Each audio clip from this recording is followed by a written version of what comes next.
Need intensity. I need you here. I can't compete with the drugs. The way they bend the room.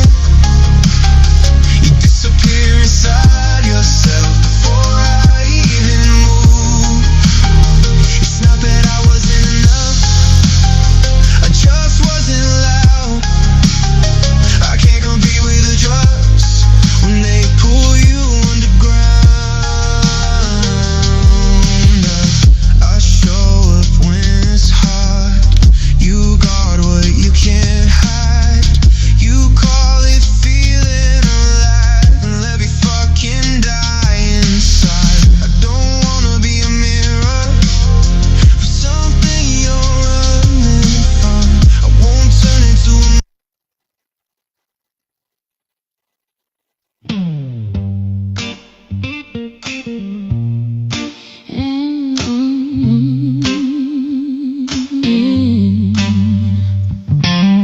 Give me a second when I listen to this.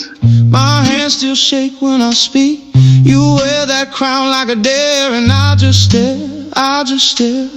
You move like a flaming rain. I taste my own old shame. If I'm a wolf at the gate, you're the prayer I can't escape. Pull me in, pull me under. Say my name like thunder. I've been living half asleep. Now you pull the truth out of me. Yes. Take me to church. Make this restless body learn our worship like a dog. That's funny. How are you doing this morning? Hey, you didn't have to. I would have stopped people from talking over you yesterday. I'm sorry that happened. No worries. I told Wasn't you your to come fault? back, but- Yeah, well, people were being rude to you, so I should have. You always do it. It's all right. I can come and go.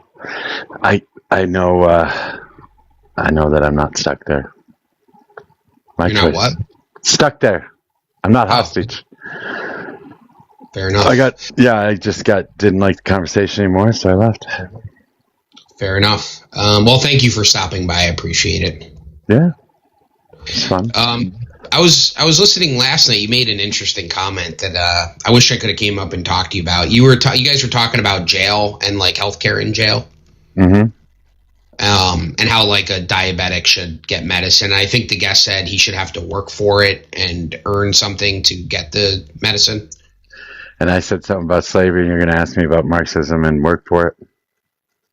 Yeah. How'd you know? I don't know. It's pretty obvious.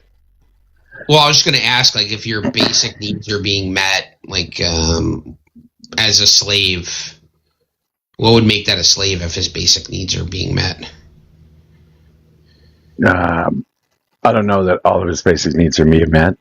I mean, well, if they are, you're advocating. You still need education. You still need security. Well, I think you need freedom to travel. Freedom to travel. Freedom to travel where? Wherever. Wherever. Where somebody can't stop you from traveling. Okay, so freedom of travel, just that alone makes you a slave? That as well as education, as well as whatever else I said. Security. Yeah, so I would say prison is not very secure. So if a slave were to travel to another jail cell and they could freely do that, would they still be a slave? Yeah, because they're still stuck inside one building. No, I'm saying you can travel to any jail. Like, let's say a slave could just travel to any jail. Would it still make him a slave? You're still stuck inside a building and controlled by somebody else. You don't have bodily autonomy. You can't make decisions for yourself. I agree with you. So we would say there's constraints. If you can't leave the slavery environment, you're still a slave. Yeah. Okay. And if all your basic needs are met, that wouldn't be a condition like that. You wouldn't classify that as like just because I meet all your basic needs and make you a slave, you're still a slave. Well, again, you wouldn't have all your basic needs met in that scenario. You also wouldn't have the ability to self-actualize. What basic need wouldn't be met? As I said, the freedom to travel. Well, I'm saying you can travel anywhere to any system, but it would still be. Can't. Why? Because you can't. Well, I'm saying you can travel. No, I'm to saying you anywhere. can't. I'm saying you're always going to be stuck inside the system, whatever system is created. Okay. You don't have a choice of changing systems. You don't have a choice of leaving the system altogether and living in the woods or whatever the hell you want to do. Got it. So if you can't leave a system that's the entire system, and that system meets your basic needs, you could still be a slave. I said it doesn't meet your basic needs. I also I'm said saying it doesn't does. allow you to The qualifier. self-actualize. Yeah, that's the qualifier. You can travel anywhere, but Then I could all walk your out the other front door. Then I can walk out the front door if I choose to. I can change buildings. I don't have to be a part of that system anymore. I can choose to pick food one day and knit sweaters the next day. But you can't do that in a prison. Okay, so being able to choose what you do, that's Bodily qualifier autonomy. for basic. Yeah, bodily autonomy. I mean, you get to choose. Okay, so being able to choose your labor is Not just labor. You keep okay. So I give you Well, like a basically, you multitude. said- I give you a multitude of reasons, and then you're only attacking one reason, saying, "So this is the reason." No, I've given you a multitude of reasons that would not count under or as similar to a Marxist system that I have designed or I have thought about. I'm not even talking about Marxism. I'm just talking about slavery. You're talking about the system that I've talked about. No, I'm actually just trying to understand why you think being in jail is considered slavery. I understand that you are comparing it to my system, and that's the only reason you're having this conversation. And if you can't admit that, you are here in bad faith, sir. No, I'm not. I'm actually asking you about jail. I don't even care about Marxism. I'm just curious your take on people going to jail and whether or not it's slavery. If you force somebody to work, it's slavery. Okay. If you don't give them bodily autonomy, it's slavery. Okay. So you don't believe in like punishment? I didn't say that. I said if you force somebody to work. Okay. So if I go around This and is like beat up 10 people, should I go to jail? Yeah, I would probably say you should for a period of time. Okay. I think we should make that more free as well, though. I think we should provide all basic needs. I think in order to reform people, you should provide education, healthcare. Okay. So do you think then if you were to, so like let's just say in the slavery situation that you're talking about in jail, so let's say you bopped, I don't know, 20 people over the head in your community, you go to jail, and now you're sitting there and your basic needs need to get met, and I go to work and 30% of my labor is taken to given to you so that your basic needs are met. Are you now, I guess, forcing me to labor to meet your basic needs while you're in jail and you're the one who actually committed the crime? You signed the contract. Which contract? W4, W2, Okay. W2. Can you sign yourself into slavery? That would be called indentured servitude. No, that's against the law as well. Okay, It's so unconstitutional. Do you sign a piece of paper to follow the law? Yeah. Okay, so if you go to jail and you have to work to meet your basic needs, did you sign a contract saying that you would uphold laws and stuff like that? I'm going to disagree with forced labor in jails. Okay, so a criminal who hit me, he doesn't have to work for his basic needs, but me, as the individual, I have to work in order to meet his basic needs. Because I signed a contract? Yeah, I guess that's the price of freedom, that you have to follow the rules. Okay, and he doesn't have to follow the rules because he's the criminal? Because he doesn't care about freedom. He doesn't care about freedom? No, he doesn't mind Okay, being so locked in it. He doesn't mind being locked in a cell.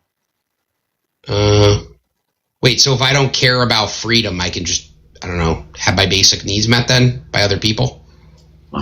Sure. It doesn't even make sense. Okay. What? Wait, so I should labor and work. If somebody hits me, I should have my time stolen to provide them their time so they don't have to work, is what you're saying. Let me explain that. Well, if I go to work 8 hours and you take 1 hour of my time and use that resource to pay for the guy in jail who doesn't have to work in order to feed him, you're basically saying I worked for an hour to produce food to give to the individual in jail that hit me food so he can eat and not work. Can you give me an alternative? I'm not asking for an alternative to what, the guy in jail? The alternative to the system that you're discussing right now. You're talking about. mean, if you go to jail, right, and you've committed a crime, you signed a contract, you should have to work for your basic needs. How many hours would somebody have to work? I don't know. You'd have to, I guess, enter into a contract with the jail and offer your labor up. You'd have to sign the contract with the jail, and if you don't sign the contract, well, then I guess you die in jail. Then you stay there forever? I don't know. What did you do? How long are you sentenced there? I don't know. This is your scenario. Yeah, I'm acknowledging, if you don't sign the contract and you're a criminal, yes, you would die in jail under this scenario. How long do you think a system like that lasts? A system where you either do what everybody says or you die? Well, you'd have to, if you commit crimes like kill somebody, which, by the way, you're already being told what to do. You're being told to sit in a jail cell, right? And you're being told how long to sit there. So what's the difference? And what about the guy that just steals a carrot? Steals a what? Carrot. What about him? Does he sit in jail, and does he deserve to die in jail? I don't know if he should go to jail for stealing a carrot. Okay, so what's the cutoff line for somebody that should serve time in jail? I would say if you commit a violent crime, I'm fine with, I don't know, if you want to propose something, I'm fine with people going to jail for violent crimes. Is stealing money a violent crime? Stealing money a violent crime? I guess it could be technically. How did you steal it? I don't know. Did I hit you and take it? So you're talking about assault. No, you didn't hit anybody. You didn't assault anybody in the process. Okay. Was the money just like sitting in the woods and I didn't know who it was and I picked it up? No, you just walked through the front door because the door was unlocked and just took it. So I violated their property rights. Well, you wouldn't consider that a violation, right? I would. So if I walked into a factory and there's money sitting at the table and I just took it, that wouldn't be theft in your world? It would be. Why? See, here you are saying that you're not trying to compare it to my system, but then you're trying to compare it to my system. It's kind of weird, don't you think? They're bad faith Galt? No, I'm just trying to get. You should change your name to Bad Faith Galt. Mm-hmm. Why is it bad faith? Well, because you refused to tell me why you were having the conversation in the first place. And when I asked you about it, you lied about why you were having the conversation. No, I just really want to know what you feel about jail. Well, you went off from jail. But everybody that was listening knows that that's not what you were doing.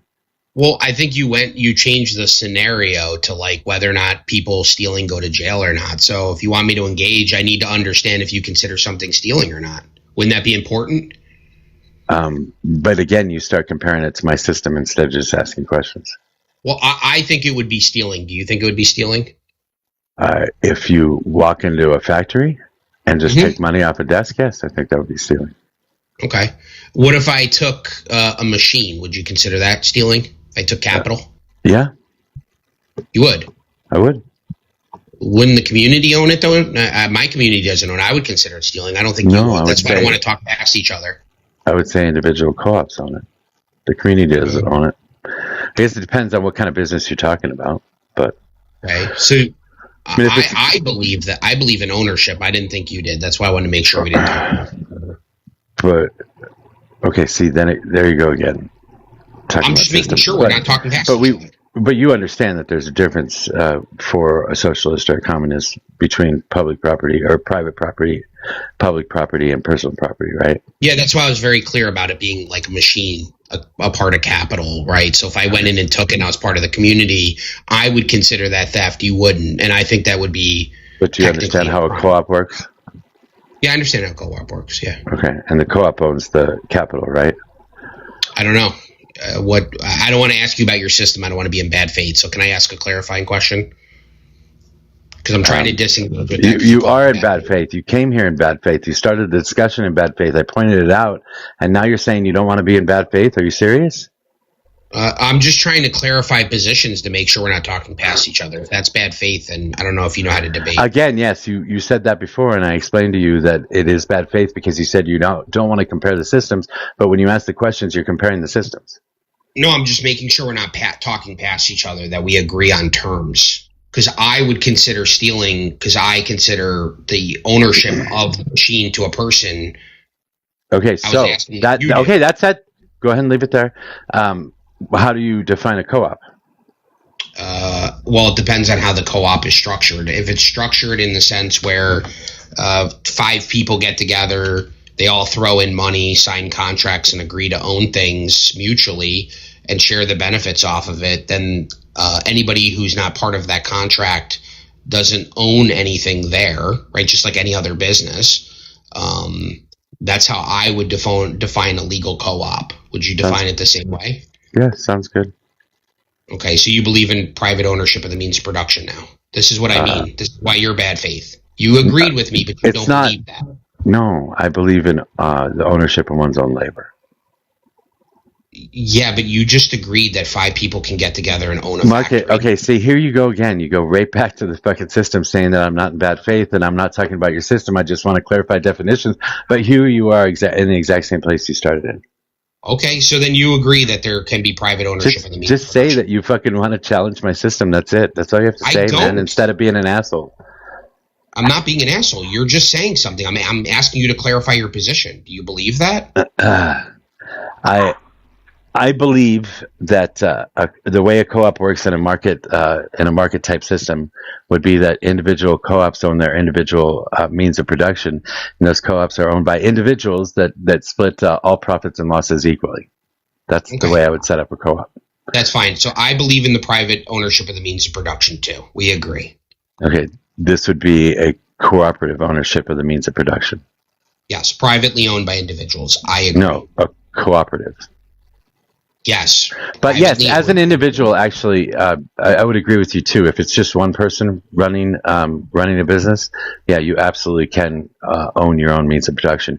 You absolutely can produce your own, I don't know, whiskey still, and produce your own whiskey and do whatever you want with that whiskey. I think you should have that capability to do that. Nobody else owns it, just you, because you built it, you designed it, you run it. Okay. That's all your labor. I would also say that if I agree to do more labor for the co-op and the other 4 people say, yeah, that makes sense, you can have 30% more of the profits because you're going to labor more, that would be okay. I would think that's okay. Okay, see, yeah. God, the bad faith shit is so fucking bad. How is it bad faith? You asked me my opinion. I'm giving it to you. Now it's bad faith. Yeah, because I didn't say anything about my system in general. I'm talking about co-ops and individual ownership and private ownership as compared to public ownership. I think that land cannot be owned. I don't think resources can be owned. I think anything that you add labor to can be owned. I don't want to be bad faith. You're giving me your opinion here. So are you sure you want to do that? Because then you're going to call me bad faith. Are you serious? You think because I give you my opinion, you think I didn't give you my worldview? I'm talking about this particular scenario. Yeah, we were talking. I came up to you to talk to you about slaves in jail and like what your position is, and we've somehow got off track. Yeah, that would be you. No, I didn't. Yeah, well, you keep asking questions about my system. No, I don't. I'm asking you. After saying that you don't want to talk about my system, what the fuck? Well, I came up and asked you why you thought a person in jail was a slave for having to work. Okay, so what the kid said last night was that they should be forced to work. We should force them to work. And I don't know that you should necessarily force anybody to do anything. If you are just going to use jail as a punishment, then you use it as a punishment. You let them serve their time and then you let them go. If you want to use it as rehabilitation, you certainly give the option for somebody to work to either gain a trade or earn money or both while they're inside. So that when they get out, they're better prepared to actually live in the real world again. That's the way I would. What if you gave them options of jobs with the state that they can go work? And you paid them a fair wage? I would say yes. I don't agree with wage labor, but we still have wage labor today, so sure. Yeah. So let's say the state said, "Hey, you can go clean up the side of the road, maybe do something nice for the community, and we'll meet your basic needs." No, not basic needs. You got to pay them a wage as well. The labor's above and beyond the punishment. Well, they're not really producing anything of value. They're just like cleaning the highway. So, what's the surplus that you'd have? I would say that is a value to clean the side of a highway? Because what you're telling me is that trash men don't provide a service or a value. What you're telling me is that a janitor wouldn't provide a service or a value, or a house cleaner wouldn't provide a service or a value. Well, no, they would be charging somebody something. So I guess in your scenario, I'm the person in jail. The state says, "Hey, go clean this highway for $10." What value are they creating that has a surplus? A clean highway. And why does it have to have a surplus? Well, because that's what you would consider the profit that you'd pay them additional above what their basic needs are. No, I would say they would get paid a fair wage. Well, I guess I would much rather have them have whatever value that service actually costs or gives. Okay. But I guess in a capitalist system, sure, there would have to be a profit. But I guess the profit would be compared to somebody else, paying somebody else to do the same job. Okay. And if you paid them the same as, like, I don't know, some capitalist company that comes in and does it and hires hires an employee to do it and pays them that wage, you'd be fine with that same wage? I would probably be fine with that same wage, but either way, in those scenarios, they're going to be taxpayer dollars that's paying for it. You know that, right? Are you? Yeah, I know. Are you sure? Am I sure of what? What you just said. Are you sure? Of what? What you just said. Are you sure of that position? What did I just say? You just said you're fine with them being paid the same wage as a capitalist pays them. These would be taxpayer dollars. That's you understand fine. that, right? Yeah. No, I'm fine with that. That's cool. But you're sure with that position? The capitalist is also getting taxpayer dollars. Yep, that's fine too. But Right. so that's your position? Yeah, that's the system we live in right now. Okay. But why does that have to do? Wouldn't you still be exploiting the worker? I do think you would be, but we live in this system. Okay. So you'd be fine with it under this system if they got exploited with wage labor? I'm not arguing against corporations today. I mean, I'll argue against them, but I'm not actively fighting them. I think we have a lot of things to do before we actually get rid of the corporate structure. Now, what if that wage doesn't meet their basic needs in jail? Like, let's say you pay them what you pay the regular worker, and now Their basic needs are met because you're keeping them captive. You have to provide food, shelter, housing, obviously. They're not going to get their right to travel, so they're not going to have all their basic needs met. But I do think you should give them a right to an education as well. Yeah, that's fine. So they earn this wage. They don't have to pay for the things in jail that they need. Where does their wage go? They can pay for extra. So they get to keep their entire wage and their basic needs are met? Yeah. Okay, and who's providing them their basic needs? Me?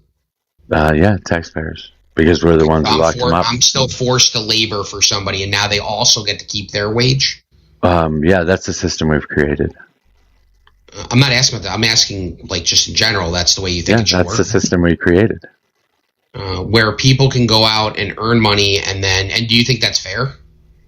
I don't know. I guess I'd have to do it. I'd have to take it on a case-by-case basis. I don't think it's fair. I mean, I think the solution of having them go work in society and earn a wage and then, use that wage to pay for the things they need, I'd be fine with that. But why would you need to steal somebody else's labor to pay for them? Because we're forcing them to be in the situation that they're in. Okay, so if somebody murders you and they get thrown in jail, we're forcing them to be in jail? Yeah. Didn't they sign a contract they wouldn't murder people? No. What?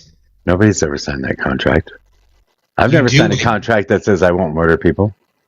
Okay, so then people shouldn't go to jail then, right? No, people should go to jail for committing crimes. We have laws for a reason. Okay, so if there's a law and you just simply live somewhere, do you have to abide by it or no? I don't know what you're asking. Well, like, why would I need to abide by a law? Because there's punishment if you don't. Okay. If I sell you something right now and we open up a business and I don't sign any contracts and I just start selling things, should I go to jail for tax fraud for not paying my taxes? Yeah, it's illegal in this country to run a business without setting up a business license and a corporation or some sort of business entity. What contract did I sign to agree to that? th- that's just the way the law sits. Yeah, but again, you use the argument that I shouldn't murder people because I didn't sign a contract. Like you use that, and they can't force people. Well, If I didn't sign a contract, I didn't why say you should shouldn't do? murder people. Well, you said that it's being forced into jail because what reason? I didn't sign a contract. You do agree to abide by the laws when you're standing on the land of somebody else, just like you would agree to whatever rules I have in my home when you step in my home. Okay, so I'm not being forced into jail. I agreed to it. I agreed. You agreed that you wouldn't murder, and you agreed that if you did murder, you would pay the punishment, whatever that punishment is. But that agreement doesn't change the fact that you are being held against your will, because nobody would want to be held like that. Okay, so because nobody wants it, that means even though I stood on the land, I said I wouldn't kill people. I accepted the punishment by standing on the land. I don't know that you said you wouldn't kill people, but I think whether you understand what the law is or not, you still have to abide by the laws when you're standing on a particular piece of land. Okay, Even if you don't know what they are. Yeah, then why would I be forced into a jail cell then if I agree? If you're saying by standing on the land, I'm agreeing to the rules of the land, and if I break them, this is how we create societies. Societies don't exist without that. Yeah, so why do you think they're being forced to be in jail then? Because we have laws. Okay. Because we have laws, they're being forced. I mean, I agree. There's a law that says you're forced into jail if you kill people. Yeah. That's force? Yeah. Okay. And you're okay with that? Could they just walk out if they want to? Huh? They could choose to try. They could choose to try to. Sure, you can always choose to try anything you want. Right. You can choose to try and murder somebody, and if it doesn't work out for you, it doesn't work out for you. So they're being forced against their will to be in jail, even though they agreed to it? I would say the vast majority of people, that is correct. They're being forced against their will. Nobody really wants to be in that particular situation. But they agreed to it, right? By standing on the land, the laws apply to them whether they like it or not. Okay. And let's say the law says that you get forced into jail and like you're not allowed to work and you starve and die. Is that acceptable? Because you stood on the land and agreed to it? What? I'm asking you a question. What's wrong? I don't understand your question. That's why I said so what? If I stood on the land, right, and there's a law that says if I kill somebody, I get forced into jail, as you're saying. Even though I agreed to it, it's still force, apparently. But I agreed to it. You didn't have to agree to it. It's just something that exists on that piece of land. If you don't know about it, I guess that's your responsibility. But if I don't, you're not signing a contract saying I'll go to jail if I do this particular thing. You're not signing a contract at all. You are going to be forced to abide by whatever rules exist in that particular area. You can, like I said, you can walk into my house and not know what my rules are, but you're still going to be forced to abide by those rules, even if you don't know what they are. Okay. So I'm forced to live by your rules if I come in your house. Are your rules justified or not? This would be private property, right? Yeah. Well, and you believe in private property, right? And you believe that you have the right to control your property in any way you see fit, right? Control your property as long as you're not violating other people's natural rights, yes. Okay, I don't believe in natural rights. Unless you disagree. Natural rights don't exist. Okay, so do you believe then you could just rape a woman when she walks into your house? Because it's your house. No. You don't believe you have the right. Why don't you have the right to do that then? Because we have laws against that. Why do we have laws? Because that's how we get our rights. We get our rights through laws? Yes. Okay, so if there's no law that says you can't rape women, you could just rape women and that's justified? Whether it's justified, you're mixing legality and rationality with philosophy and ideology. Well, no, because you're saying that if there is no law, then it's okay to do because there's no law. No, I'm not saying it's okay to do. I'm saying that there's no punishment for doing it. Whether there's punishment or not, is it right or wrong to do if there's no laws? You said rights come from laws. Right or wrong is completely subjective and relative. Well, okay, so do you have the right to do it if there is no law? Right or wrong is subjective and relative. I'm saying It's going you to have the right depend. to- It's going to depend Yeah. on the situation, and it's going to depend on the person that you're talking to. But you said rights create or laws create rights, right? Yes, Or societies create laws to codify rights, and they use a justice system and a police force in order to protect those rights that they created. So if there is no law about raping women, do I have the right to grape women then? You will not be punished for raping women. I'm not asking about punishment. I'm asking, do I have the right to do it? Yeah, I guess you would have the right to do it What? because there's no law against it. That's crazy. So if there's no law against grape, so if tomorrow they remove the law for raping women, Yeah, and so- grape women, and so you'd if- say they have the if right to there's- do it. If there's no law against murdering somebody, then you have the right to murder somebody because you have no punishment for murdering them. Whether it's right or wrong is irrelevant in that process. There's no possible way to punish you for that. And What the if same I thing if punish somebody you? turns around and does it to you. What Well, if I if there's no law for murder, then you can go turn around and murder the other person. This is why we create laws, to make sure that nobody's murdering anybody. Well, I'm not asking why we do create laws. I'm asking you if things are right or like if the people have the right to do things. So you're basically saying if there is no law, people have the right to do whatever they want. Yeah, if you haven't created a law around it, then you are able to do it, and you are not punished for doing it. Donald Trump has proven that mightily in his terms in office. I If we agree don't with have a you. specific We'll law get that Trump. stops him from doing something, he does it, and he doesn't get punished for doing it. Sure. So laws don't make rights then, because if I can do Laws something and there's do a make law, rights. Rights don't exist without laws. There are no rights in the state of nature. None. Okay. So if there's a law and I violate it, I still violated the right, right? There are no rights in the state of nature. The only rights are codified by a society. Okay. So you're saying I'd be justified if you and I are in nature. I didn't there's no say laws. justified. Yeah, Like you are. no, Saying I have the morality right is to do it. morality is gonna be subjective and relative. So if we're in nature and I walk up to you and you're just standing there, I have the right to bop you over the head and rape you. You have the right to do whatever you can do in the state of nature. There are no laws that stop you from doing it, so you can do whatever you want. Got it. That's crazy, bro. That's So just the people- way it works. That's the way it works Yeah, in the that's state great. of nature. Without a society, that's the way it works. Yeah, that's wild. So if there is no, How so am I wrong? technically, how are you wrong? Because you're still Yeah. violating that person. Are you? Is what? Do you acknowledge what you're doing is wrong?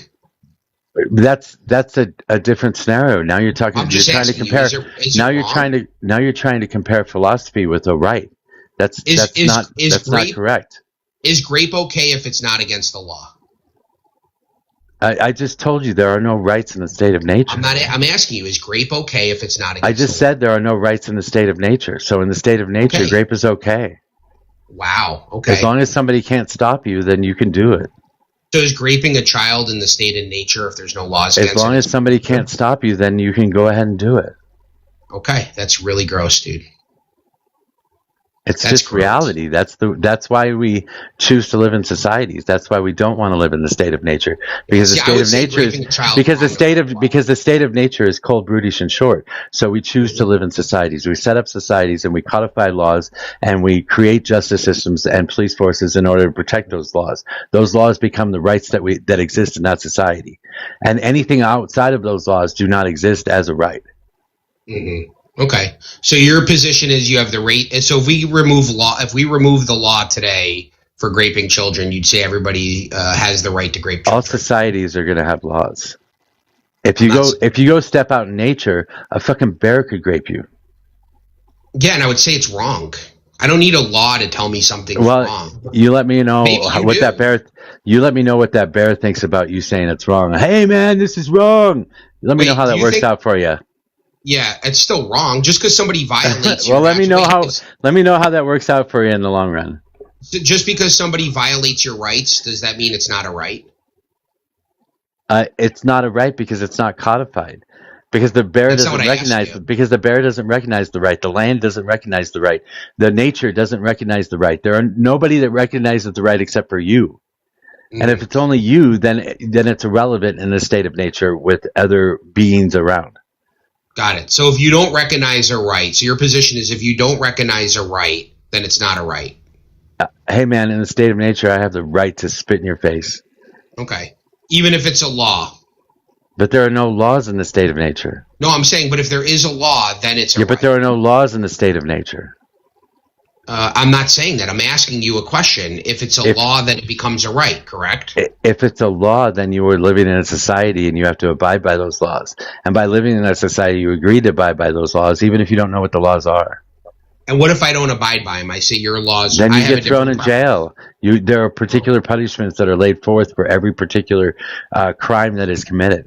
Every Okay, right I that have is 10 broken. other people. You're one person. I have 10 other people. You tell me it's the law. I tell you to fuck off.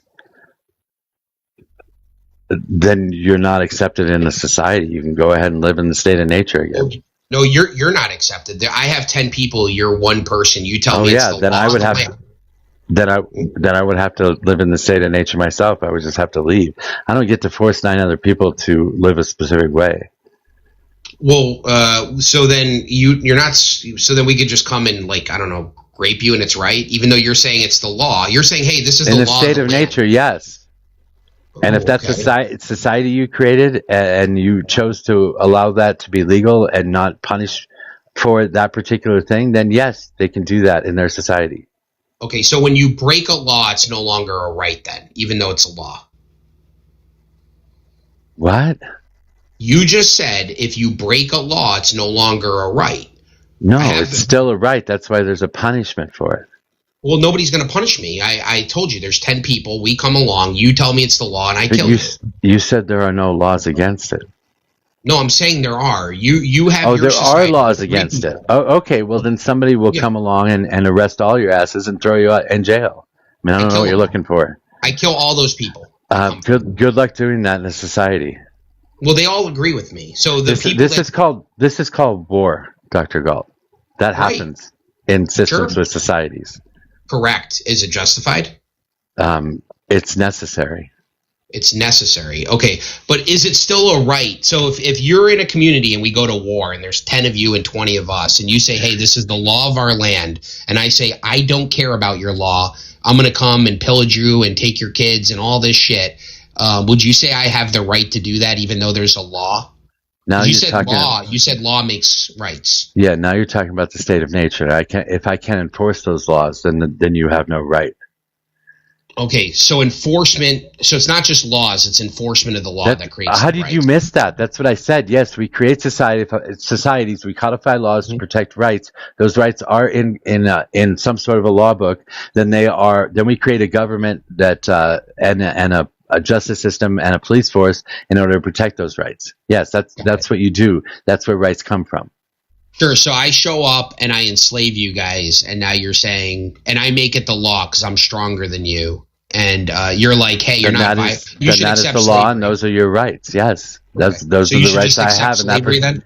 That I shouldn't have to do anything. I can fight against it if I want, but there will Well, you still don't be have the right to. But there will It's still be against a the law. There will be still a punishment for fighting against it. But you don't have the right to fight against That's me. again, You- yes. So there will be a punishment because I Okay, don't have so the you- right to fight against it. Okay, so you don't have the right. Then why should you do it? Why should you You do don't have what? the right. Why should you fight against? If you don't have the right to fight against me, what would be the moral reasoning to fight against me then? What would be There's no morality involved here. Well, that's what This we're is talking just the way. about. No, this Yeah, does what not makes create. right? This does not create morality. You're equating rights with morality. Well, that's how we derive to rights. I disagree. You disagree? Then how do you I do. derive at rights? Your rights are going to be what you want to see a society look like. So when you're building a society, if you want the right to life, you outlaw murder. If you want the right to private property, then you outlaw theft.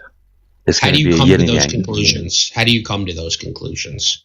As a society, you get together and decide. Based on what though? You Like vote everybody's on it. morality? Based on everybody's morality? Based on everybody's ideas on what they think right and wrong should be. Which is And then you would yes, probably that's your morality. then you would no, I don't agree that that's morality. Okay. If it So is wait, morality, deciding, if right? it is morality, we all have a different morality because it's subjective and relative. Yes, that's what we're debating here. I agree that we're debating that. But just because somebody has a different morality doesn't make their morality correct. Doesn't make their morality. Was that a question, or did you? Yes, if somebody has a different morality than you, does that make them correct? Just because you're saying morality is subjective. So if somebody has a different preference of morality, does that make nobody's correct? Everybody Nobody's has correct? nobody's correct. Okay. I mean, I guess whoever can enforce their thoughts on what the right and wrong are in a situation, the only person that can enforce that is the person with the most power, I suppose. Got it. So if somebody was able to enforce pedophilia and make it correct, you'd say that's okay. That's okay. I would say that that's what would happen. Yeah, but would it be right? Would it be right good? and wrong is irrelevant. That's what would happen. No, it's not. We're determining what's good and bad. Would you say it's good or bad if people are doing it? I would say it's bad if they say it's I agree. good. If they say it's good and they have more capability of committing violence than I do, then my word's going to be it's going to go unnoticed. I'm not. Yeah, but you'd still say it's bad, correct? I think it's bad. Objectively speaking. No, not objectively speaking. This is my subjective opinion. I think it's bad. You and I might agree on that opinion, and we both think it's bad, but that's still subjective.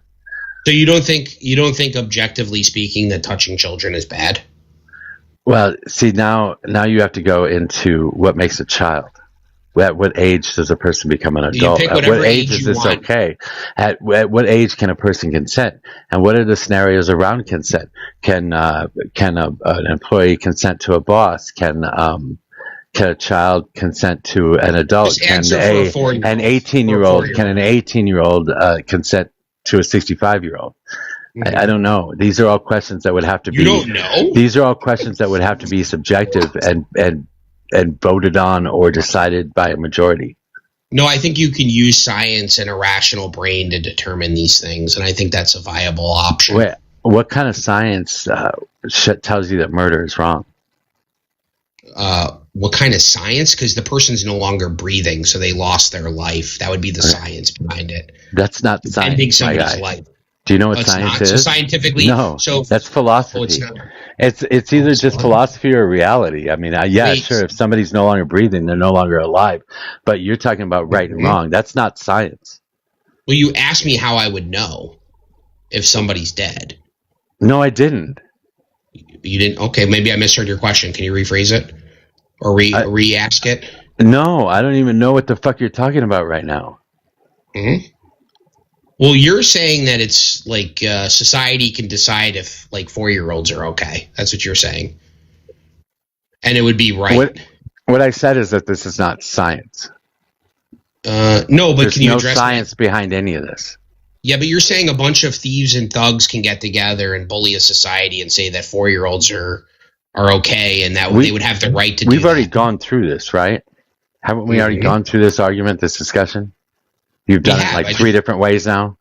I just want to make sure that's your position. Now you want to do it a 4th different way, and I'm going to give you the same exact answer, and then are you going to ask me again after that? No, I won't. Just answer that question. Just answer that. This is ridiculous. Yes, if a society decides that they can do something that they want to 4-year-old children, that society makes it legal, and it's okay in that society. And they have the right to do that. Yeah, it's their society. They get to choose however they want to run their society. Okay. And unless you have the force to stop them, they're going to do what they want. Got it. So force makes right then might makes right. Might will always make right. Because even if you believe that natural rights exist, and you believe that you have the right to life because nature gives it to you, if I shoot you, my force takes that right away from you and you no longer had that right, or that right never existed to you in the first place. Well, you just violated my rights, correct? It didn't exist. Because if I had the capability of doing it, then you didn't have the right in the first place. Okay, so things are right because I can violate them, is what you're saying. Things are so right. Wait! Repeat that shit. Things are right because I have the right to violate them. What the fuck does that mean? You're saying I have the right to go rape a woman in society if it's just me and her because I have force over her. That's not at all what I said. You are. You're saying no, I don't. Rape women if I have the force over them. No, that's crazy. If society allows that, if society doesn't outlaw grape, then yes, you have the right to grape. No, it's just me and a woman on an island. I have the right to grape her, right? Because I'm tougher than her. Like I can hold her down and grape her. Yeah, She can't do anything about it. I have the right to do it. If there's no society, yes, and if she can do that to you, then she has the right to do that to you too. What? Oh, yeah, I would. I mean, I don't know if that There's no law against it. There's no law against it. There's no punishment for doing it. So I don't know what to tell you, guy. So if you came across and you saw it and there's no law, you'd go, well, I can't. There's only 2 people on the island. What's wrong with you? No, I'm saying you come along and you could see it. You'd go, well, yeah, that's just his right. There's only 2 people on the island. How can I fucking see it? I'm adding a third person, you. Well, now you we have a can see society and we get to decide, and the majority rules, right? it. Sure, but your buddies show up. Okay, and the majority is going to say that grape is bad. What if Wrong. they say it's good? And there's a punishment. What if they all join in? What if they all join in and push her down to the ground? Then we're going to be living in 50 Shades of Grey. That's 50. So you're justifying it? I'm just saying that's the way it works. Yes. Well, if there are 3 people that exist and 2 of those 3 people decide they want to do a thing, the third person really doesn't have a choice but to accept it. Well, in 50 Shades of Grey, they had a choice, no? I don't know. I've never read it. Yeah, I think she chose that life. I have no idea. I just thought it was a funny joke. It's a bad example because she chooses it. I think the woman's not choosing it in the scenario. Okay, that's fine. If a man on an island of 3 men doesn't want to be graped, but the other 2 say that grape is we can grape you whenever we want, then that person's going to get graped whether they agree to it or not. Well, whether it's going to happen is different of whether or not they have the right to do it. Right? Just because you can do something. If it's going to happen and you can't stop it from happening, what makes you think you have the right to it in the first place? Because it's wrong. Like objectively speaking. Because it's wrong. And how do you prove that it's wrong? Yeah, because people have, I believe women have self-autonomy. I believe they have self-ownership of their body, and me doing something and forcing them against their will just because I have the right to do it or the might to do it or might to make it right doesn't make it right because I acknowledge women have self-ownership. Awesome. This is why we create societies that have laws that are codified and protected by justice systems and police forces. This is why we do that. Because in the state of nature, on that island with 3 people, none of that shit you said even matters at all. This is why when we teach people that might makes right, this is why you have men who perpetuate and grape culture, bro. You guys are libertarians, and depending on how much government you want or don't want, a minarchist or an anarchist, you believe that might makes right too. You believe the person with the largest militia is actually going to be the one that wins out in the long run. That's what you believe. I believe women have self-ownership and self-autonomy, and just because a man is bigger and stronger, he does not have the right to grape her. You do. Okay, what stops him? What stops him from graping her? Just because you're violating somebody doesn't make it okay, Mojo. This is not an okay thing. It's not whether it's okay or not okay. No, it's not about being okay or not okay. This is about whether it can happen or not, or whether you can stop it from happening or not. Yeah, but just because I mean, you can believe whatever you can believe that you have the right to walk around naked. That doesn't give you the right to walk around naked in a society that outlaws walking around naked. Okay, but again, the thing is, just because you can do something and nobody stops you doesn't make it right, correct? It's irrelevant. I'm just telling you, right and wrong is irrelevant. It doesn't matter. Wrong is it doesn't matter. All it does is give you good feels. I believe this is wrong, but if you can't stop it, I believe that this is wrong. I believe that Jesus Christ exists, but if you can't prove it or you can't stop it, then it doesn't matter what you believe. Your belief structure is irrelevant. This is why I like Christians, Mojo. At least they agree with me that there's an objective truth to something. We may disagree. Yeah, their objective truth is that fucking angels exist. Are you crazy? That's fine. But at least no, they it's not fine. They're one step away from seeing flying pigs. What are you talking about? That's not fine. But at least they're not saying might makes right and they're graping women because you're stronger. They do say that because Jesus Christ said that, because God said that in Sodom and Gomorrah. What the fuck is wrong with you? Hale's in the chat if he wants to come up and defend Christianity. I don't believe that to be true. But that's what you just said. What did I just say? You just said this is why I like to talk to Christians because they believe these things. And then I challenge you on it. You say, I don't talk about Christianity. What the some fuck? Some Christians don't. Sure, they're confused. Like sin is sin. I mean, They're but confused. I'm not a Christian. So I don't need if to- somebody doesn't believe the same things that you believe, they're confused and they're wrong. That's your stance? No, I think people who perpetuate and advocate for might equals right, and men should be able to grape women because they're big and stronger, and that makes it a right. I didn't is say they fucking should wrong. be able to. I don't believe that it's right either. I'm going to agree with Why, you. though? I'm going to agree with you in those particular scenarios. But they will be allowed to be raped if there are no laws against raping them. But Because in the saying they state of don't have the nature, right. anybody can do anything. But it doesn't give them the right to do it. It does. They do have the right to do it because they well, then can do it. You're granting them the right to do it. I'm not granting them anything. They have the capability of doing it without my granting or not, which means they can do it. But you're saying that they are granted the right to do it because they No, have I'm not saying they're granted the right. I'm saying nobody's stopping them. Yeah, which means you're granting them the right to do it. I'm not granting them the right. Nobody's stopping them. If Okay, you can so then stop do they them, not have the if right you to can do it? stop them, then stop them, and they don't have the right to do it because you have the capability of stopping them. Right. All you're saying is if you can't stop somebody, then they have the right to do it. I'm saying they don't have the Yeah, right to do it even. that absolutely. I don't know what the hell you're thinking. Wow. If you can't stop them from doing something to you, and they're going to do something to you, they have the right to do something to you because you can't stop them from doing it to you. Okay. Crazy And you position, can't even man. punish them afterwards. Okay. That's a crazy position, man. That's fine. It's just reality. It's the world we live in. Deduced this If down any- to that. If Yeah, that's anything is scientific, it would be this. Mm-hmm. This is 1 + 1 = 2. This Got is it. if you, yeah, I don't know what else to tell you. It's a syllogism.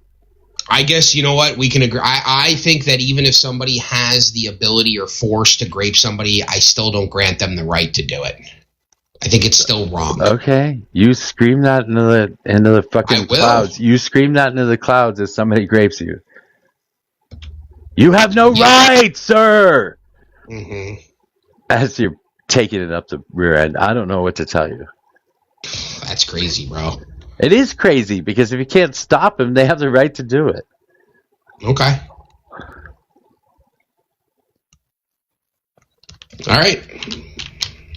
I mean, if that's your position, that's your position, man. I think we've deduced it down to bullies can grape people and they have the right to do it. Yeah, that's exactly what I said, Gold. Yeah, you said if somebody has force, they can do What's the something. They difference have the right between to the do it. state of nature and a society? I'm sorry, what? What's the difference between the state of nature and a society? The state of nature would just be, I mean, it could be anything, right? And society would be a group of people living in a particular area. What's your point? And why do we form that society? Because people want to collectively get together and, I don't know, have conversations, relationships, commingle. Because people want rights. And People rights don't want exist. Yes, and rights don't exist in the state of nature. People desire rights. Yeah, they do. Okay. Just like you do. You don't think that women should be raped, so you live in a society where women being raped is not allowed. Yeah, but I think even outside of a society, I still don't think people have the right to grape them. You do. Okay, you can. I didn't say they have the right. Well, I guess I did say they have the right to. It's not going to be a moral judgment for me, though. Okay, so it's if a going to woman be something based on the capability of doing it. So if a woman doesn't live in society, let's just say she lives off the grid, you have the right to grape her? If nobody can stop you, it's going to happen whether you like it or not. Yeah, but just something happening doesn't mean it's good or bad. I mean, right? Exactly. I don't. Yeah, it's still bad. Yeah, I don't put this. Yeah, I don't put this in a right or wrong scenario. Okay. Not for everybody. Maybe, like I said, you're good or bad. Your morality is going to be something that's subjective. Yeah, I think objectively graping women, no matter if society has decided good or bad, or right or wrong, or if people have the right to do it, I objectively think it's wrong, no matter what. I wish you would follow me. I wish you would. I think it's wrong too, but I think that if it can't be stopped or it can't be punished, then people are going to do it, whether you like it or not, whether we think it's right or wrong or not. Okay. So is genocide, do I have the right to genocide people? Why is this different from the last question? It's really not. I just want you to say that I have the right to genocide people. I want to see how far you would go. Well, genocide people would mean that you're talking about two societies. Those two societies that have different laws, structures. The state of war, if both countries didn't sign on to a Declaration of Human Rights in some way, shape, or form, then I guess one country would believe that they're right in doing it. And if they can do it, then I guess they have the right to do it. Okay, so people have the right to genocide. Cool. People have the right to grape under your worldview. Got it. How about slavery? Do people have the right to? I mean, enslave we people can under your try and worldview? punish them. We can try and punish them. If we have an international law that exists, and that international law that says that another country can get involved or should get involved when a genocide is occurring, that other country that signs on to take part in that process should probably stand up and try and stop it. And if they can stop it, then they will. I mean, And if they can't, then that group of people have the right to do it. sure, the Mongol horde did it. Rome did it. Wow. It's been done throughout the history of mankind, right? I would say it's all wrong, even though people were bullies and Well, thieves. right or and wrong, thugs. it's going to happen. Whether you think it's right or wrong is irrelevant. Yeah, I don't because think it's I going think to it's happen. wrong. I Until think it's somebody wrong can- because they didn't have the right to do it. You think That's well, fine. That's fine. You can think it's wrong. I'm probably going to agree with you on that. But they had the capability of doing it, and they did it. And whether we think it's right or wrong is irrelevant because they can still do it anyway. And we can't Okay, stop what them makes from it doing wrong? What makes it wrong, though? I think it's wrong because because I like people to have bodily autonomy.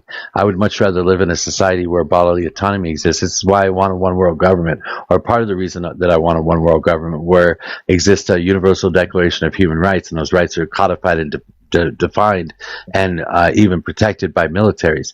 But that's a society I want to live in. But if you're talking about nation to nation here, and you don't have a one world government that has the capability of doing that, then each nation is going to decide for itself what it's going to do and what it finds acceptable.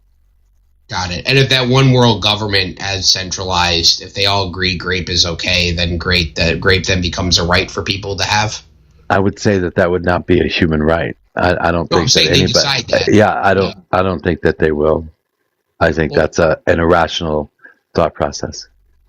I mean, I agree it's irrational, but it could potentially happen. You've given historical. I guess it could. I guess it could potentially happen. I mean, if you have two nations on the face of or three nations on the face of the planet, and two of them think that it's okay, they're going to probably rule over the third one and say that we're going to be able to do this whether you like it or not. Yes, that's going to exist in certain scenarios. Got it. So everybody could just run around and they'd have the right to grape women. Then In it's that just- scenario, they have yes, Wow. Okay. because Yeah, I might would say does it's make wrong. right. Because if you can't stop it, it's going to happen. But it's wrong. So they don't have the right to And do it. like I said, you can scream at the clouds all you want, saying that it's wrong, but it's still going to happen either way. Well, you're not saying it's wrong. If I have the right to do it, then it's not wrong. It's correct. I'm just That's the point. no. What I'm saying is that you can scream that it's wrong all you want, but if you can't Mhm. stop it, it doesn't matter. Your screaming makes no difference. Right. So they're violating my right. If they're not, what makes it You wrong? can if claim they're not- whatever rights you want, but if there is nothing there to protect your rights, then the rights don't exist. Well, they still exist. They're being violated. No, they don't exist. They only exist in your own mind. They only exist in my own mind. Yes. You can Okay. believe that you have the right to do something. That doesn't give you the right to do something. Hell, you can believe that you have the right to grape somebody. But if somebody's there to stop you, you didn't have that right in the first place. So what's going on in your own head is irrelevant as long as somebody can stop you from following through on it. Okay. It's a wild position, but that's fine. It's just reality. It's the world we live in. Yeah, you're saying that it's okay to do certain things because you have the right to Yeah, do okay, it. so this is the problem. This is why you come up with nonsensical ideas like libertarianism, because you don't understand the world that we live in. You think that if you say it's wrong, that everybody's going to agree with you that it's wrong, and everybody's just going to abide you believe that the nap exists because you believe everybody else will agree that the nap exists and that nobody will ever break the nap. But then you enter a situation where somebody has a child that's dying, and nap means non-aggression. But damn it, if I want to save my child, I'm going to steal some fucking medication from you if you have that medication. So I have broken the non-aggression pact at that point, which means the non-aggression pact doesn't exist, and it's not going to exist because you're going to find scenarios like that on a regular basis. So you live in this fairy tale world that doesn't actually exist. Okay.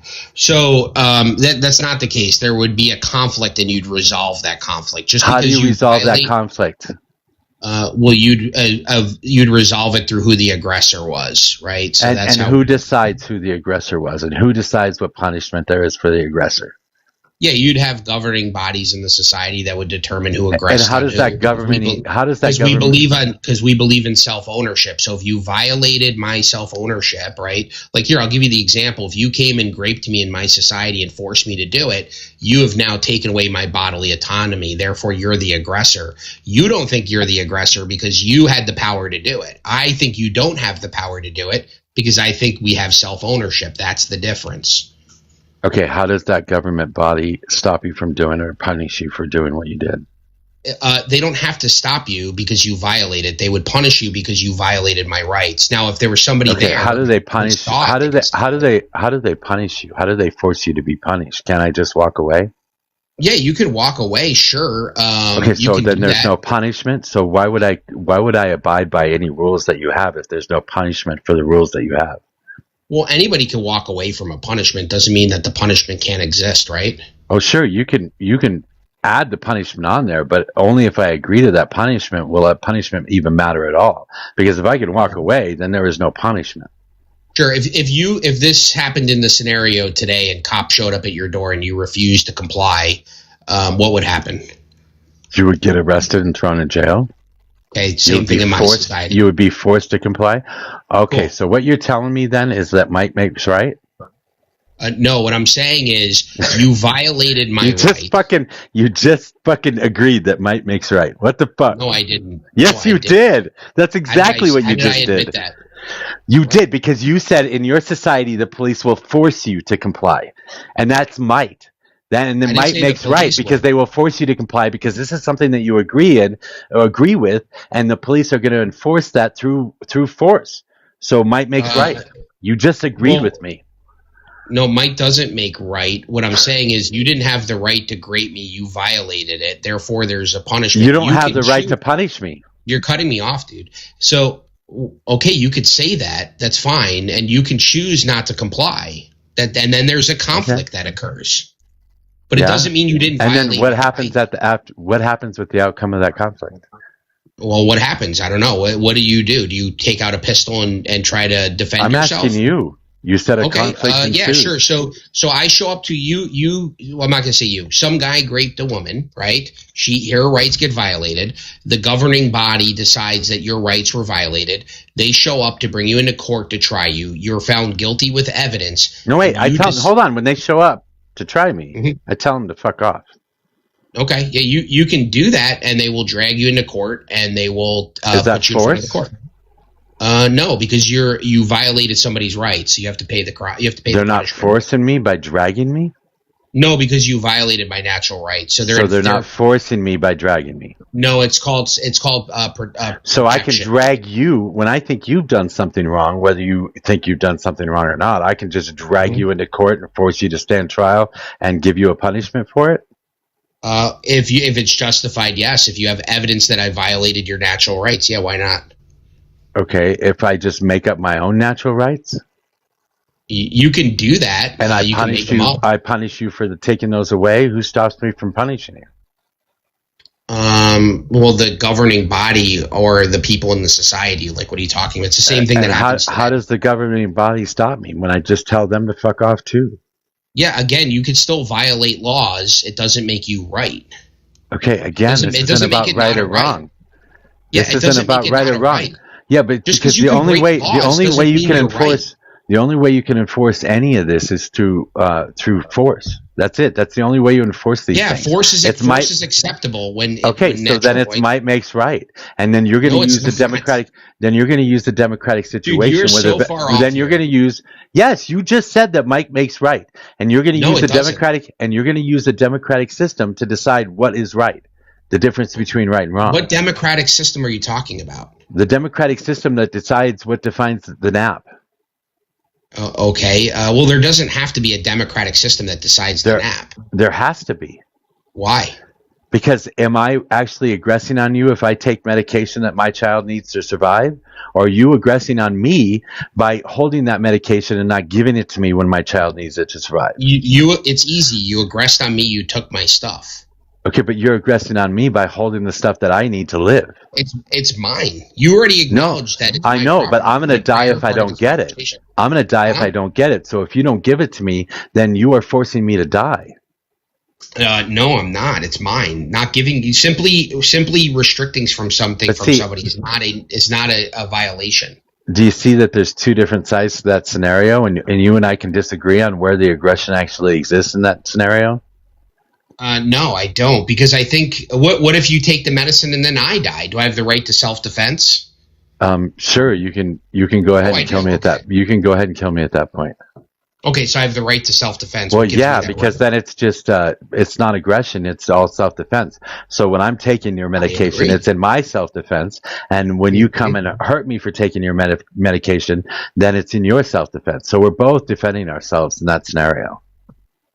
Yeah, but if you're using the argument to violate somebody's natural rights in self-defense, it doesn't really make any It sense. is my self-defense because I have to have that, otherwise I die. So Okay, I'm defending and if you myself take it by from me doing and that. I'm going to die, I act Exactly. in my self-defense. Yeah, Exactly. Okay. So You're still violating my natural the nap doesn't work because it works both ways, so it doesn't work at all. So I And can either way, in I the can end, kill you. either way in I the can end, kill you to save my life. yeah, there it is. See, either way in the end, might makes right for you as well. No, I'd still say you're wrong for killing me to save yourself. Okay, you do that That's from the the conflict. grave. You'd You do be that guilty. from the grave, and see how far that gets you. Well, just because somebody's dead doesn't mean you didn't violate their rights. And just okay, here's a question for you: if I kill somebody, That's get away fine. with it. You can say I was right. I was right. See, I was right. It doesn't matter. Mhm. It doesn't change anything. So if I kill somebody and nobody knows about it, was it wrong? There's no punishment for it, so I would say no. Got it. So only punishment makes things wrong. Yeah, nobody even knows it exists, and to punish it at all or say that it was wrong because nobody's ever caught the person that did it and punish Okay. them for doing it. Mm-hmm. So all the Uh-huh. people on the Epstein list that touch little kids, they're not wrong? Well, I'm sure you're going to use force against them too because you know that might makes right. You're running from the question. No, I'm not. Are all the people? I've proven that you believe the exact same thing that I believe. No, you actually didn't, because I acknowledged did. the You conflict. believe that I might resolved makes the right. conflict. No, I resolved the conflict for you. Yeah, I through still might, think- through force. You resolve the conflict through force. Yeah, force is allowed when it's in self-defense. Yes, I Yeah, already so might acknowledged makes that. right. No, that doesn't make it Yes, right. because if I win, then whatever I believe is right. If you No, you're win, still whatever wrong. you believe is right. I don't think winning makes people makes things right or wrong. Yeah, but because you win doesn't your make you right, or your wrong. right and wrong is different than my right and wrong. No, because see, I believe that even if you win in court and you prove people and you still did something wrong and you just didn't get proved Yeah, correct. but your definition of wrong. what's right and wrong is going to be different than my definition of what's right and wrong. Sure, you can have a different definition. That's fine. Okay. I would just say you're being irrational and you're wrong. And I would say the same of you. Okay, so you're saying that raping women, if there is no law, is I'm still... not talking about any particular scenario in this position. I am saying that what I think you think is wrong, and what you think what I think is wrong. So we're going to have a disagreement on right and wrong at that point. Correct? Yeah, I'm saying what's right is morally correct, and you're saying that it's and you're morally going to okay. define those terms, and I'm going to disagree with those terms. Yeah, you're simply saying people have moral justification to grape women if there's no law to grape women. That's what you're saying. And if you can't enforce it, They had the right to do that.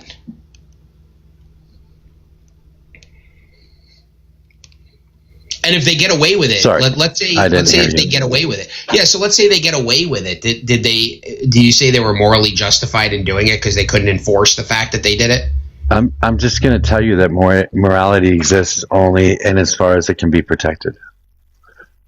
Only if it's protected. Okay, so it doesn't exist otherwise. Okay, so nothing is immoral if you can't have a law or defend it. If it can't be defended, then it doesn't matter whether it's moral or not. If you and I disagree on that particular thing, then morality doesn't exist at all, because people can disagree on what the morality of a situation is. So morality doesn't exist. There's no universal truth here. There's no universal truth here because we can disagree. I mean, people can disagree and the other person can be wrong, right? Yeah, you could be wrong in your belief structure. Yes. Okay. And I believe there's an objective truth to what people are doing is wrong from a morality standpoint. And you believe that your what you believe is wrong is the objective truth. And I'm gonna say that what I believe is wrong is the objective truth. And those things are gonna differ. Now, who's right? Well, I would hope you would say me, because I think regardless of... Well, I would hope you would say me too. No, why would I want people to use their strength to grape women? I'm not using any particular scenario. I'm not using it. I'm not setting up any sort of moral structure here. I'm just saying that I'm just saying that you and I disagree on what morality is. And if we disagree on what morality is, there's no objective truth to that. And the only objective truth that can be found from that is if we all actually agree, or one person forces the other person to agree.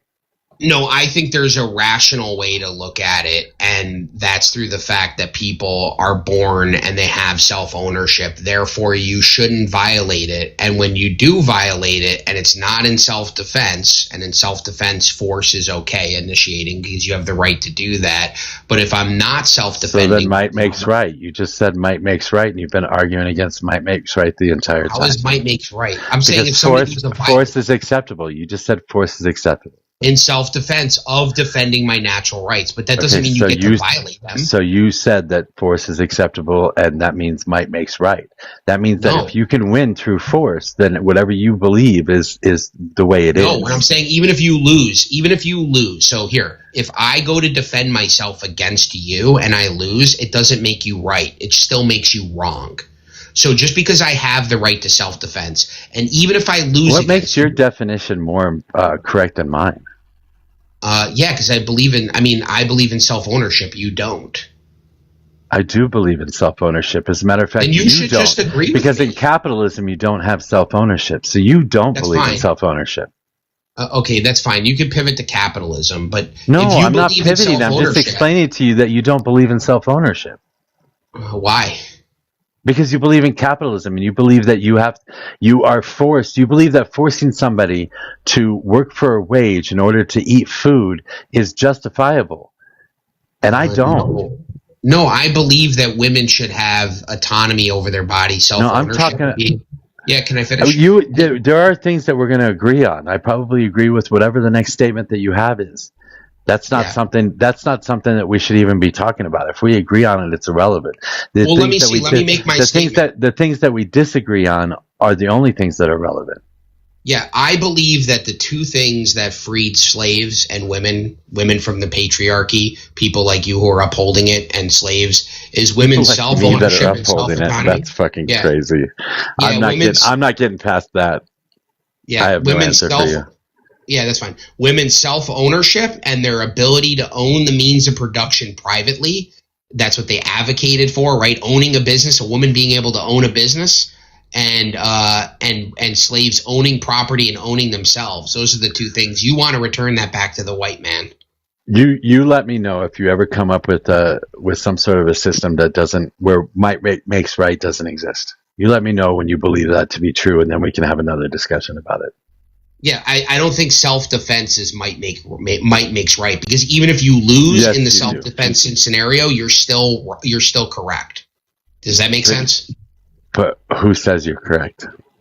I do. Yeah, because it's objective. You're dead, so it doesn't matter what you say. Yeah, then you've just violated my natural rights. You're still That it is that still an sucks. immoral act. That It's sucks still to be immoral. you. It sucks to be you. I'm You sorry know that what? You're right. I'm that sorry you're that an you immoral believe the person. wrong thing.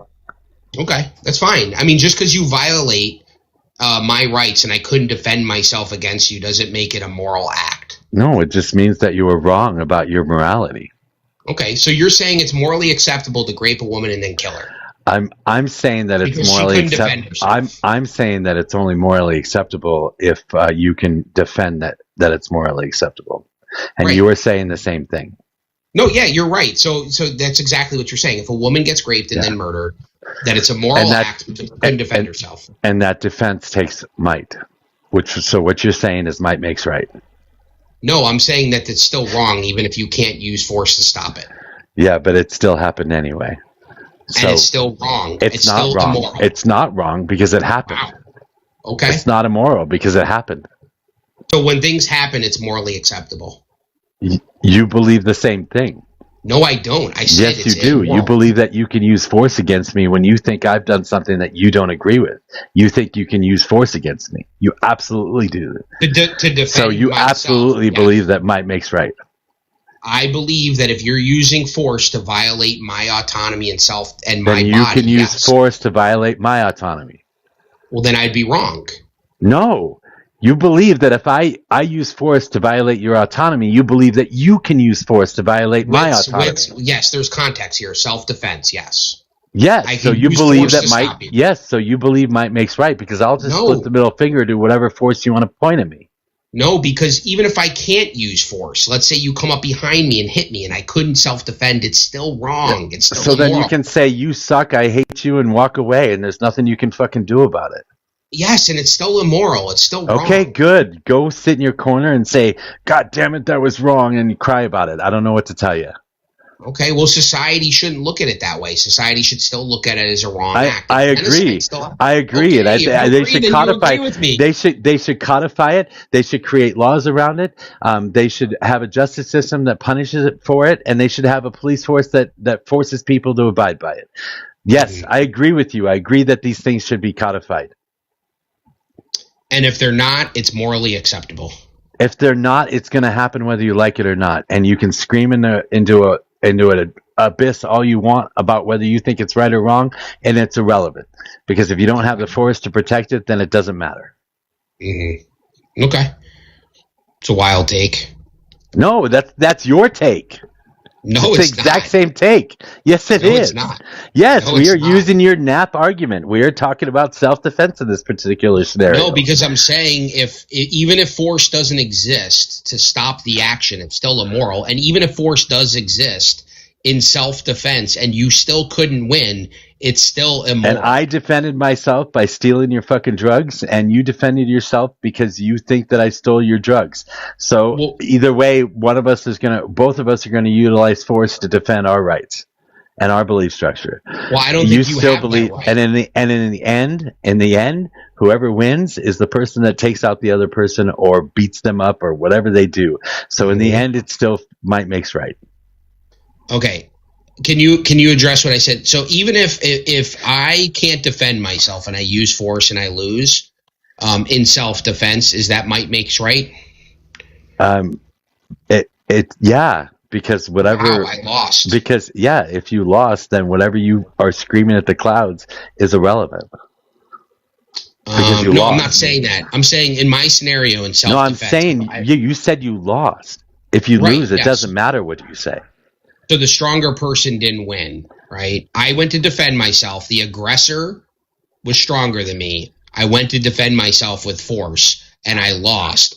I would still say the aggressor was acting immoral. You would be dead. It wouldn't matter what you thought at that point. Okay, society around or people, it would still be an immoral act regardless. This is why we create rights in societies and codify them and enforce them through law. Yes. Mhm. What do you So mean? that people can be punished. So people can be punished. Because Okay, and that if they punishment can't be doesn't punished- exist in the state of nature. And that punishment is always going to be might makes right. Because if they don't have the capability of punishing somebody because the other person is more powerful, then it doesn't fucking matter. Then the laws don't matter. If I have the capability to tell the police to fuck off, it doesn't matter what you think. It doesn't matter what society I, thinks. I still think it's immoral to run around doing things. That's awesome. Again, scream at the clouds and say that all you want. It doesn't matter to anybody. Nobody cares. Mm-hmm. Okay. Thanks for agreeing with me about might makes right. I'm not agreeing You with you. absolutely did. No, I'm not. Over and over again, you did. No, I'm not agreeing with you. What are you talking about? We've just deduced this down to the fact that you think stronger men can just grape women, and without law, it's morally justified. I think you agreed to that. No, I don't. You do. Hell, did I agree to that? For the love of God, shut the I fuck don't. up. My bad. Can you guys hear me? No, I can't hear you. Okay, we're. Dr. Gold definitely agreed with Mojo All right, on that. I'm Y'all, sorry. Do you? I'm sorry. You can't. What the hell did I just do? Wait, how did I agree to that? Galt, do you believe in objective rights? Oh, well, can I answer the first question first, Hale? You're not. Somebody else came up and said something. Yeah. Who did they drop off the panel? Bible guy. Yeah. Well, I dropped him off the panel because I accidentally expanded it first. You cannot, even as a male, walk around shirtless. I have gotten banned for having somebody walk around shirtless on my live. Was it you or no? No, it was not me. Okay. Mojo, Hale, would that be? Mojo, I wanted to say something briefly. When you say might makes right, I think that's an interesting turn of events. There are repercussions for actions. Just because you can get away with something doesn't mean that you somehow escaped potential consequences. Think of it like a fat guy trying to put on a really small shirt. He might be able to force the shirt on, right? But a button's going to pop off. There's going to be repercussions to actions. It doesn't mean that, the shirt magically fits because he forced it on. It's obviously a not properly sized shirt for him, and there will be repercussions in the future to face. He's just been able to somehow shortly make it work. It's not magically, the perfect size fitting shirt for him now. And the same essence is where if you are a bad actor, and if you commit crimes against people, just because in the short run you have enough force to be able to get away with it doesn't mean that there won't be repercussions in the marketplace, because the market knows what's acceptable ethically and morally and what's not acceptable. Okay, and how does the market stop you from doing that again? Well, yeah. Let's use the let's use a more real life example. Let's say that you go out and you're doing what Standard Oil used to do. You're intimidating competition. You're utilizing coercive means. Maybe you're burning down their cars or their oil tankers, trying to buy out small companies. At some point, you won't have the capital to be able to deploy resources like that anymore, because people in the market will get tired of buying out competition and raising prices up. They'll actually stop doing business with you. You won't have the cash to be able to engage in these activities anymore. Just because in the short term you can hire an army doesn't mean you'll always be able to feed that army and keep them happy. People don't want to buy products from people like that. Even people like Jeffrey Epstein, he got arrested. Somebody who is tied at the very top tiers of nations, who, quote unquote, potentially might have also been tied to Mossad. Even he got caught up. The market finds a way to deal with that. If I use collusion or force or whatever to gain my way into certain contracts, and I continue to do that over and over and over again throughout the country, and then I end up owning all the oil in the country, what choice do people have? I just explained to you that that's not possible. Why is that not possible if I have Because the biggest army? Why is that not possible if I have the largest military? It's the ECP. Yeah, because you won't be able to actually do that. That's not mathematically why possible. can't I? Why can't The I? ECP. Because that's not mathematically possible, Mojo. Why is This it is not? actually an Why is age- it not this is an- mathematically possible? This is an age-old debate between economists. There is no What? way mathematically that you could actually own just all that capital and have all the resources. Why not? It's not possible. Why not? Actually, I'll engage in this. It actually did happen with diamonds, right? And what happened? Alternative solutions came to the market. Fake diamonds. You could use diamonds to cut things. We now have lasers. So sure, you can manipulate a market, Mojo, and take all the one type of resource But eventually another resource will come along and replace that for alternative uses. Does that mean And nobody in buys fact, real? to- Does that mean? to comment on this- Wait. Does that mean that nobody don't buys crash real out now, diamonds? take a Does that breath. mean that? Does that mean that nobody buys real diamonds anymore? Never said that. I'm saying an alternative source. Okay, Yes. so the people So the that market still found want it real out. diamonds buy real diamonds, and the real diamond market actually exists still. So they have not been run out of business. That's fine. But I'm not talking about diamonds. I'm talking about its oil scenario. And if I go around the entire country and I pick up any piece of land or force my way into any piece of land that actually might have access to oil, then what stops me from doing that? And the Tiny Hat People Bank do this all the time, guys. Tiny Hat People own banks do this all the time. So yes, it is possible. Yeah, I'm not going to sit up here with Nazi rhetoric, Mojo. That's great. Nazi. I'm not gonna sit up here with. Anyways, Is that That's funny that you call Bible guy a when Nazi. we say that that's not possible, why don't we do this? Can you just name me a time where someone's had total control or dominance like that and Yeah, hasn't been taken we're out? not- I mean, what happened to Alexander the Great or Genghis Khan?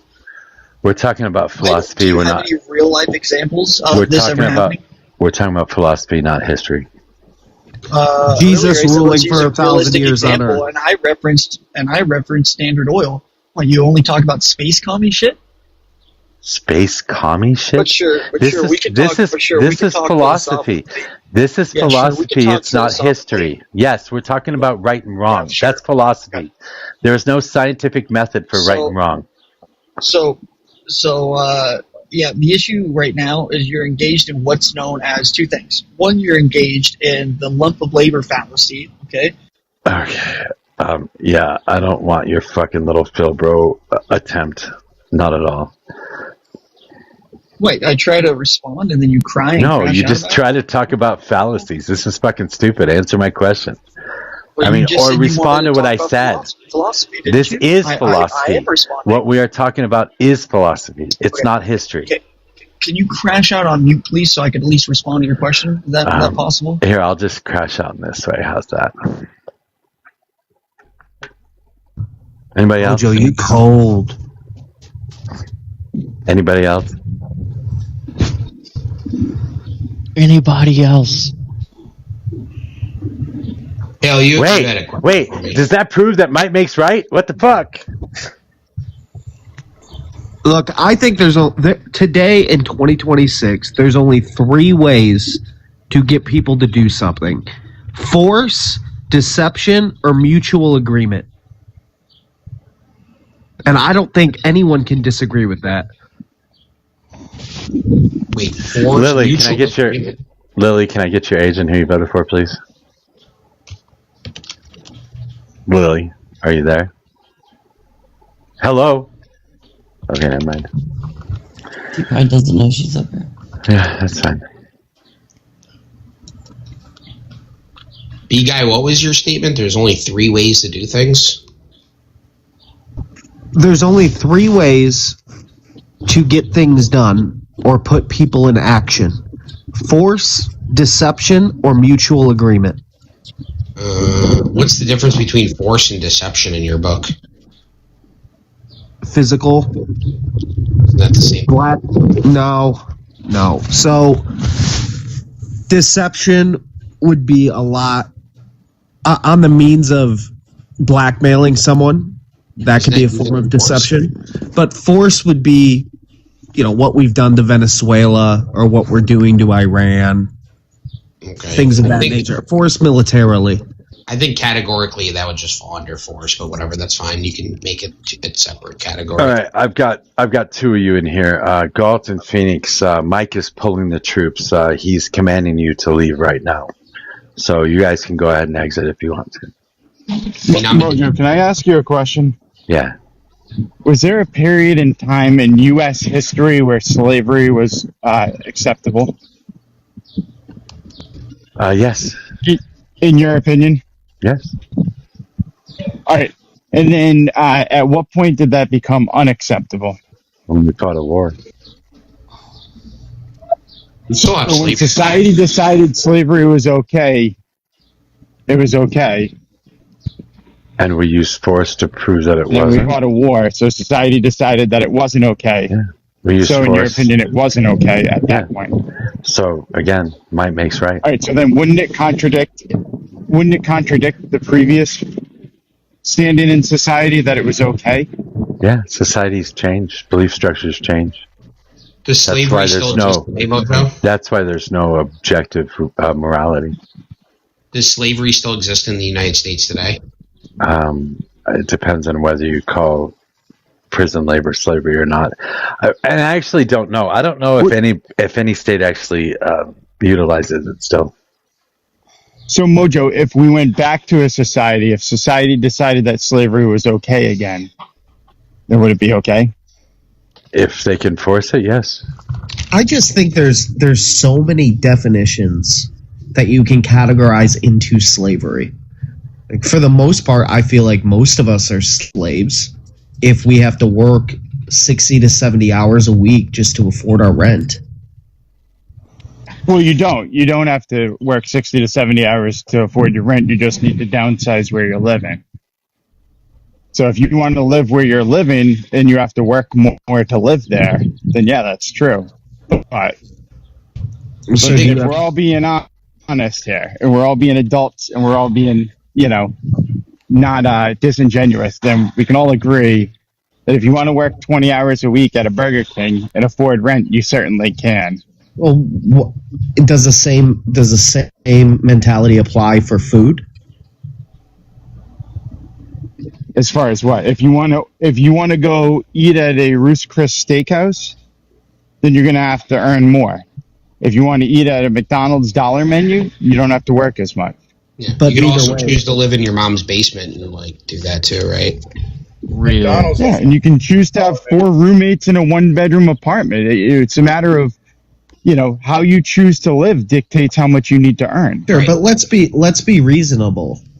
Most people don't think like that. And a lot of people right now do feel like they're a slave to money or debt. Consider the college loans.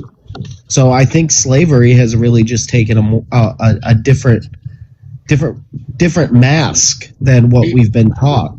I But agree with college you. loans are an investment in your future. Like if I decide at 18 to go open a business for $200,000, should society be responsible to pay that $200,000 investment off? I decided to invest in my future. If it doesn't pay off, should it be on society, just like the $200,000 college I'm not student saying loan?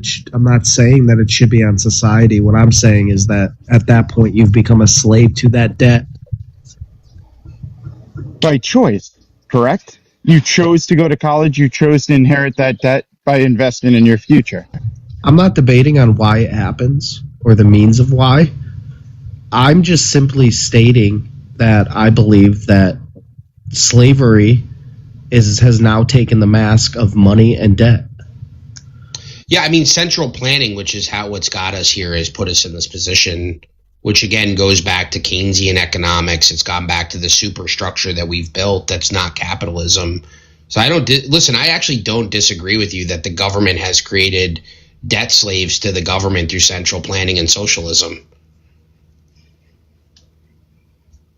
And what sort of businesses put people in debt for the most part? I said the government puts you in debt. So who does the government own the debt to? In this sense, they're printing money, inflation, et cetera, et cetera. So who they owe it to, I don't know. Well, you seem like a smart cat. Well- I mean, who does America right now owe $39 trillion to? It's percentage wise, it's foreign markets, I think, are like either 20 or 25%. Domestically, I think, is the other mix between 401ks, IRAs, et cetera, et cetera. That's correct. Domestically. Yes, and who creates the money or gives the country the credit? Yeah, I don't know, dude. You're debating the wrong guy. I disagree with the central planning of this government, but like, maybe you missed that part. This is why we're Are here. you talking about the Federal Reserve? Yeah, sure. The Federal Reserve, the federal government working in tandem to make us debt slaves to central. I agree with you, Dr. Galt. Yeah, central planning has put us into slavery. I agree. But you're agreeing with the Nazi now. Not on his Jewish rhetoric. No, his anti-Semitism is crazy. Never said Jewish, and I never said anything That little hat anti-Semite. people are buying up. Like, yeah, it's just weird, bro. Sorry. I agree. It's weird, but I just thought it was kind of funny that you're agreeing with the Nazi the person. How you call can the I- Nazi. How can I be an anti-Semite when I love Jews? That's good. Real. I'm glad you love Jews. Well, Okay, when you say Perhaps central planning, apologize for when you calling say me an anti-Semite. when you say we don't need to apologize, it's the Am I fucking debate panel. violent We're all then, adults. AP? Come on, Galtz. When you say central planning, are you talking about even things like zoning laws? sure. Yeah. So no zoning laws, no ability to I don't know, divert water. Divert water? Yeah. What do you mean divert water? Well, Any more- like creating a dam or creating a tributary or something like that to make sure Yeah. that your society or particular towns might actually be able to have access to water. Yeah, I mean, if there's a river and people get together and somebody owns the river and they want to create a dam, sure. What's the problem? Okay, so that would stop everybody else downstream from being able to get access to that water, even though they bought land on the same fucking river. Yeah, I mean, that would be unfortunate. I understand that there's... Isn't that right? Wait, isn't that aggression? When you What, take stopping people? if I buy a plot of land that's on a river so I can have access to water, and then you buy the plot of land just north of that and you dam up that water, are you not aggressing on me? No, I'm modifying my property how I see fit. If there's downstream impact on that, you'll just have to deal with it. What the fuck? Mojo, why go to the extreme when talking about zoning laws? Like, I mean, think I'll with do the- it. Wait, this is not an restricting- extreme. Wait, hold on. This It is is- not an it is extreme. an This extreme happens every because day in this. I'm sorry. This when the happens every zoning day law- in this country. This is Yeah, not an fine, the I'll way extreme. that zoning laws affect prices of housing is not because of a stream being stopped. We from weren't being even talking about the dammed. prices of houses. Yeah, the But market's that's not what fair you're to talking about with everybody, zoning Mojo. laws. You're talking about restricting property rights through zoning laws. Yeah, I That's what acknowledge central that. planning- I'm bad. talking about a system where if I buy a plot of land on a river, that I have access to that river no matter what somebody else is going to do to it. That's why we have zoning laws, because we want to make sure that that person that bought the original piece of land still has access to the water that they bought that piece of land on. Yeah, And I then don't zoning really care. laws about got that. abused to the point where they are dictating where industrial and commercial spaces are being put so that Okay. cities can plan That- out how they're going to be developed. Yeah, I don't disagree. I don't disagree with zoning laws. But Dr. Okay, Galt that's here, where the problem is in the zoning laws. No, it's not, because we need zoning laws Yes, to it make is. sure that people have access to water. No, because then all I can do is just go down to the town and ask for permission and, get special privileges to do it. I mean, it's no different. I It just is don't different. care. It is It's different not because I different. can fight No. against you in that court of law, because we can actually have a discussion about it and we can actually come to a conclusion or some sort of compromise. We can do that. But if you just choose to build a dam in a system without any sort of central planning at all, then you're going to be able to do it. And I can't stop you from doing it, even though you're aggressing on me. Because now you're How saying about- I'm not. Now you're saying that you're Mojo, not why don't we aggressing on ask me, somebody so that I can't actually- use force to protect my fucking, or I can't use self-defense to protect myself and my land. Mhm. Mojo, why don't we talk to somebody? You love an appeal to authority. Why don't we talk to somebody that's actually developed real estate in their life? Hold on. Is water deregulated in most Oh, hey, states? Mojo, I'm right here. It Mojo, depends. the restriction in Some zoning states- laws is not due to river rights or Gen water X is rights. so The I'm restriction sorry. in zoning laws is when I'm- there's a I'm commercial sorry. space that could be used for residential and it's I'm not sorry. used. It actually does exist in like in states like Colorado, where you do at one point in time, all the water was privately owned, and as of right now, that doesn't really sit that way. I think to a certain extent it does, and certain people still have the ability to own water, but otherwise, for the vast majority of the laws that we have, everybody can collect rainwater and do all that nifty shit now. So That's not the problem but these with these zoning are all laws. zoning laws. These are all zoning laws. When you're creating a new town, when you're creating a new subdivision, these are zoning laws that surround that to give people access to water for that new subdivision. That is a zoning Yep. law, And when you whether you like it or dedicate not. commercial industrial space, This is not instead of commercial. I'm allowing talking about residential, and I'm still not talking about the houses at all. I'm just simply talking about central planning. but that's not where there's a problem with zoning laws. He You're thinks conflating that the central issue. planning sucks. Period. Yes, I'm it saying that does you suck. need central planning. Yes, the expansion of you're talking about a very small, minute part of central planning that you need. No, a very we could small, probably. minute No, part of I'm zoning sorry. laws. I'm Listen, sorry. Yes, somebody in we. his Discord Hold on. sent him an AI Hold on. debate. Just let Hold him on. run through it. That's fine. God, shut up. You're a fucking idiot. He No, nailed that one. no. Look at the smirk on God Mojo's damn it! face. Shut No, up! his What the Discord sent fuck? him What that the AI. fuck? Are you done? Holy shit! You've never Just muted stop. me before, Just Mojo. fucking stop. Just stop. Just stop. So central planning, yes, we can break it down to individual circumstances and individual situations. Yes, we can do that. Like, for example, this water situation that we're talking about. But we can utilize that central planning for anything in our economy and anything that exists in the United States of America, where central planning is going to be required to ensure that people have their rights protected.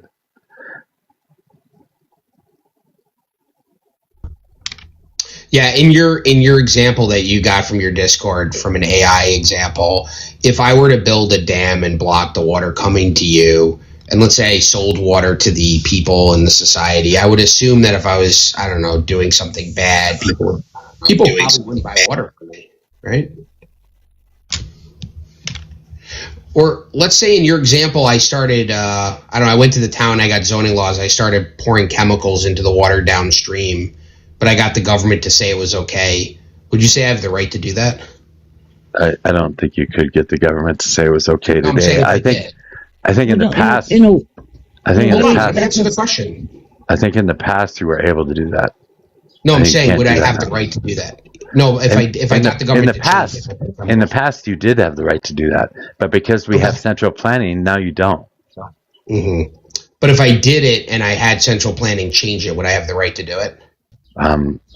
Nobody can stop you if that's what you got the government to decide to on the central planning. Yeah, but nobody can stop you. I don't care whether you want to go into this. You want to go into this fantastical world where I can yell at the clouds and get something done. It just doesn't work that way, Galt. Yeah, you're not Mojo, dealing can with I the do problem. can I do an ad for you real quick? Why are you letting him run from this? Hello, everyone. Welcome to Mojo's free speech and safe panel, where we can discuss things on both sides of the aisle and not get completely terminated. Please support Mojo by donating coins or going to his Venmo so we can keep this open discussion going and to show him that you value his time and efforts for doing this. I love everyone here. Jesus loves you too. Thank you. The chat had a question. Thank you. Apparently, you have some wild thing on homeless people, B guy, that the chat wants to hear about. It's not wild, but it definitely is unique. Sure. What are you going to do with the homeless people? So, there's two options here. Number one, we take city buses and we round up the homeless people. We lure them in with cheeseburgers in major cities or whatever food companies want to donate. We get them on the buses and we transport them to cities or towns that do not have public transportation. And we drop them off there and let the communities figure out what to do with them inside of a place with no shelter. When you say round them up, do you mean that if they say no, you still take them anyway? No, they will get onto the buses willingly because they will be motivated by food. And if they don't? Or alcohol or whatever we need to use to get them onto the bus. What if they say no? There's no asking them. We're just going to open the doors, put a cheeseburger up there. Can you just deal with the question? If I say no, I don't want your cheeseburger, I'm just going to chill on the street. What are you going to do? Yeah, you say okay, and then you come back in another week when it's 10 degrees outside and see what they say then, and you just keep coming. Second, Okay, that's option number one. I don't think option number one's really going to work or have legs, but I think it could be a good start. Are you a Marxist? Listen, let me give you the second option that's probably going to work. No, you're not dealing with it. Just tell me what you're going to do. We are going to open up public buildings that are at 20 to 30% occupancy that we're already paying to keep open, and we're going to convert them into homeless shelters because we're already paying to keep those buildings open and heated. Okay. Then we're going to work with local businesses to clean up the streets, to educate these people, and put in a type of program where they can go and work for those companies. And what if they're there and they don't like your plan? Are they allowed to leave? Yes, they can leave. Okay, so they can voluntarily go and they can voluntarily leave. Yes. Okay. So I just have a plan. I don't know if it's going to work, but I think it's better than what we got going on here in the Yeah. 14th district. So you of want to Ohio. offer charity to people voluntarily, and then ship these people voluntarily where they can voluntarily stay somewhere, and then through private charity, you want to try to take care of them. I want to make suggestions to them. Yes, you know what? You're right. That is exactly what we, the people, would like to do with the homeless problem in the 14th district. Okay, so you want to use charity to have people voluntarily help themselves. Okay. Where's this problem going wrong? Can anybody tell me? Like, where is this bad? If you don't get charity to do it, what do you do? If you don't get charity, why would you not get charity to do it? If people are greedy and decide not to donate? Because there's no Christians in the district. This way, you're putting the problem. That was a good joke. This way, and by the way, in doing this, you're putting the problem back on the people. So if the people don't participate in it, it's their fault that the homeless are there. Okay. That's the closing statement in this. This doesn't really sound crazy. CT, why was this a crazy idea? I guess maybe I'm missing something. Yeah, I was expecting a hot take. Yeah, me too. This isn't even that hot of a take. When he was talking about the cheeseburgers, I thought he was going to say, like, put them in camps or something. Well, I think I didn't actually listen to what he said to you right there. I do remember that he said something last night about taking over public buildings, that have businesses in them, and somehow creating residential areas on top of businesses that are not. No, I don't want to use any of the public buildings that have businesses in them. I want to use the buildings, like the older buildings, the old buildings that were built by the Romans that have 20 to 30% occupancy. I'm pretty sure we have no buildings that were built by Romans. Well, if charity doesn't pay for it, well, then it's the people's problem that they did not step up to fix the homeless problem. So now they have nothing to complain about. Okay. Are we just glossing over the fact that he said they were built by the Romans? I said that. I'm sorry, there were no buildings built by the Romans in the U.S. I don't know how you missed that, but that's okay. Oh, all right. Sorry, it must have cut out. How you doing, Brad? Okay. Are you here this time? Good. My audio's bugged. No, my audio's bugged. I keep hearing double everything. Oh, that would be the CIA. Yeah. Or the mushrooms. I wanted to convince Galt and Easy and all the other libertarians that capitalism doesn't make for the best healthcare system, and that the best in the world is in France. And I want them to explain why we should not adopt the French healthcare system in the U.S. That's a new claim. I'll have to look up France. I know nothing about it. We could talk about the UK, Singapore. You guys just keep bringing up like multiple examples. So I've never heard France before. Either. Yeah, I'd have to research it, to be honest, Brad, and then I'll debate you on it. No, here's why. Here's why I'm bringing it up. You guys are really quick to bring up Canada, but in every metric, France is better for senior primary care. It's like a day longer to see a specialist. I don't know, man. Again, I'm conceding I don't know anything about France's healthcare, so I'd have to look I mean, you could present to us like your strongest case for like France, and then I don't know. I guess I could look at it later too, or Yeah, just it's address better in what- every metric than the American Well, that's not system. really an argument. You'd have to at least go through the Okay, metrics. Or this is whatever. why I dropped you before, and this is why I'm going to drop you again. I need you to not interrupt people while they're speaking. Easy. But Brad, I'm not proclaiming that U.S. is even a good system as it sits today. So comparing it to U.S. doesn't really make it like a good argument. Why hasn't capitalism fixed it? Because we don't have capitalism. It's the most regulated market, and like 90, almost like what, I'd say 40% of the country is on some form of government regulated healthcare, like Medicare or Medicaid, or some sort of government health insurance because they work for the state or the federal government. How is that capitalism? Just handing this guy arguments. Well, there's no open market. Right. But I don't understand, because Of course you don't. the socialist market actually works better for cheaper. No, you're in just every saying country. you're comparing two socialist markets to each other and saying one's better than the other, and then saying capitalism failed. You're just misassigning blame. Sorry. Well, Do you at least concede the notion that when you say, well, capitalism should have solved for this, that there isn't capitalism? Like, this is what's kind of told to us multiple times. There isn't an open market. I need to get my other phone. This thing is messing up. I'll be back. Okay. Well, Are you concession? Galt, are you actually saying that we have a socialist healthcare system in the U.S.? I'm saying we have an attempt at moving to socialism, and that the solutions that we keep trying to solve in the free market keep causing issues. Okay. And then we assign that to free market. So we have a capitalist healthcare system, but we're That's not attempting to move. No, I don't think that we have a capitalist system. I mean, just because you guys think that profits equal capitalism doesn't mean that that's... You'd have to ask the capitalists what capitalism is. That's generally how this sort of back and forth works. Yeah, I have asked capitalists, and they're just simply wrong, because capitalists seem to think that markets only exist in capitalism. But markets have always existed, and they always will exist, whether we have capitalism or not. So markets are certainly not part of it.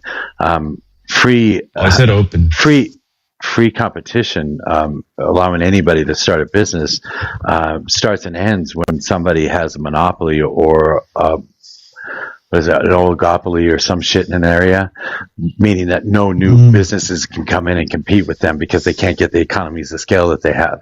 So that's not going to exist either. You're never going to get to a situation where you have an entirely free market.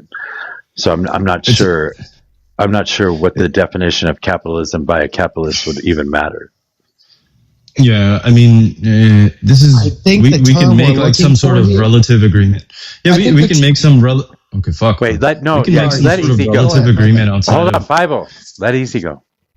Yeah, so that we're not dealing in like absolutes, right? We can make some sort of relative agreement, like what sort of capitalism would look like if applied to, like, society would say, generally speaking, more open market, a deregulated framework where like we could use even like energy, for example. In certain state markets, you had energy deregulated, so you have multiple actors that are providing energy. So something like this to get closer to like, so we're not dealing with absolutes, and it's not like a dead conversation. Well, America what I mean? isn't operating under capitalism right now. We're operating under crony capitalism because there's so much government interference with the free market.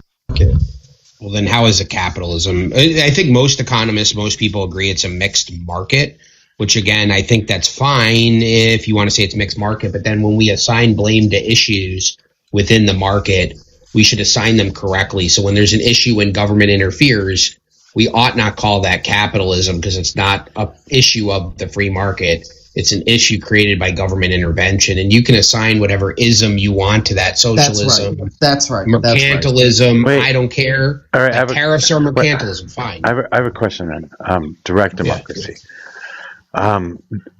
Democracy would be just the people having the ability to vote and have their vote counted. When I say that we are a democracy, are you imagining a system where everybody votes on everything? Or are you imagining a system where we have representatives that make decisions for us, so we vote for those representatives? Well, we're Republicans, Mojo. I think that there's different classifications, right? I mean, What's a republic? Sort of, we went through like what even constitutional monarchy could be considered democratic, parliamentary systems, simple majority, sort of simple, like pure democracy system, or like a so you want to reserve. This is still democratic. Okay, that's fine. That's fine. Yeah. That's fine. We don't have to go any further than that. I think you guys, or I think you understood what I said. So when we're talking about capitalism, capitalism in its purest form would be capitalism. Otherwise, it's going to have some sort of a pronoun added to it, right? Well, I would even make the argument, I think this is the Hoppian argument, that I think capitalism would actually perform better under a monarch, an authoritarian rule, than democracy. Because democracy allows the weak. Okay, I don't know how that's relevant. Well, it is the thing that can help us in like sort of order to gauge this is, generally speaking, like capitalism requires like obviously private ownership, right? And then that private ownership is sort of like let's say it's sacred because of deregulation. So instead of just applying it across the entire ecosystem, we could just look at this market, the healthcare market specifically. And if this is like much more regulated, we could say, yeah, this is less capitalism, I think pretty strongly. Even if we're just trying to meet like middle ground here. Okay, so going How'd you get so many libertarians in one spot? I don't know, they like coming and attacking my Marxist ideas. You don't have Marxist ideas, you have Mojoism. See, Yes. they like it. I don't know, they get off on it. I like correcting things. I think you're These are incorrect both most so of the time. petty, dude. Oh, me or them or both? Both. It's like, Okay. bruh. I come for the tiger. I'm just not going to lie about it. Mojoism is You not you ought to phrase that a little differently, Dr. Galt. Why? Repeat you what you just homophobic? said. Repeat what you can't- just said.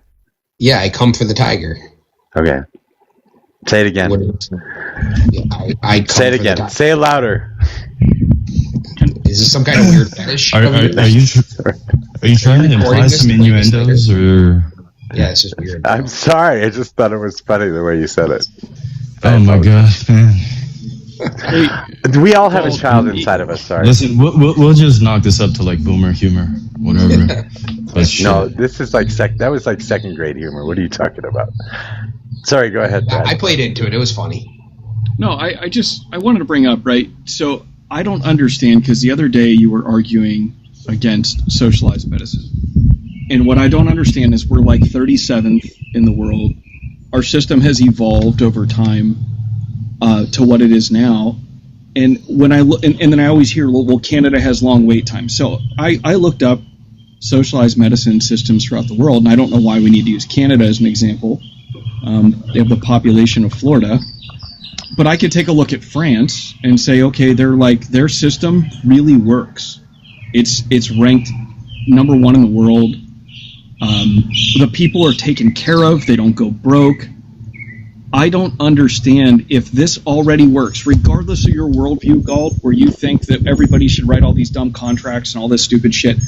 It fucking works, and people get to live longer lives, and it costs half per patient what it costs here. Why would you not advocate for that for your fellow Americans, to include yourself? Well, I think Don't you're assuming a conclusion already. I don't know if it works. Again, I already conceded I don't know anything about France, and you're just asserting that France is the best for whatever reason. I have no argument because I don't know the France system. And hold on a second, Brad. And you're comparing it to the American system, which I've already conceded is not a free market. Can you compare France to an actual free market capitalist system? Time out. Your ideas are 1,000% based in stuff that you make up that you think will work. It's not proven. No, you said it's. Yeah, it's not proven. I'm telling you that France is ranked. The results are there. Why would you not go, this is a good idea, we should use it? I already conceded I don't know anything about France. You're just telling me it's the best. I'll go research. But your ideas aren't based on anything. Wait, what? Like, well, hold on. It may be the case. Listen, it may be the case. Just there isn't even an argument here. You're just saying that it is the best, and take me at face value. I think it would be like at least easy for you to recognize that, right? Like. No, because your ideas. No, because this. No, you don't recognize that. Listen, no, because all of your ideas are all take me at face value. I know my plan will work with no evidence. But I'm giving you something. Brad, I think the evidence is very clear. As you introduced regulations into the market, costs rise. As you introduce subsidies, costs rise. There's no secret why the 3 most subsidized sectors in America are the 3 most expensive sectors in America. Right. Yeah, plus the critiques waged against like socialized healthcare aren't like made up in the sense we use like economic laws that are generally accepted. Like it's not nascent or new. If we were bringing up like new things, then you may have a case somewhat. But this is like economic principles, bro. No, Galt, stop. Go ahead. I'm trying to say Somalia has no healthcare laws. Outcomes also, right? So do they have the cheapest and best healthcare in the world? Like, the results matter. So what I'm telling you is that the regulation balance that France has, I don't know if you think it's more or less regulated than the U.S. system. I know that we're driven by insurance companies that dictate the healthcare for the patient. They get to tell you how long you get to stay at a hospital that they're going to cover, not what the doctor's recommending. I don't know, like, I can tell you that in other countries, they're just looking at patient care, best outcomes, and they develop processes. What is the libertarian healthcare system that you guys would advocate for instead of looking at what the world does? Like, what is your idea for providing healthcare? Well, now we're not supposed. I'm so confused, Brad. You come up here with a new country every time, and then we debunk the country once we learn about it. Like the UK. Yeah, the UK you brought up, right?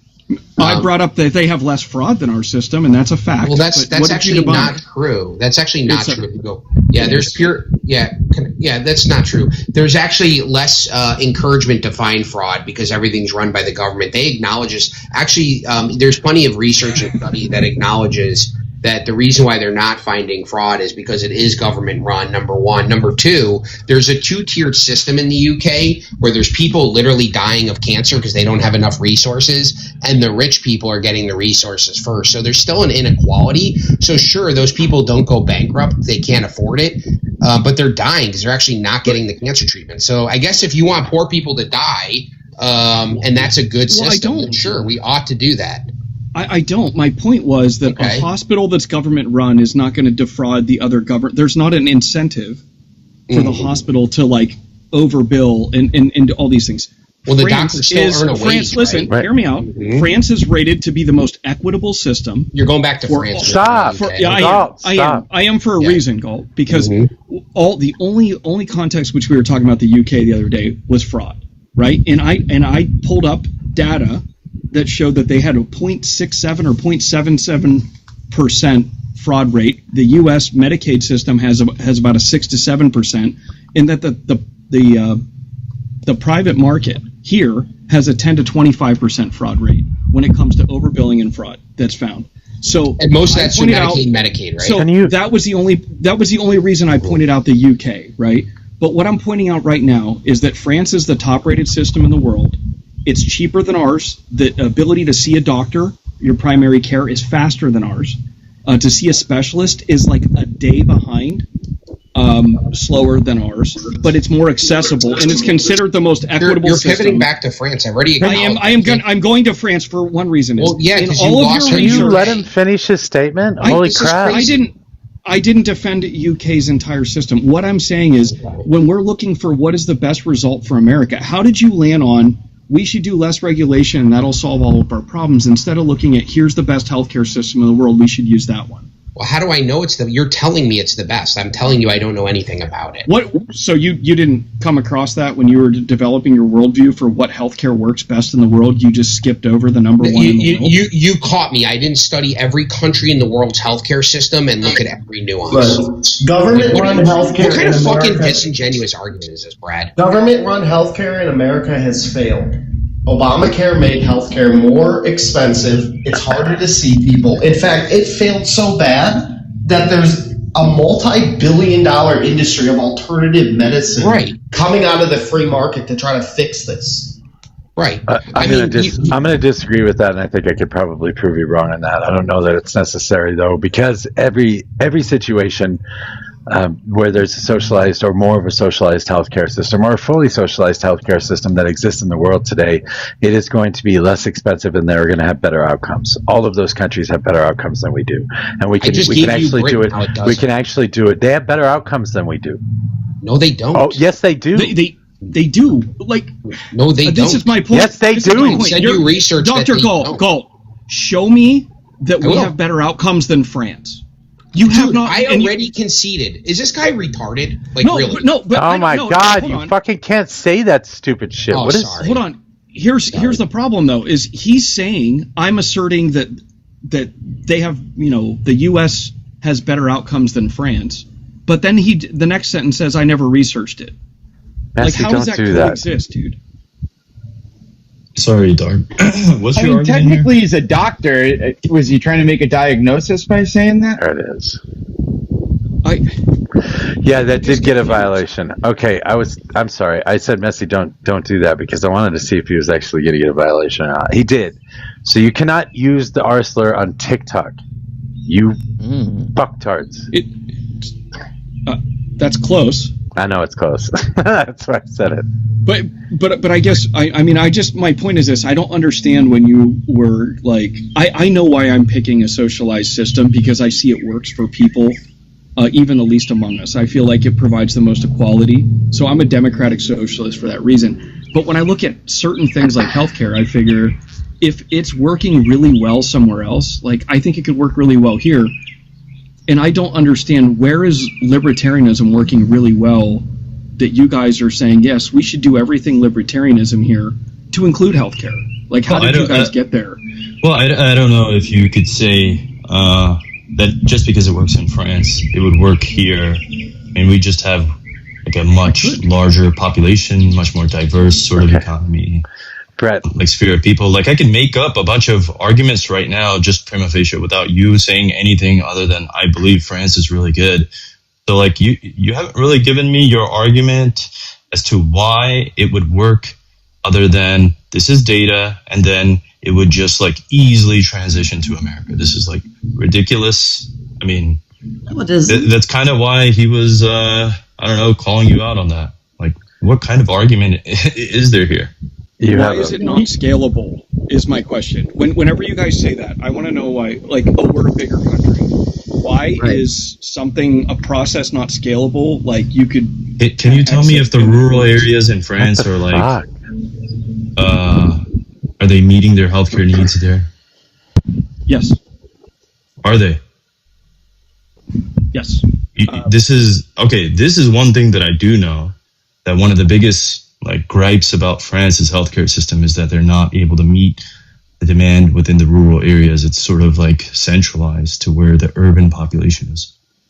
It's also like a gripe here in America. So you just lied at face value. Like, look, bro, you're disingenuous as shit. No, you just said yes. So in France, they have a longer life expectancy, for one. Two, they spend $7,500 a year versus $15,000 a year per patient for care. So even if but here we actually have problems. So pointing out and saying we shouldn't do this system because certain parts of it have struggles, there will always be parts of healthcare that have struggles. Access to care in rural areas will be continually, like, it's not going to be as good as if you live in a population center, but that's the fact. That's a choice you make when you live in a rural area. But so there is an issue. Delivering care, to say they're not delivering care equal to or better than what we have here in rural areas is disingenuous. I got a bowl So are you? Brad, wait. Brad, so you're saying they're not meeting the demand in the rural areas? Easy. I just want to point this out. Did he lie about that?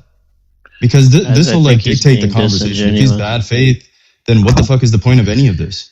I think I need to go to the hospital. This is why we need to look up like the data, because you're not good faith enough to be able to like, have this conversation.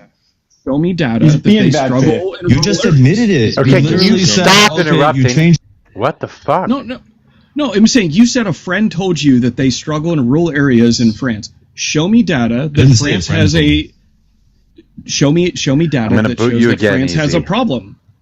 You just made it up. I think that friend is disingenuous. You made up a problem. Listen. You okay? Right after you said that statement, yes, affirmative, then you indicated to me that there was a problem. So either you made up the yes and you demonstrated it for us, or I don't know, you're like grasping for air right now because you're drowning and you're like, you prove it. No, I'm saying that, one, you created a problem with no demonstration that it's actually a problem, and two, I said as a like fact of nature, right? If you live in a group in a population center, you will have greater access to healthcare than if you live in a rural community. I don't know that it's problematic in France. You haven't demonstrated that. You just said it. Brad, what portion of the French population has complementary insurance to the public health care that's instituted? 90% has supplemental to cover copays. But if you have any chronic, but if you have any, it's called a moulet or something like that. But if you have any, if you have any chronic issues, you're 100% covered. If you have cancer, if you have diabetes, your care is 100% covered. And all the other supplemental, it's like having Aflac. It provides like prescription copays and your doctor copays of 25, 30 pounds. Is the French system French healthcare system as good at cancer survivor rates as the U.S. system? You brought up cancer a second ago. That's why I asked that. I'm not. So I'm looking at it in totality. I would say it's worse. Yeah. In totality, I'm not sure, but what I am sure of is that they have greater access to care regardless of your income, and that they're not filing bankruptcy from healthcare bills, and that do you pay significantly higher income taxes in France? So this is a weird question. Yes, you do. No, it's not a weird question. It is. It's not a weird question, right? Are you including the cost of our healthcare into our tax rate when you're doing the comparison? Because they're getting something with their taxes that we're paying for separately. So combine the two in the U.S. What's your tax rate plus what you pay in health insurance, and compare that to what France does with just straight taxes.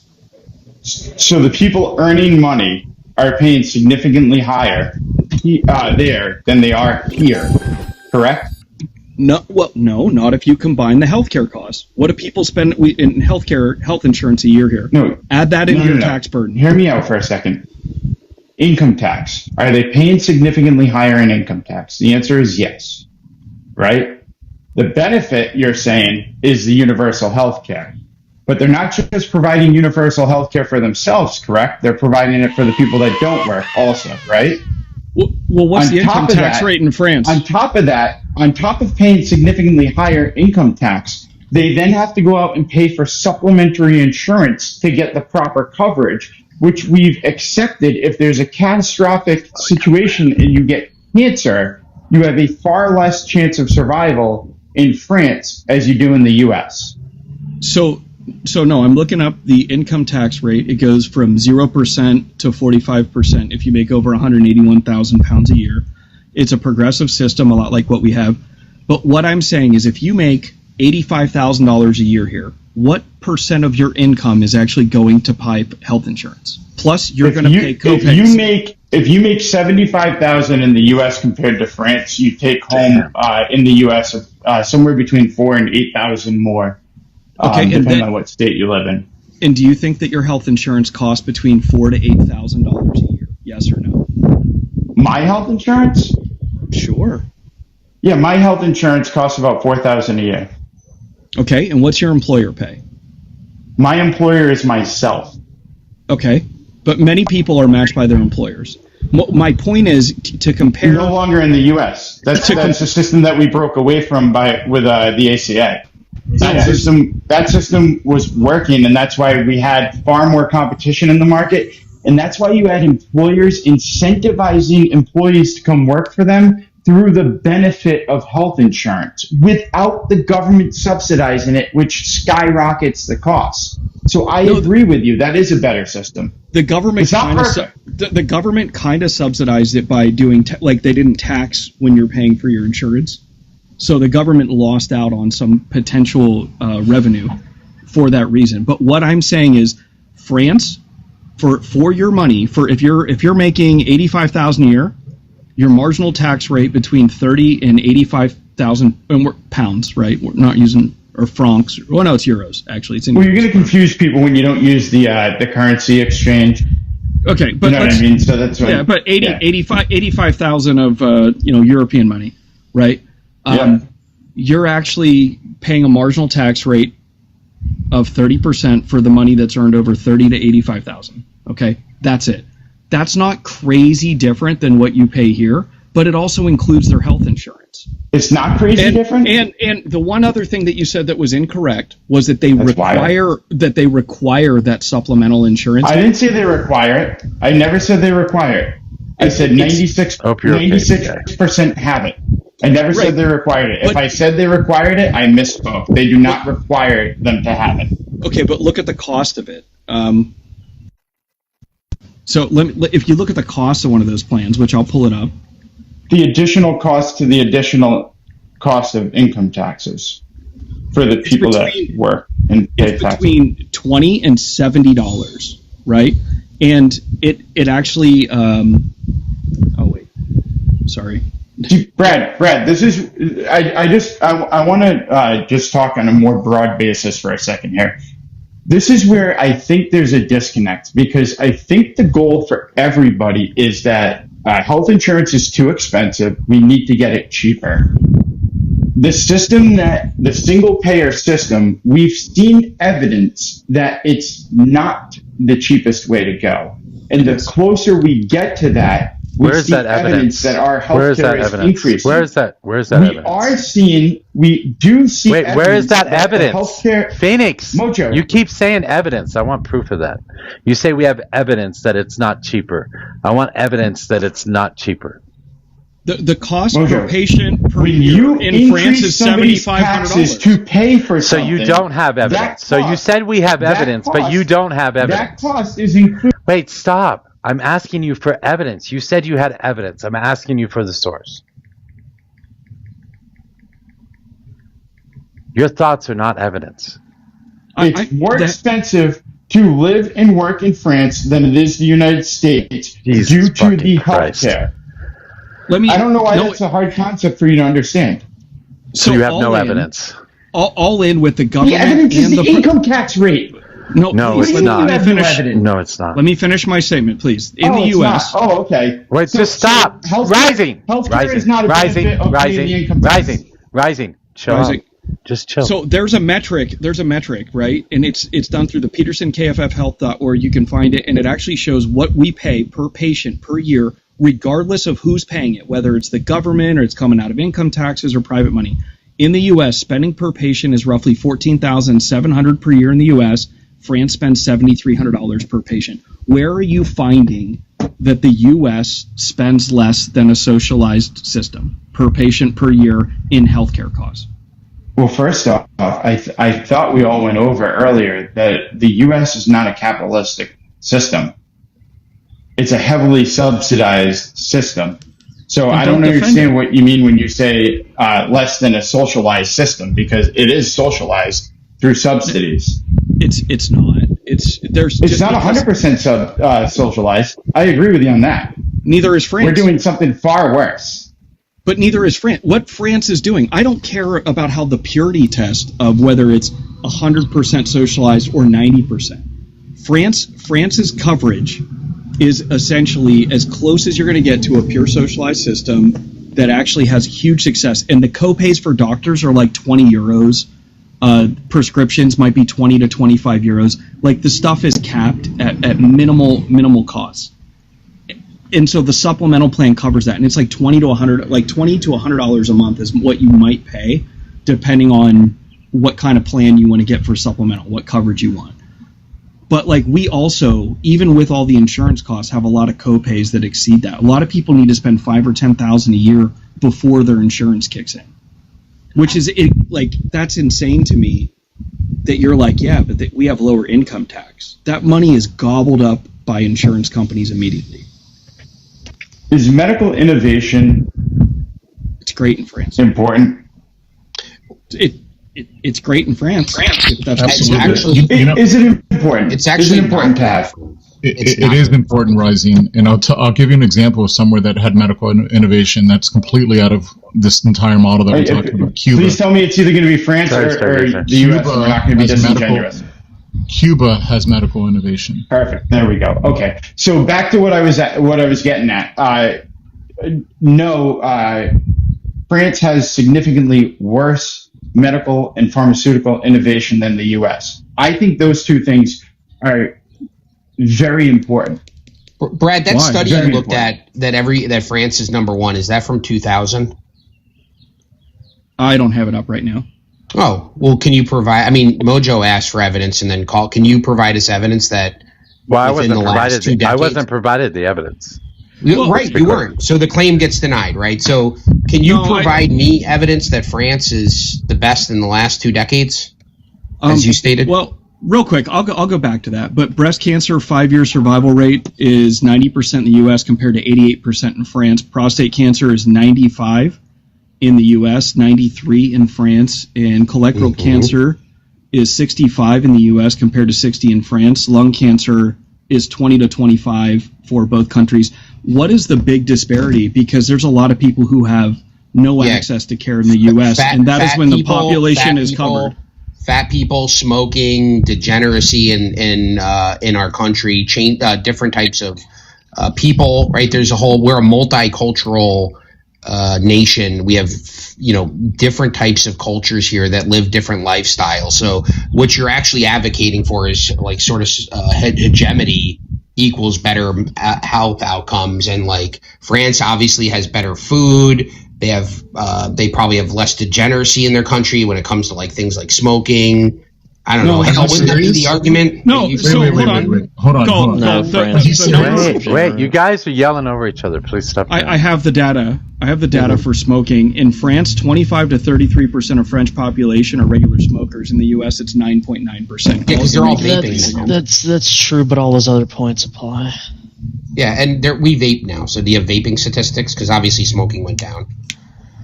France, you don't want to debate whether France is more degenerate. It's like one of the most degen nations on earth. But every other point applies. And I want to add something here. I know how much you guys love regulations, but they also have regulations on their food, right? They have higher taxes on the things that cause ill towards their health, right? Okay. Bad food that's bad for you, candy, sugar, tobacco, you name it. All of those things are heavily taxed because it's discouraging you from consuming those. If you consume them, by all means consume them, but you're going to get higher taxes on it that then goes in their healthcare system. Okay, but then what we're talking about is health outcomes related to having health insurance. And what my argument is, they have a resource constraint. There's many studies. And by the way, Brad, first, can we provide evidence to your claim that they're number one in everything? When you say, well, I don't can we provide that evidence, please? Did you say? Yeah. Did you say? Because I looked it up and said Holy fuck! Did you say number one? Did I? I said number one in everything. I don't remember hearing that. Just he said it's tell better you guys than a the US. fun fact really quick. Galt, No. did you know that France is so degenerate that Who the fuck cares? I don't think I heard. paternity testing I- is I- illegal. I And still I don't don't think care. anyone on this panel, and like I don't talk about this often, but I don't think anyone on this fucking panel knows how pharmaceuticals work, like how big pharma works, where they get their drugs, and how they're developed. And I It's not even is a large part of it. But Wait, Dr. Galt, France- hold on. I don't remember him saying number one, but are you talking about the WHO study from 2000? Is that what you're looking at, Galt? Yeah, that's the only thing I can find in the last Okay. 25 years that suggests that France is number one. Okay, I haven't looked at anything else, but I found the study that you're looking at. And that study you're looking at, the U.S. was ranked 37, and France was ranked 18. Yeah, Obamacare definitely probably fucked up this country more. I don't disagree. No, this was in 2000, before Obamacare. Oh shit! Yeah, My guy. you're right. Never mind. Yeah, What the fuck? yeah, that's fine. Hey Galt, one of the number one drugs in pharma right now that is increasing human life. Where do you think they get that from? I don't know. Why you just tell me? Where do you think the top pharmaceutical companies get that from? I don't know. Tell me. I have no idea. CS, tell me. Do you know what I ate for breakfast this morning, CS? Dude, wild. Misery. Yes, You exactly. definitely had to Thank you. eat. Children. Yeah, Galt. So if you don't know, then don't fucking talk about it. And like Wait, I don't talk I already about it because conceded I didn't know fucking about can't. France. Wait, chat. No, and Pale. I can't. Yes. So yes, you don't know. I can- I conceded about France. I said I didn't know about it. I'm asking questions. Did I not concede, panel? Did I not You did, concede? you I had did no You did idea like you didn't know about it. 34 you did. times. Like, Okay, Yeah. so when all the counterpoints are brought up, right? Life expectancy in France is average over 80 years compared to 76.5 in the U.S. Infant mortality is 4 unalivings per 1,000 live births. In the U.S. is 6. Avoidable mortality. France ranks among the best globally for preventing unaliving that are treatable with timely, effective health care. The U.S. has notably higher rates of amenable mortality and disease burden among peer nations. So that's from the healthsystemstracker.org, and there's plenty of charts on there. But the reason that I picked France specifically was that a lot of the claims come down to Brad, you have a Your wind, your wind sucks, Brad. I'll fix it. But a lot of the problems come from access to healthcare, right? And you can get in to see a primary care physician faster in France. Like, I think it's like 50% faster, and the likelihood of you actually getting a same-day appointment is actually higher in France for primary care. And then for specialty care, the percent of people that take over 60 days for specialty care to see a specialist is actually, I think, about half of that of the U.S. as well. So I'm just saying is that, like, access to care is way higher and the outcomes are higher, and they spend half as much as we do. So even if we add in that we're fat in the U.S., right? Got it. So maybe we wouldn't get it for $7,400 a year like France does. Maybe it'd be $9,500 a year per patient in the U.S. But it's not going to get up to double. Yeah, I could send you four research. I could show you 4 data points right now that you're actually wrong. One of them's in France. I'd have to actually convert it. But like what you're saying, actually, why? Like, again, I get it. I get it to a certain degree that, like, we're talking about France because socialism. Well, Brad brought it up. I didn't. For sure, Galt. But I don't know. You know how the U.S. healthcare system works. Yeah, I'm not advocating for it. Brad came up here with his whole chest, and I conceded right away and said, I don't know anything about France. Brad came up here with his whole chest and said they're ranked number 1 in the world. Okay. No, he didn't. Well, he said it was better than the U.S. He said it was better than the U.S. He said number 1 across the board. He said number 1 across the board. All metrics, and so I can pull up some other additional metrics that'll show you, like, as far as what I'm saying to support it about seeing your primary care specialist and access to care for the people. And I think it was rated, I think the one thing it was definitely rated on, which is probably the most important thing to me, for me and my fellow Americans, is that it was the one that bridged the biggest wealth gap divide so that people who had more money could get more care. France is more equal when it comes to that, is that everybody can have access to the same care. That's actually not true. I can show you pure studies right now that rural areas in France are struggling with resource issues. Like, this is like a known thing. It took me 5 seconds to look it up. Oh my God, it's almost like we don't struggle here in America. Yeah, does any place access to healthcare is not a thing, and then also, like, how many bankruptcies are due to healthcare issues? Yeah, I didn't take a position on the U.S. system. Like, what are you talking about? Right, but this is a simple question, you guys. Is there anywhere on the planet where rural areas aren't struggling for some sort of resource because they're rural? Of course, rural areas are going to. I acknowledge rural areas are going to struggle with resources. Okay, so then why bring it up? What do you mean why? Because he's saying it's perfect and it solves all the problems. I didn't say that. I didn't say it was perfect. No. I being said rural, it was best in the world. Hold on. Being rural and living in a rural area comes with the expectation that you're not going to have access to everything, and that's by choice. That's every fucking rural place on this planet. And I acknowledge that. Mojo wants us to move out to, like, the country because he's like, housing is available in the country. So.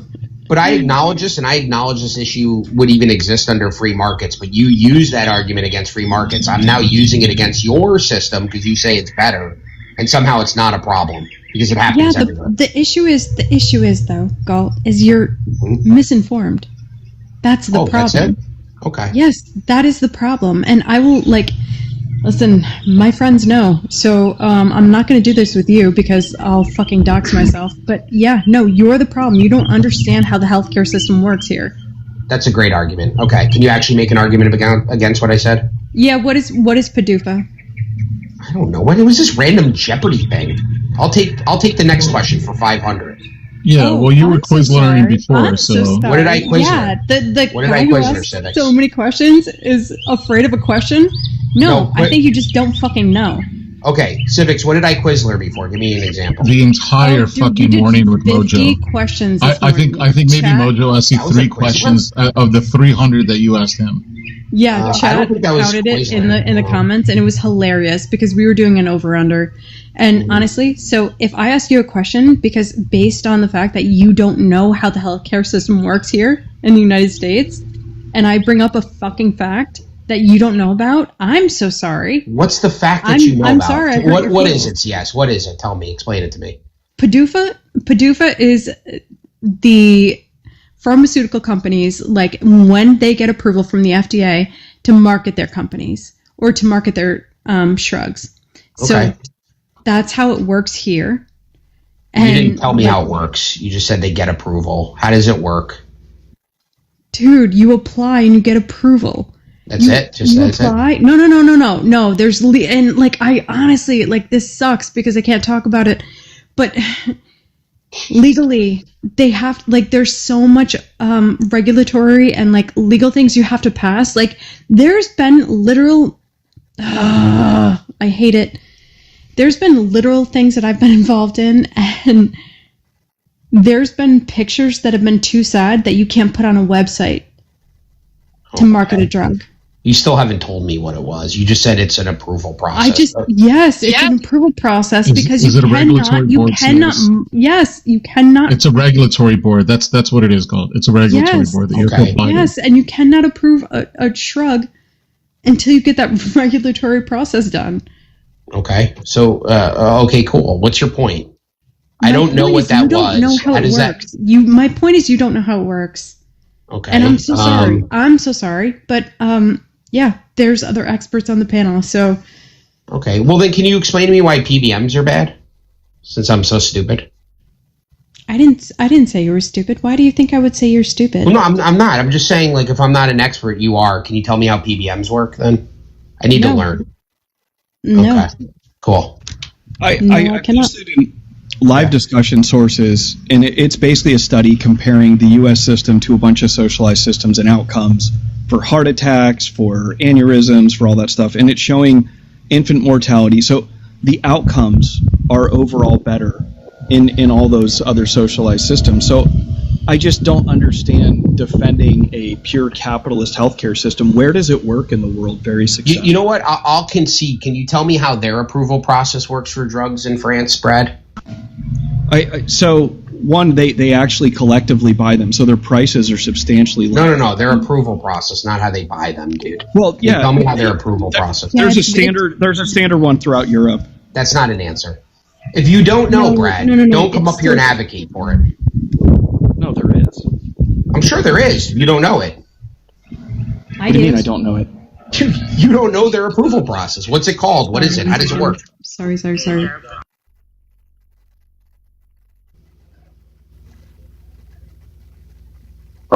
It's a non-answer. I do have a Dialogue Health in France. Study done in 2018. France's healthcare system is ranked number 1 by the WHO. This system provides the best overall care to its population. The French population is healthy. They live longer lives and have easy access to healthcare services at a low out-of-pocket price. The French healthcare system plays a leading role in the world with excellent healthcare providers and a dynamic biotech economy. So I did find an article and study attached to it, as well as facts and figures from 2018. If you're interested in that, can we use the same organization that Brad had cited earlier, the PGPF.org, their most recent study? I don't know. 2024. I'm sorry, Brad. I don't mean to interrupt, but I will just say the European Union and Regulation and French National Health Review oversees this. And so what they do is lab studies, animal testing, toxicity studies. They do phase 1, phase 2, and phase 3. I'm so sorry that you don't understand this. And again, it's through the EMA. Who doesn't understand this? You don't understand that. I conceded I know nothing about France. Why would I know this? I already conceded that. Well, then don't argue it, dude. Just to be I wasn't arguing it. Brad was. And I asked him about it, and he doesn't know. So tell Brad not to argue it, would you? No. Why? Be consistent. I think it's really funny. I do too. It's really funny, Galt, because like every time you come on this panel, you're try laughing. To act like you are an expert on these things, and I'm telling you, you are fucking not, dude. Wait, panel, did I not concede I knew nothing about France? And Brad came up here as the expert. You're telling me not to talk about France, but you won't tell Brad, who doesn't know shit about France. No, It's fine. So healthsystem.org. It's not fine. What do you mean? She has to be consistent. Tell Brad to stop talking about it. Okay. Healthsystems.org compares health systems throughout the world. What I'm wondering, Galt, is basically, where did your worldview come that somehow a purely capitalist system would provide health care to the citizens in a meaningful way that is better than either what we have now or to the socialized systems that are definitely better than what we have here in the U.S.? Yeah, I mean, you're against it, right? I'm sorry, what? So you're against socialized healthcare, right? Correct. Yes. I look at certain things that have less of what you're talking about, and they're more widely accessible to people. Like things like, I don't know, water. You can even look at like televisions. You can look like people can generally afford televisions in this country. LASIK surgery has come down in price. That's generally absent of a lot of subsidies and regulations compared to other sort of medical practices. Eye care, like getting glasses and things like that, it's still subsidized and there's still regulations, but it's not widely subsidized. Chiropractor care is also another thing. So when I look at the industries that aren't influenced as much by regulation and subsidies, you can see those products become widely more accessible to the market, and they become cheaper, and more people can afford them and access it. And when you restrict those things in the market with evidence, you see that they become more expensive and harder to access for people. So I believe that making things more accessible is the way to go. You don't have a comparison, though, because there is no socialized chiropractic care. There is no socialized eye care. These are all things that you're going to have to pay for extra above and beyond any of the programs that you use. Yeah, the only comparison would be in other countries that have those same things. To the price of LASIK go down in a socialized medicine somewhere else, right? And what you're saying here is essentially demand brought that down because demand allowed for more competition in the market, right? That's what you're saying? Yeah, it had nothing to do with regulations.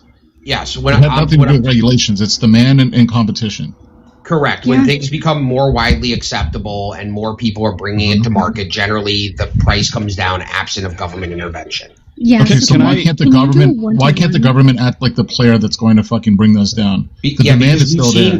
Because we've seen through all of your examples that resource issues become still constrained, right? So resources are still constrained. They're less constrained because you have greater access for more of the population. Provide evidence Comparing the fact that you can import a TV from China doesn't apply to providing chemotherapy in Iowa. Like, I don't understand your comparison at all. The fact that we get cheaper TVs here through importing from other countries, you're not going to be able to import chemotherapy from China. Why not? Seriously? Yeah, we already import medicines. We get most of our medicines from overseas in the first place. Well, so we said we're not going to be able to do it. And I asked you why not, and then you said we can do it. No. The care itself is provided domestically. I'm saying that the medications already come from overseas. Okay. We already pay more for the medications, the same medications here than a socialized system. Is there a restriction on who can buy it here, and is there restrictions on which ones can come into the country? Yes. Okay. Yeah, but is there a restriction on TVs? There are. Yeah. Is there a restriction on who can buy TVs and sell them and distribute them? Not TVs. Right. I was going to say shrugs. I'm sorry. I thought we were still focusing on that, but no, he did. Sorry, Brad. He did. He's trying to compare them. That's wild. No, it's not wild because Brad just said it. Yeah, I would ask if we're going to do the same thing with TVs versus medicine. What do you think controls like the pharmaceuticals in France and versus the United States? I already conceded I know nothing about France. So ask Brad. Yeah, Brad's the one who came up here. So ask Brad. All right, I'll tell you. I'll educate you. Thank you. Why don't you ask Brad? So the United States is market driven. Like that's how it works. Like it is going to be so expensive. It's going to be so expensive because it's market driven. So how is it market driven? No, in France they have like a governmental control system there. Yeah, how is it market driven in the United States? How is it market driven? Do you know what Ozempic costs? No, I don't take Ozempic. You're asking me this like random fat. Like, do you know how much Ozempic costs? No, I've never taken it to lose weight. I don't. Yeah, I don't care. That's not the point. How much does it cost? No one's asking you that. No one's asking you if you've ever taken it. What I'm saying is it's extremely expensive. And it's extremely expensive because it's market driven. And so when the government does have control over It's extremely price, expensive because it's heavily regulated and there's evergreening laws. Yeah. listen, It should be just as cheap as across the Tylenol. board, across the board. Again, what we have in the United States, and god damn it, I hate the 69 number. Somebody give me a coin. What I hate is, again, we have this system in the United States with pharmaceuticals. Thank you, Robot. That is market driven. That is gonna. It's like. It's not market. It's whatever supply and demand, right? It's whatever we want to pay. We will pay for it. And I think it's fucking interesting too. I think it's interesting that all of these things since the pandemic have gone up in price, and we've just accepted it. Number one being pharmaceuticals. And I shouldn't be fucking talking about this. However, I am. And so then in France, where we see like a governmental structure that's overseeing the body of medicine because they want their population to be healthy, I have no idea why you think our system is better. I don't. Again, I've conceded I don't know anything about France, and I've already told you. I already told Judge Broken about our. My work is done, Galt. What? I think it's a little. I know nothing about it's France. a little weird. I think it's a little weird that we're sitting here. We all agree that healthcare costs need to get driven down, and we're arguing. One side's arguing for more of what's made healthcare costs increase, and one side's arguing against that. We have less than 2 out of 3 Americans that are working age in the labor force, participating in the labor force right now. And we're arguing over what the government can do to help lower our costs so that the less than 2 out of 3 people can pay higher income tax to pay for those things, those additional benefits. Why don't we argue about ways to create because more you're making a lot of employment in this country to increase the income tax? You're making a lot of revenue you're making a lot of on the assumptions. people that are actually hey, earning. you're making a lot of assumptions.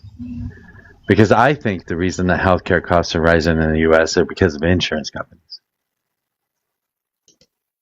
I agree with you. If you introduce more competition into the market with the insurance companies and provide less government subsidies, then the rates would drastically drop. Would the rates drastically drop? Would the rates drastically drop if the government, not for profit, a no profit seeking entity, would take over the insurance process instead of insurance companies that need to are required to make a profit? Now you're going to argue semantics because this is not semantics. No, they wouldn't, because for the working class, the people that are paying income tax, the cost would drastically increase. I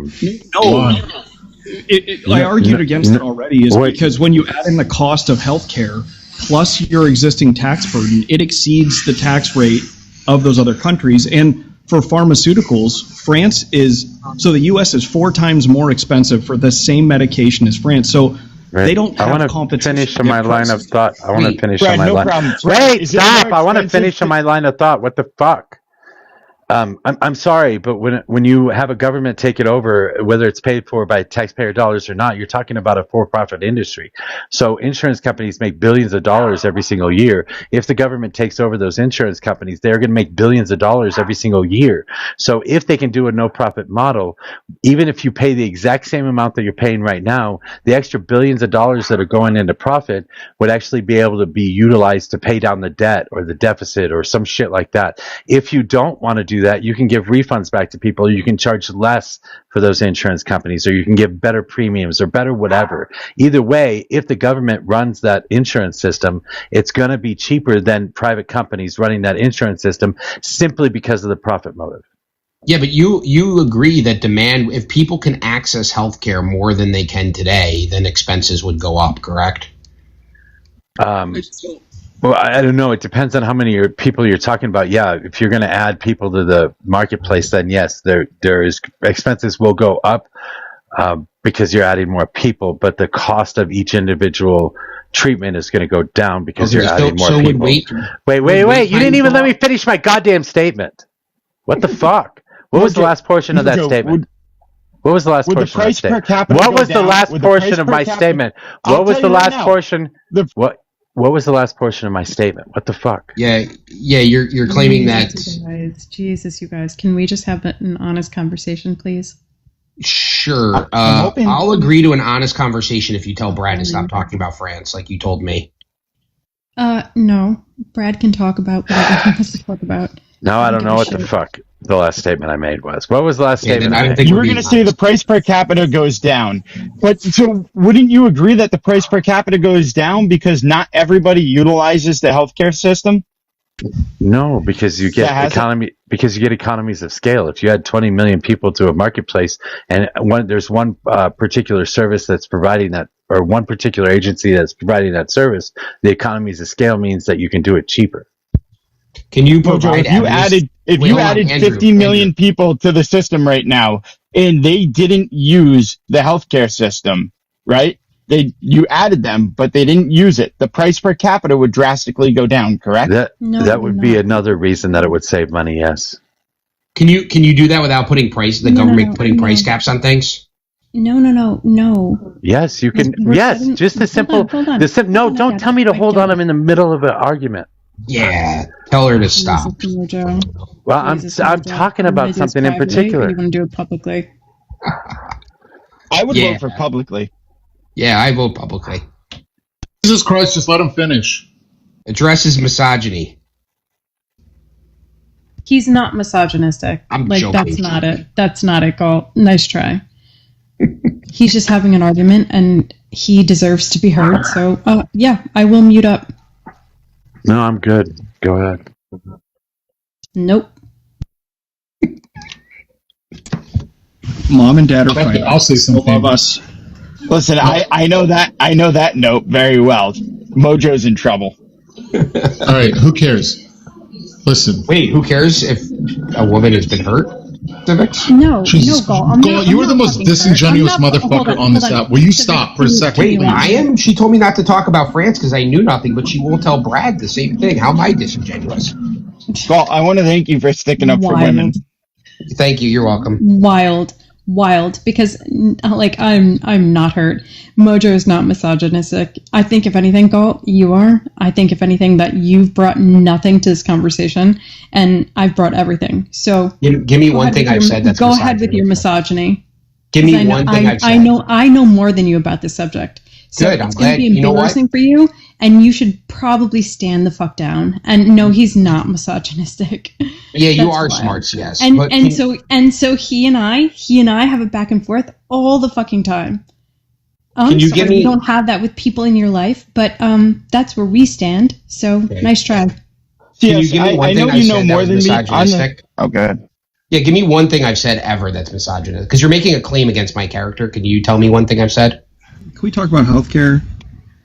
Yeah, this is going nowhere.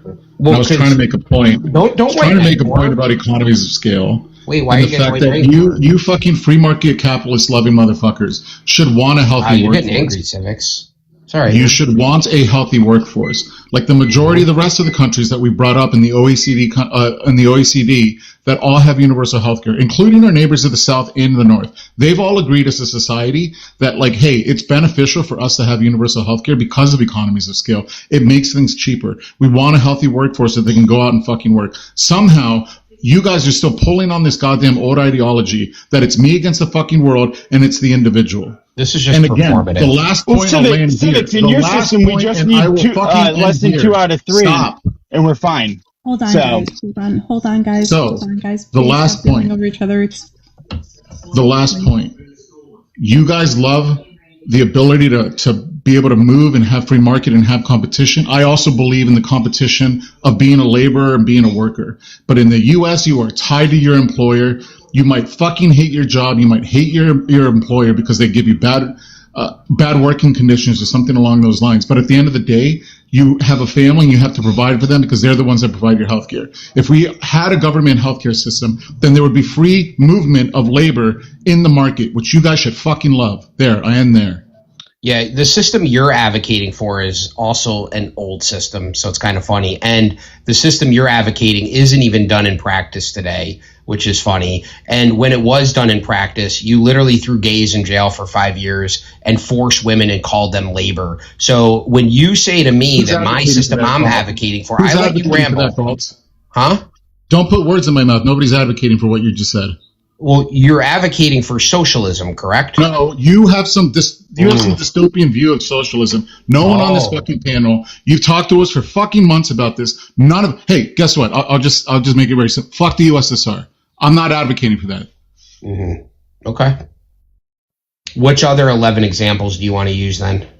The same libertarian ones that you're going to give. The same exact ones. Mm-hmm. Okay. They don't exist, right?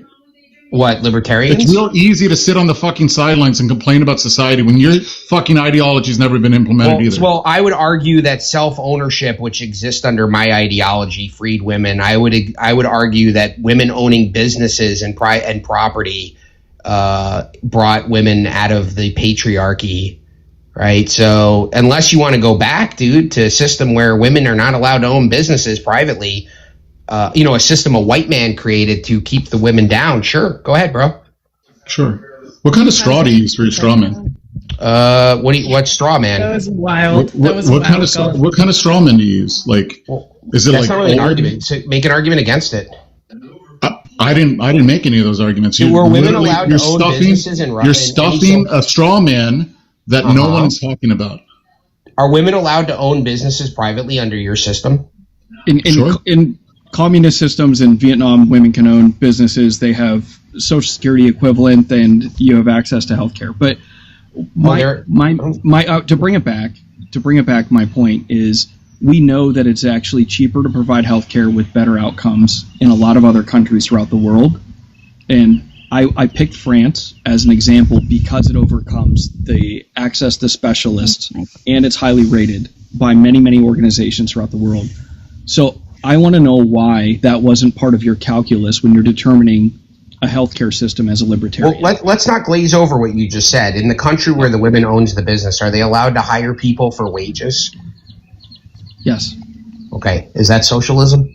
It's a blended system, as is all That's systems not my question. blended. That's not my question. Is that socialism? It's a heavily socialist system. No, it's not. Well, it's Civics, don't the workers owning the means of production without private ownership, is that not? Why are you conflating? Like, if somebody has private ownership and has wages, that's not socialism, my guy.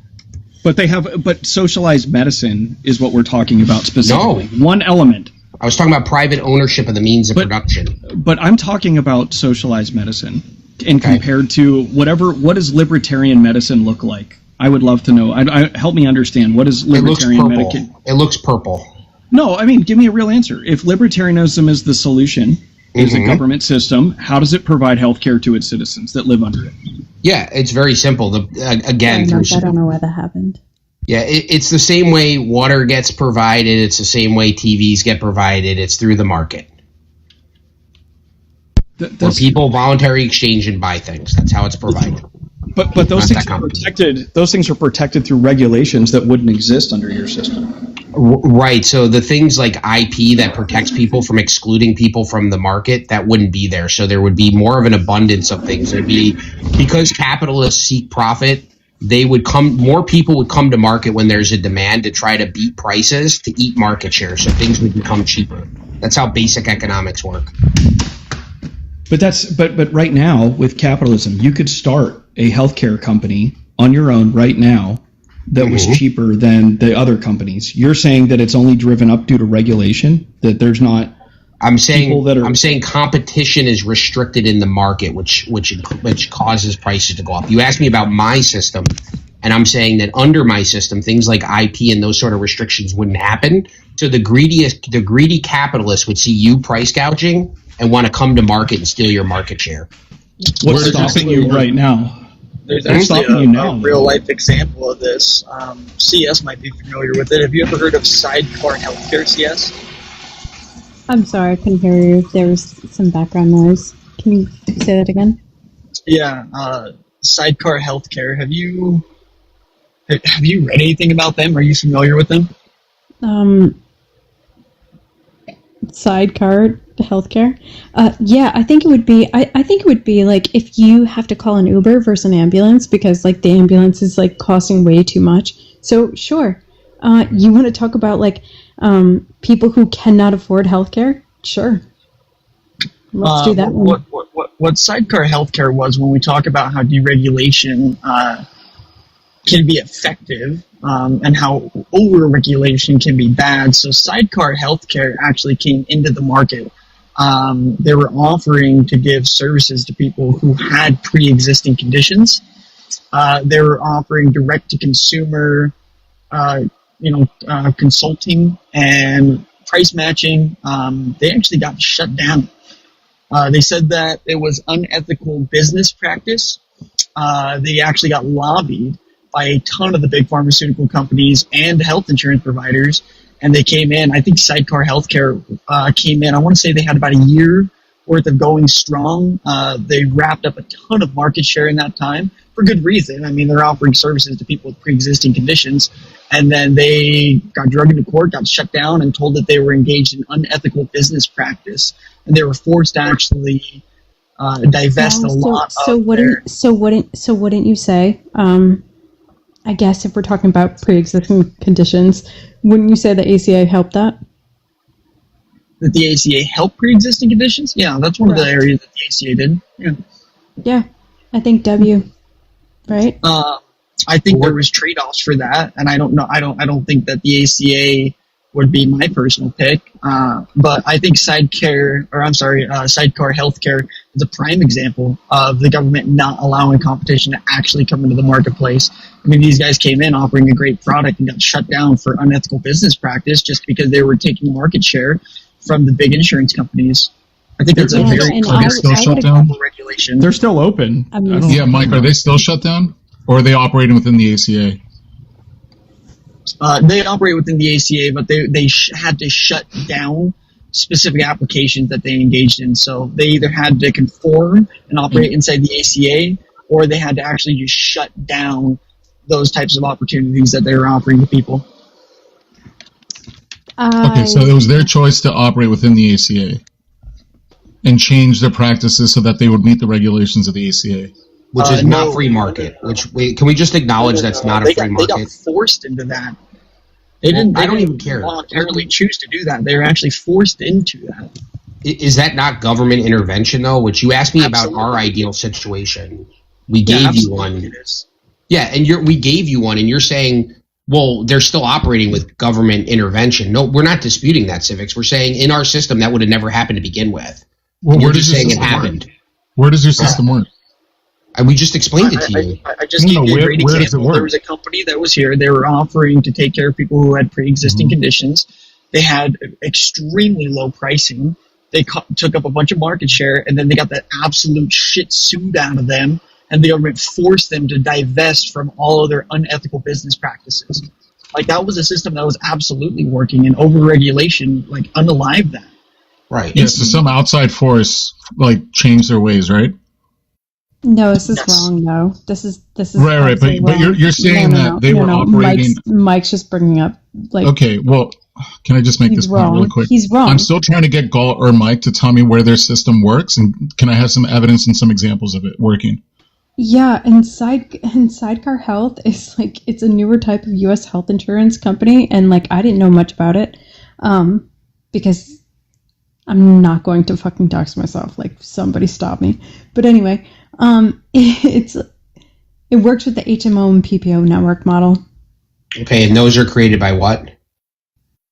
Insurance companies. HMOs and PPOs are created by what? Insurance companies. HMOs and PPOs are created by what? Are you going to ask me again? It's created by government. Do I have to ask? Do I have to say it again? Or they're created by government. They were created by government. No, they were not. What?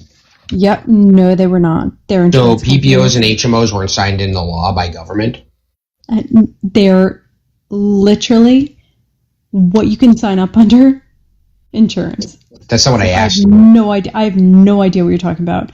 So again, I guess what I'm reading here too is like, instead of like The core idea is instead of hiding prices behind insurance contracts and provider networks, patients see upfront prices. This is a law, Mike. This is what's happening because we as a people have decided like no, we're not going to hide prices and systems behind what you need to be served as just to make sure your body is okay. What are you talking about? Yeah, I don't think you're speaking about the same company I am. Oh, I am. Can you cite that then? Sidecar Health was a startup. That's what you're talking about, right, Mike? The startup that is relatively new. Yes. Yeah, here I can. And like the basis of Sidecar Health is that you will know what you'll pay based upon your insurance company and based upon like what services you get. So an example would be like an MRI. You will know what you have to pay out of pocket. That is what Sidecar Health systems are. What are you doing here? Yeah, I think maybe something might be missing from this conversation. What do you think I'm saying Sidecar Healthcare is? I think that you're saying that it's illegal when we know that it's been put into law and we know that you have the right to know exactly what you're going to pay. So that's wild. And again, when you work with these markets, it's any doctor you can see. So it opens up. Like, I don't know why you would argue against it. I didn't argue against what Sidecar Healthcare is. My statement was that they had to shut down and incorporate into the ACA. They were not allowed to act privately in a lot of those functions. It had to adjust, not shut down. You're wrong. It had to adjust. You're wrong. And you're wrong. It said that some things under Sidecar were not ACA compliant, but now companies fully understand and they are all ACA compliant. Yeah, and we're giving an example where competition. We're giving an example where competition. Honestly, this is so insane. Yeah, I think we're giving an example of where competition and an alternative solution entered the market, and you're actually don't deflect. Agreeing. Don't deflect. Don't deflect how wrong he is on this. Well, no, you're saying government regulation stop competition. Like we're in agreement. Yeah, Sidecar Healthcare came in.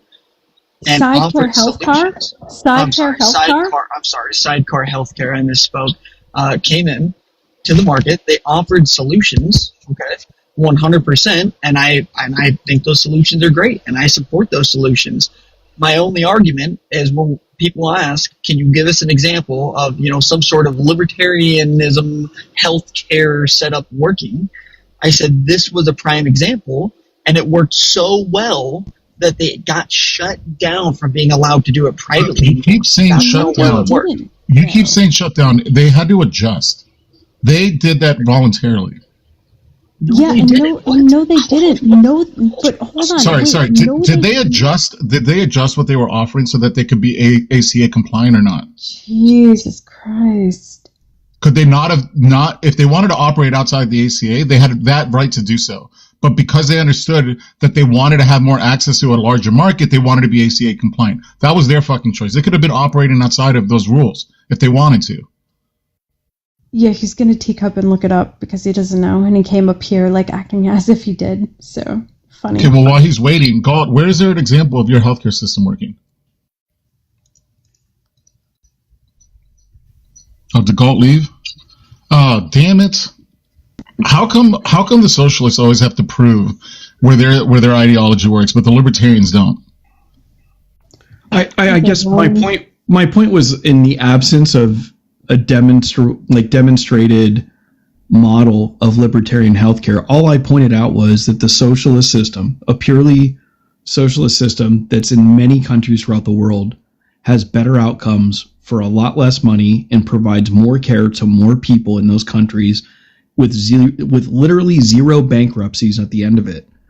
And I don't understand why we would not advocate for that. And as an American, for our fellow Americans, I can't make sense of like that conclusion. That's all. I don't know why the free market capitalists had no comment on my statement that you're all about freedom. Not being tied to an employer for your healthcare gives you more fucking freedom. So sidecar healthcare, the way it works, from what I'm reading, what I'm reading is that they covered 80% ish of what they consider a market rate for a procedure, and if you were able to get it cheaper, so say if you went to a general practitioner, they would pay $179. They will pay $143 of that. But if your doctor only charged $95, you get to split the savings between you and them. So you would be able to get it cheaper. So, but $95, even for that visit, it's still more. In Europe, it costs $20. And then if you're going to talk about, well, they have higher income tax rates, you have to take our income tax rate and then add in what people pay all in for healthcare, which is co-pays, add in what comes out of your check monthly, what your employer pays. Out of network cost. Yeah, everything. You have to add it all together and then compare the two, is my point. Because your income tax rate is giving you a basket of goods. They get to retire at younger ages. They get more time off. They work 11 weeks less a year on average. Like, you put all those things into a basket, that's what you're getting for that difference in income tax rate. And so compare the two. Subtract 11 weeks of wages here. Subtract, all that, and then see what it looks like. I also want to know what was disingenuous about my argument. Because saying that you were tied to the employees, you are tied to the employers. You absolutely are. To suggest that that's a benefit, to take that incentive away from employers to be able to offer to the employees is a value to come into work for them. For employees. No, what I'm saying is that you're tied to your employer for your health care.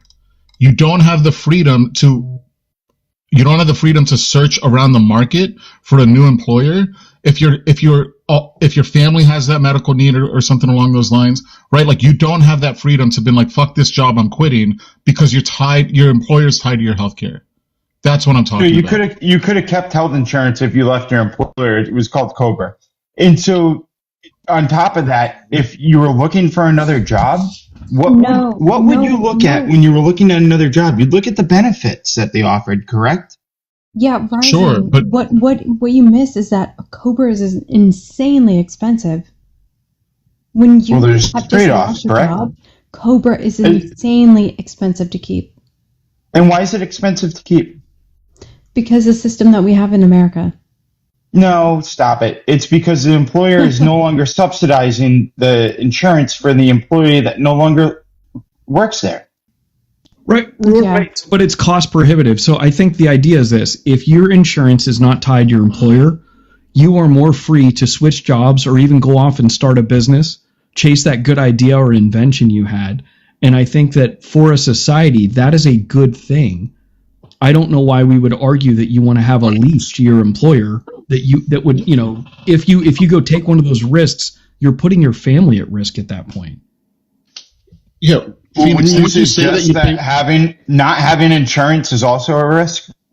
Absolutely, but Phoenix, didn't you say that you pay $4,000 a month? Then why does the left like to cite the number of bankruptcies due to health insurance, not having health insurance, as a problem in this country? If you agree that that's a risk that somebody's taking on, no, you can go bankrupt with health insurance. Is the point? 30% of all bankruptcies in this country are due to health care bills. That is not a problem set that exists in a socialized system. That doesn't happen. That's 0%.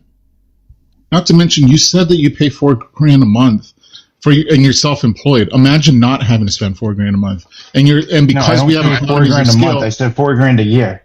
Okay, imagine not paying $4,000 a year, and that translates into economies of scale where you have probably better coverage because $15,000 a year in income tax. I'll take the $4,000 a year, thank you. Who said anything about $15,000? Are you suggesting that in a universal healthcare system, I'd be paying less than $4,000 a year? I would say that it would go up marginally, but we would also tax. All right. We would have an effective tax rate. You can have tax systems like a wealth tax and other things that would help pay for.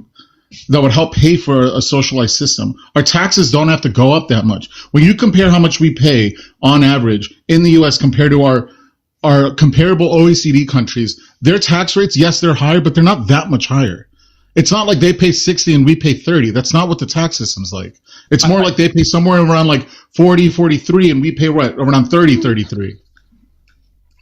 I pulled it up, a comparison. If you made $85,000 a year here, which I think is the median income between the U.S. and France, your income tax, federal and state, is between $10,000 to $12,000 in the U.S. It's between $12,000 and $15,000 in France. Your social charges, your payroll tax, FICA, is $6,500 in the U.S. It's about $15,000 in France. Your estimated net take home is between $66,500 and $68,500 in the U.S., between $55,000 and $58,000 in France.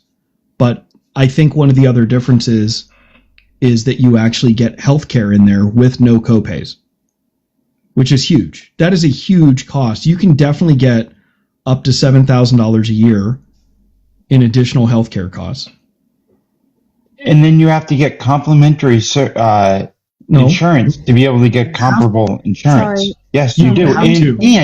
And what you're suggesting is to take the number one innovator of medicine and pharmaceuticals in the world out of being the number one. All right, Rising. I 100%. You have the floor next, and you can please continue. Mojo, you there? Because you're going to puzzle piece.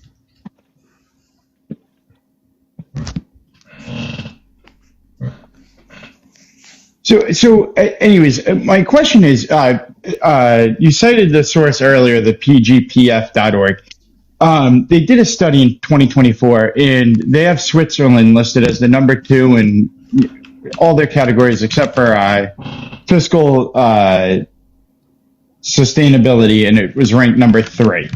So why do you guys not cite Switzerland as a viable comparison rather than, a country like France, which has a 30, they're ranked 30th out of 32, which the U.S. is number 32, but ranked 30th out of 32 in fiscal sustainability. And they're not number 1. They're in the middle. The reason that I cited them is because for the level of service that's provided, such as access to specialists, which is true in Canada. It takes longer to get a specialist than it does in the U.S. In France, it's about the same, but they're actually much faster to get into primary care and to get same-day appointments with primary care in France. That's why I used France in particular, because it's very comparable to the access, like the speed at which care is able to be obtained to the U.S. All right. Well, because this is my thing. If I'm on the left and I'm making the argument for universal health care, I'm looking at a system like Switzerland that has forced private health insurance coverage, where they have a private market, you go out and you buy it.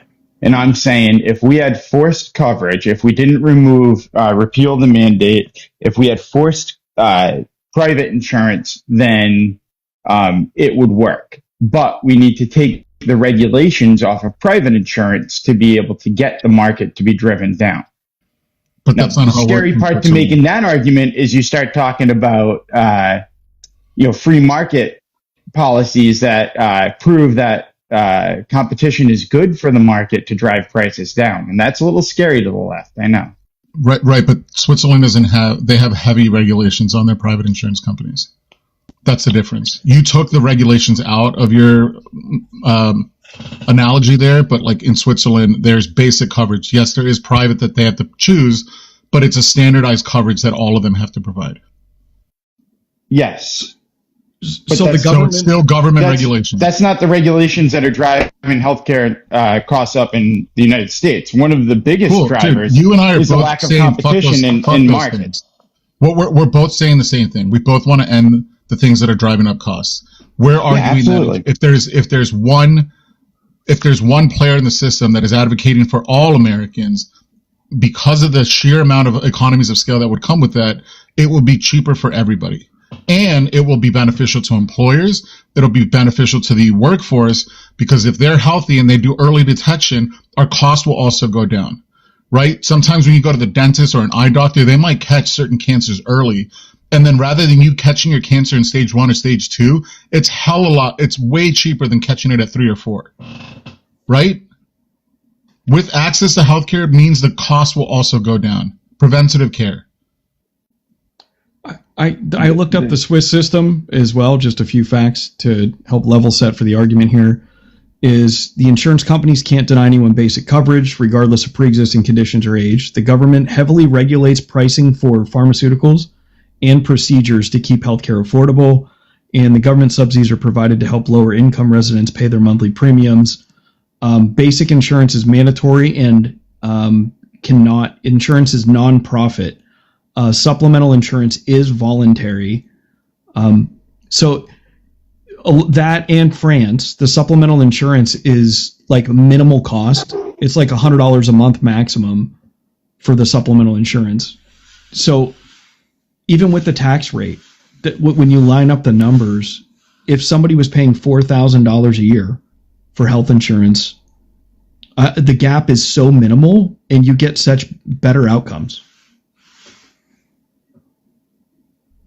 Again, you're missing the civics got the point that I was bringing up, where we are arguing the same thing. We want the cost to go down. It's just a matter of how to get there. Switzerland's also the number 2 most expensive healthcare system in the world, according to that report. But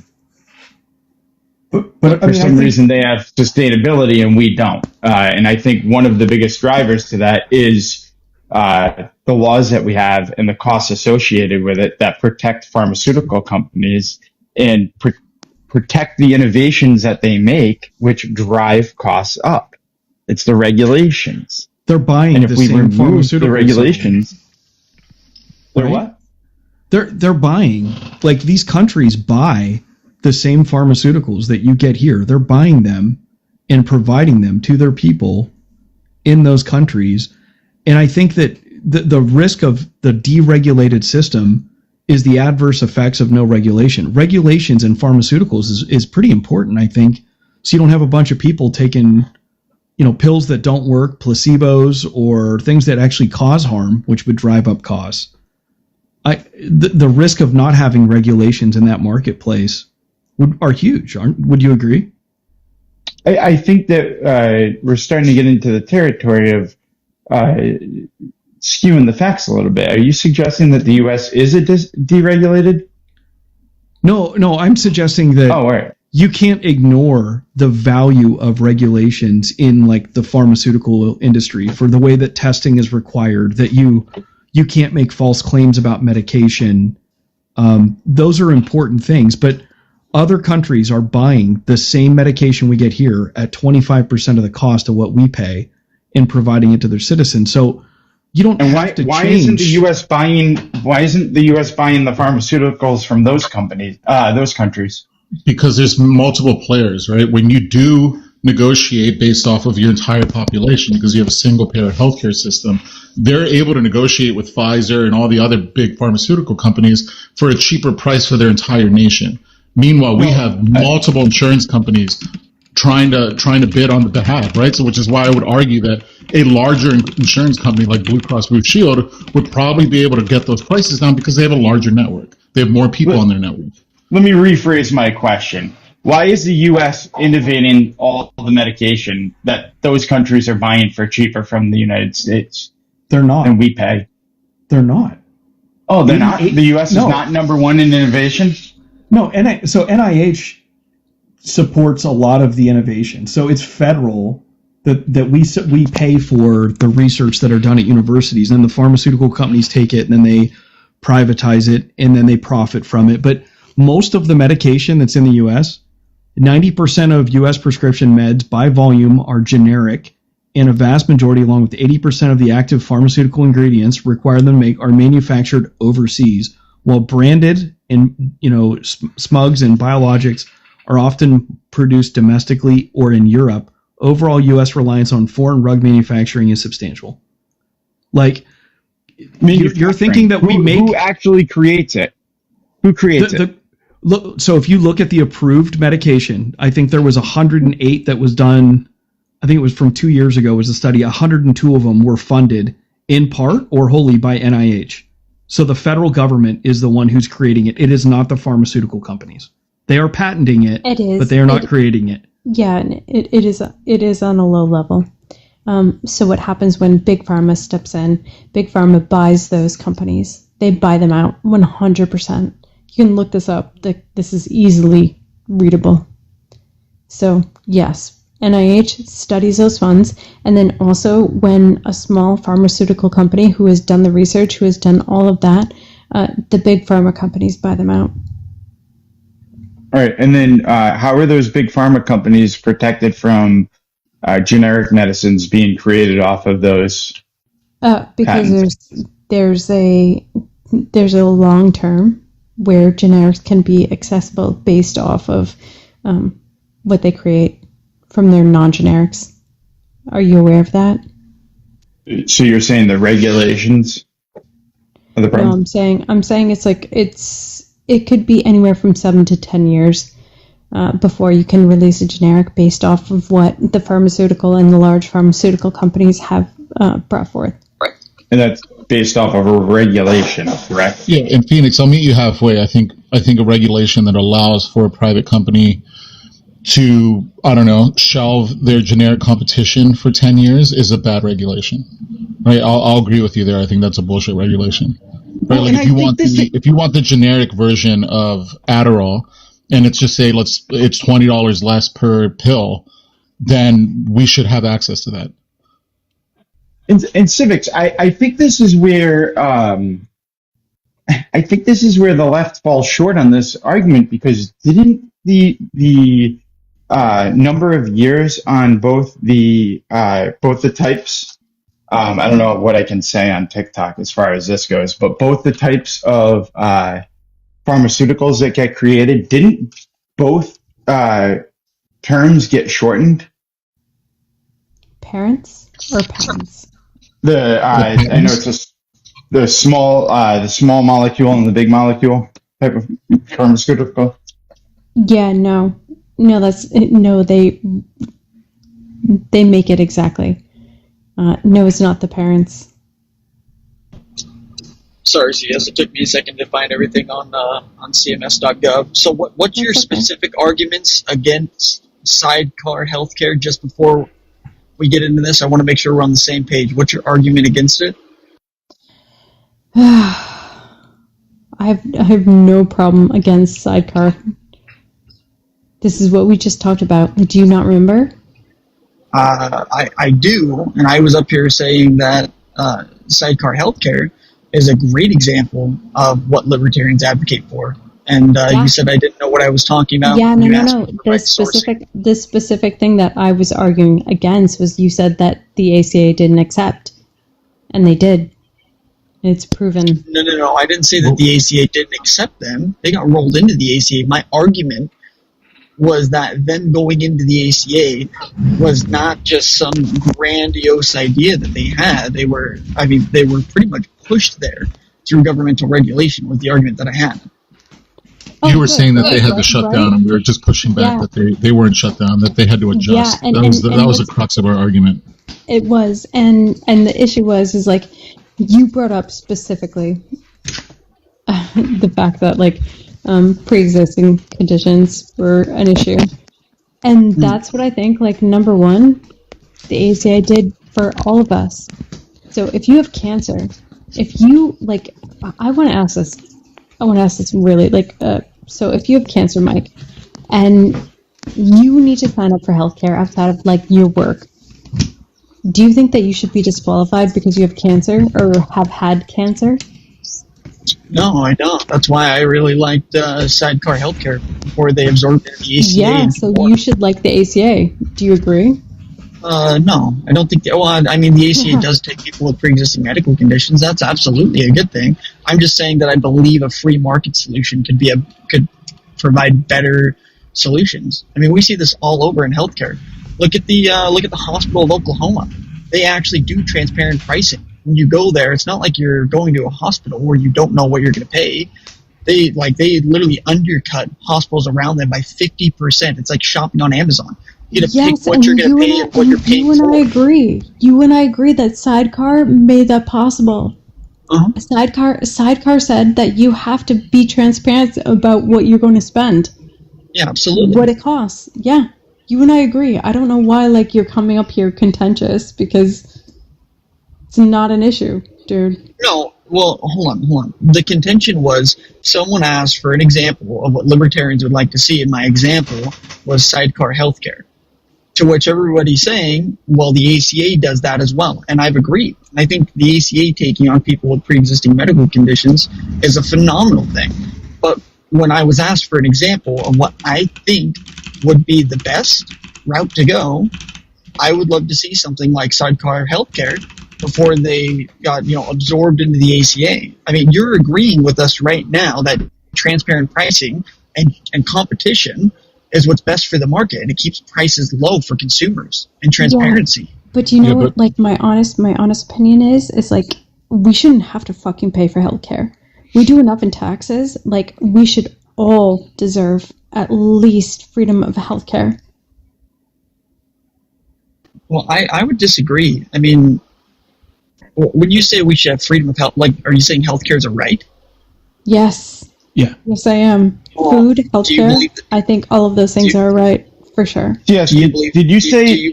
Hold on, Mike. Can I just ask this question? Do you believe that self-defense is a right as well? Yes, 100%. I don't think. I agree 100%. I think self-defense is a right. Okay. I don't think the government needs to buy me a pew-pew, though, in the same essence that you can argue healthcare is a right. That doesn't mean that you have a right to steal my property to pay for it. That's not how a right works. No one's arguing against stealing your rights. No one's arguing against, me going into your home and stealing something. Is that your argument? That's wild. No, your argument is that the government should have the right to take money from me, take my property from me, okay, to give you free health care. That's not how a right works. I don't argue for the government. It's not just you, Mike. A firearm. It's not just you, Mike. It's everybody. It's not the government coming after Mike. It's everybody pays taxes. Hold on. Well, I don't think the government has a right to go after me, let alone everyone else. I have no right to speak for everyone else. The government's point isn't trying to take your money just to give you health care. It's a service. I don't understand.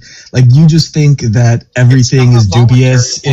No, you're just assuming everything is dubious. The fact is if we want to lower healthcare costs, first of all, Brad is completely right. If you look at per capita, people in France and other countries pay less per capita than other people. The three top things we should be looking at, lower prescription costs, which is done through negotiation. Okay. Remove profit motive, socializing it, and prevent people from going bankrupt, which is to cap out-of-pocket costs. Dude, you keep interrupting me for some fucking reason. I don't care about that. And I don't give a fuck what you care about when I'm talking. Shut the fuck up. I don't. Okay. Listen. Am I talking? Am I still talking? Am I still talking? I'm sorry, Ash. You're gonna catch a ban, dude. Don't do it. I want you to be up here. Please don't do it. Yeah.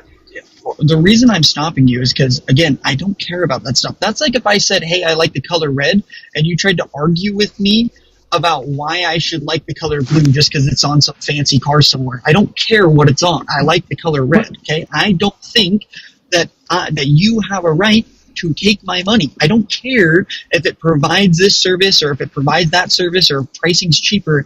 I don't think you have a right to take my money, is what I'm telling you. And you're arguing about everything else.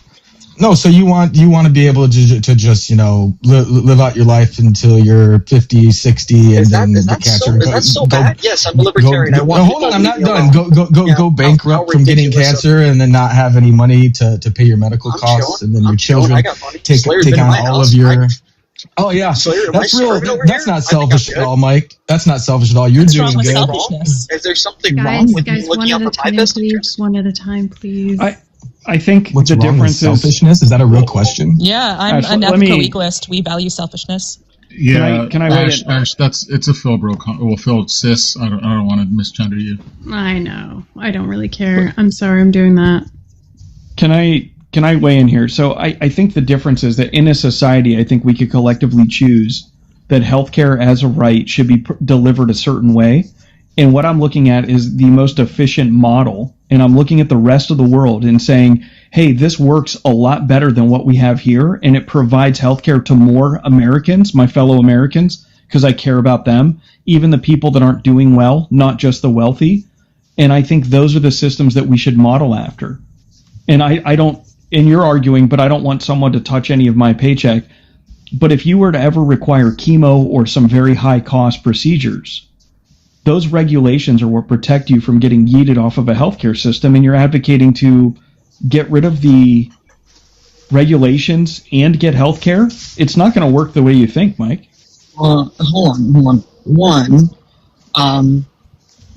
I need to take personal responsibility to some degree for my own life, right? And so if I end up sick, okay, that's something I should either have planned for, in the past, or that's something that I need to find a way to deal with now. I need to take some amount of personal responsibility. I don't think it's your guys' fault that I'm sick, and you all now need to go ahead and comp up every hard-earned penny for me.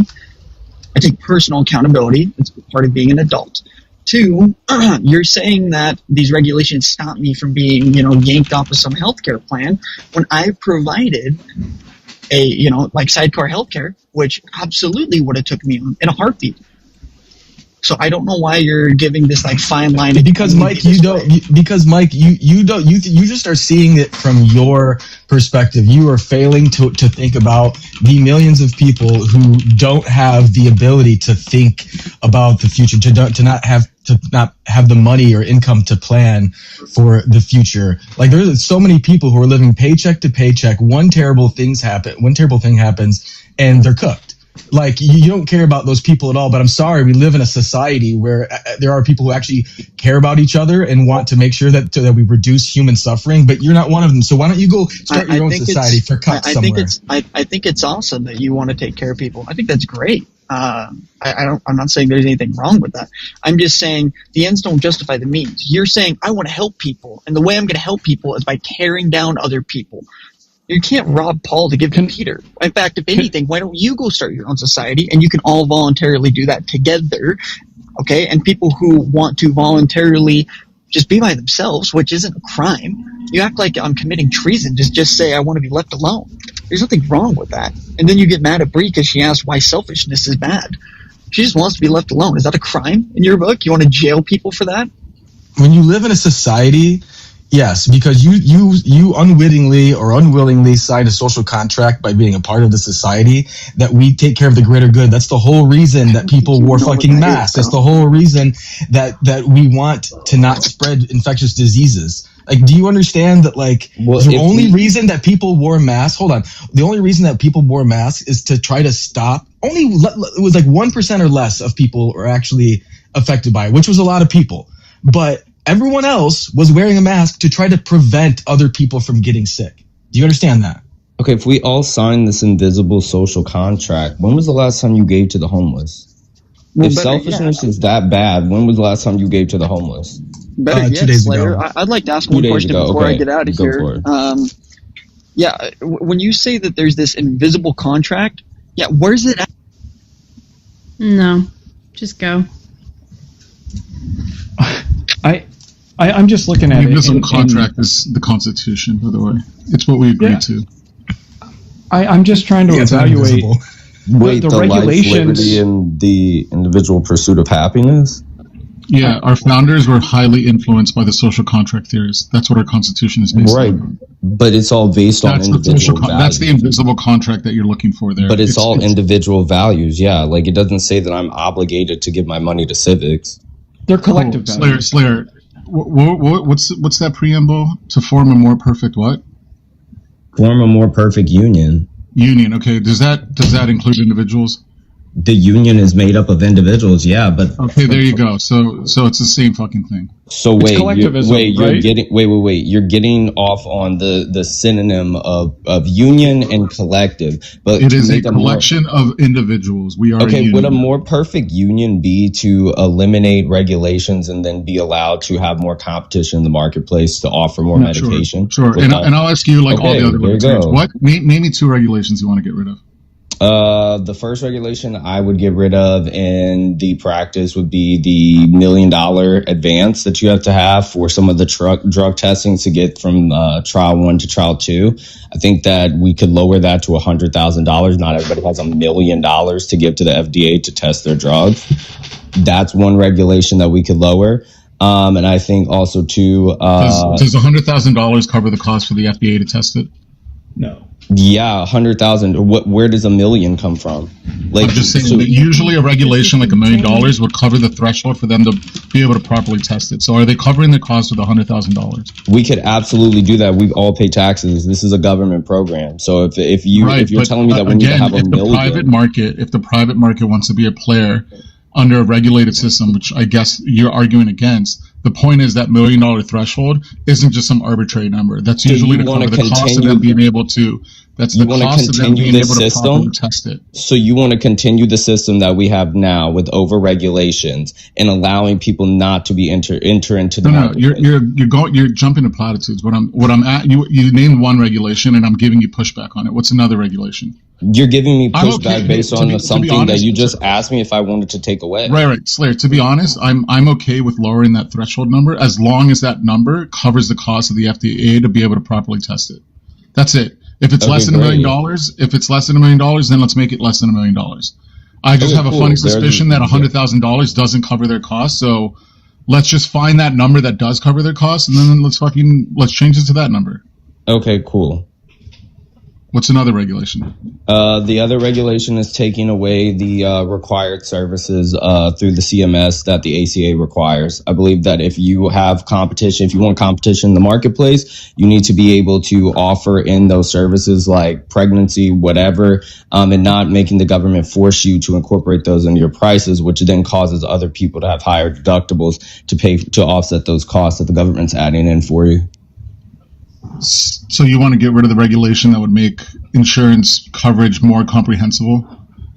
Kind of like like an a la carte system? I believe like certain competitors should offer those. Like you should be able to offer it if that's what your client base wants. That's what you should have, but the government shouldn't require every single insurer to cover those costs.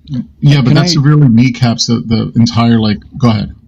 Oh, I was going to say I have two problems with that. One is the reality of our existing system. If you're going to get rid of that, you have to get rid of the mandatory regulation that when you walk into an emergency room that you're going to get care provided, because people could underinsure themselves and result in be uncollectible because they don't have anything, and they show up to an ER because they were irresponsible financially with no coverage, and the burden will come back to the taxpayers. You'd have to get rid of that. And the second part is why all these models, to include the sidecar care one as an example that was given, are not financially sustainable.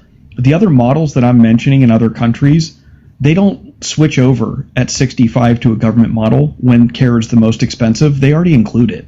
So when you're 65, you switch over to a government system. When that is when you are running up the bill on your healthcare costs.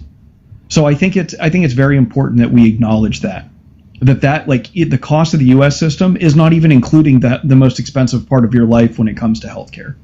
Yeah, but we wouldn't have to get rid of EMTALA because EMTALA came before the ACA, and all it just states is that if you go to an emergency room, you will be treated for those services unless you deny them personally. The hospital has a responsibility to resuscitate you unless you also have one of those do not resuscitate ordinances.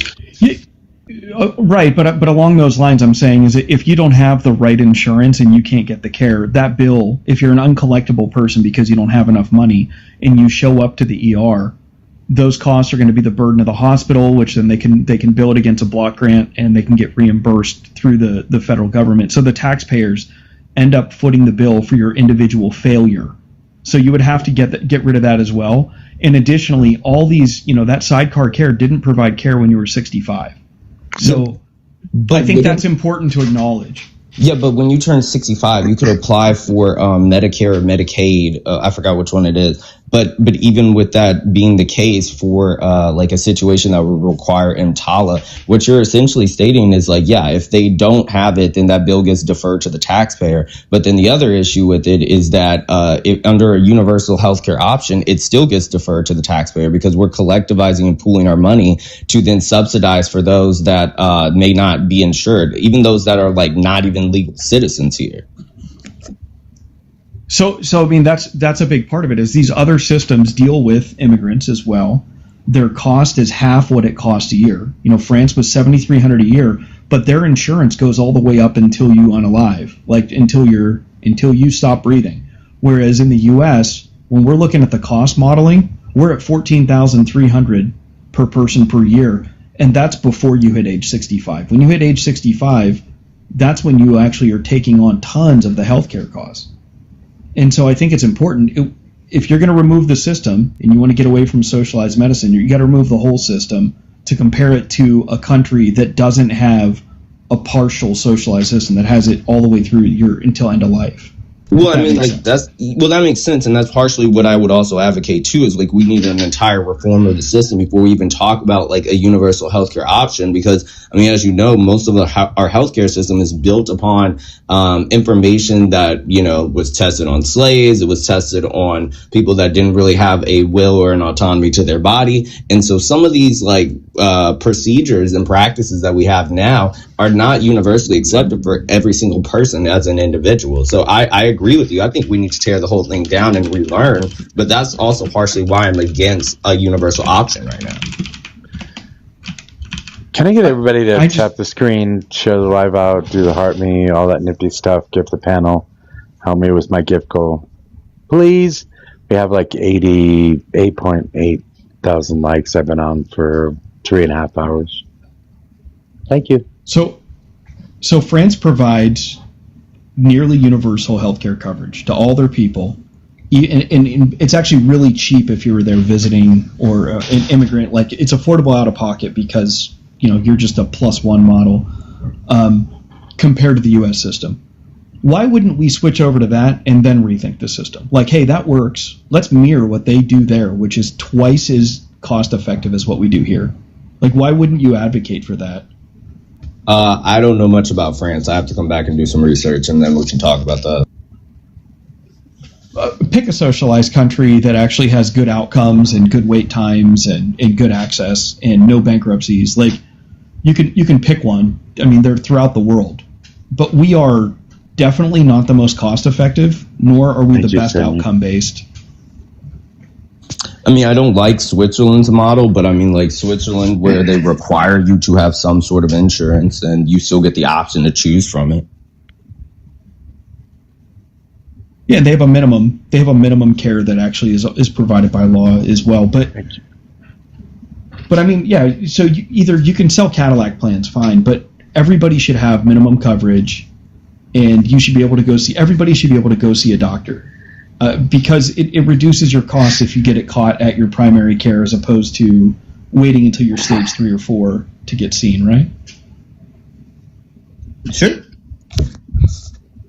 So I don't understand why we would, like, we know the system works. Why wouldn't everybody, like, regardless of what your flavor, what's your hang up about a socialized system? Why would you be against it? I'm not in favor of building up unnatural monopolies and making billionaires richer. I think that if we were to go to this option, we would effectively make billionaires more richer. And instead of like incentivizing more competition, we're just saying like, hey, you guys are charging the American people out the ass. So what we're going to do is we're going to pool our money and we're going to work to negotiate with you so you can lower these prices. And instead what they're going to do is say like, oh yeah, well, I don't have any other competition. I'm getting a guaranteed check every single month from the government. Let's go ahead and go this route. This sounds base.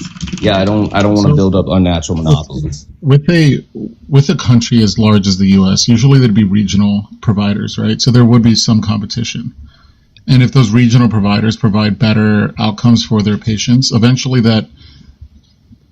people will say, hey, I really like this, I enjoy this, and they'll be able to grow. And they'll be like, hey, this worked in Nebraska, let's try it out in I don't know, Oklahoma or something like that, right? Like you will have, there's no way that you would have national coverage in all 50 states. The government would have to negotiate with smaller regional providers. That's just the reality of it. There will still be competition. It's not like Blue Cross Blue Shield all of a sudden is going to be tied to the federal government, and that's the only provider. Yeah, but what I'm saying to you is, like, I'm talking about specifically, like, big pharma. If we're going to say that, like, we need to, like, collectivize and pool our money together and have the government lobby on our behalf, well, then when are we going to see competition into the marketplace where there may be a drug that's more effective than Pfizer, who's had a market cap on whatever patented drug that we know that they have?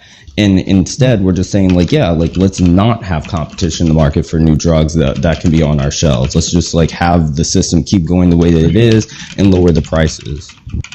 Right, but Brad's not advocating for nationalizing our pharma, right? It's just nationalizing healthcare.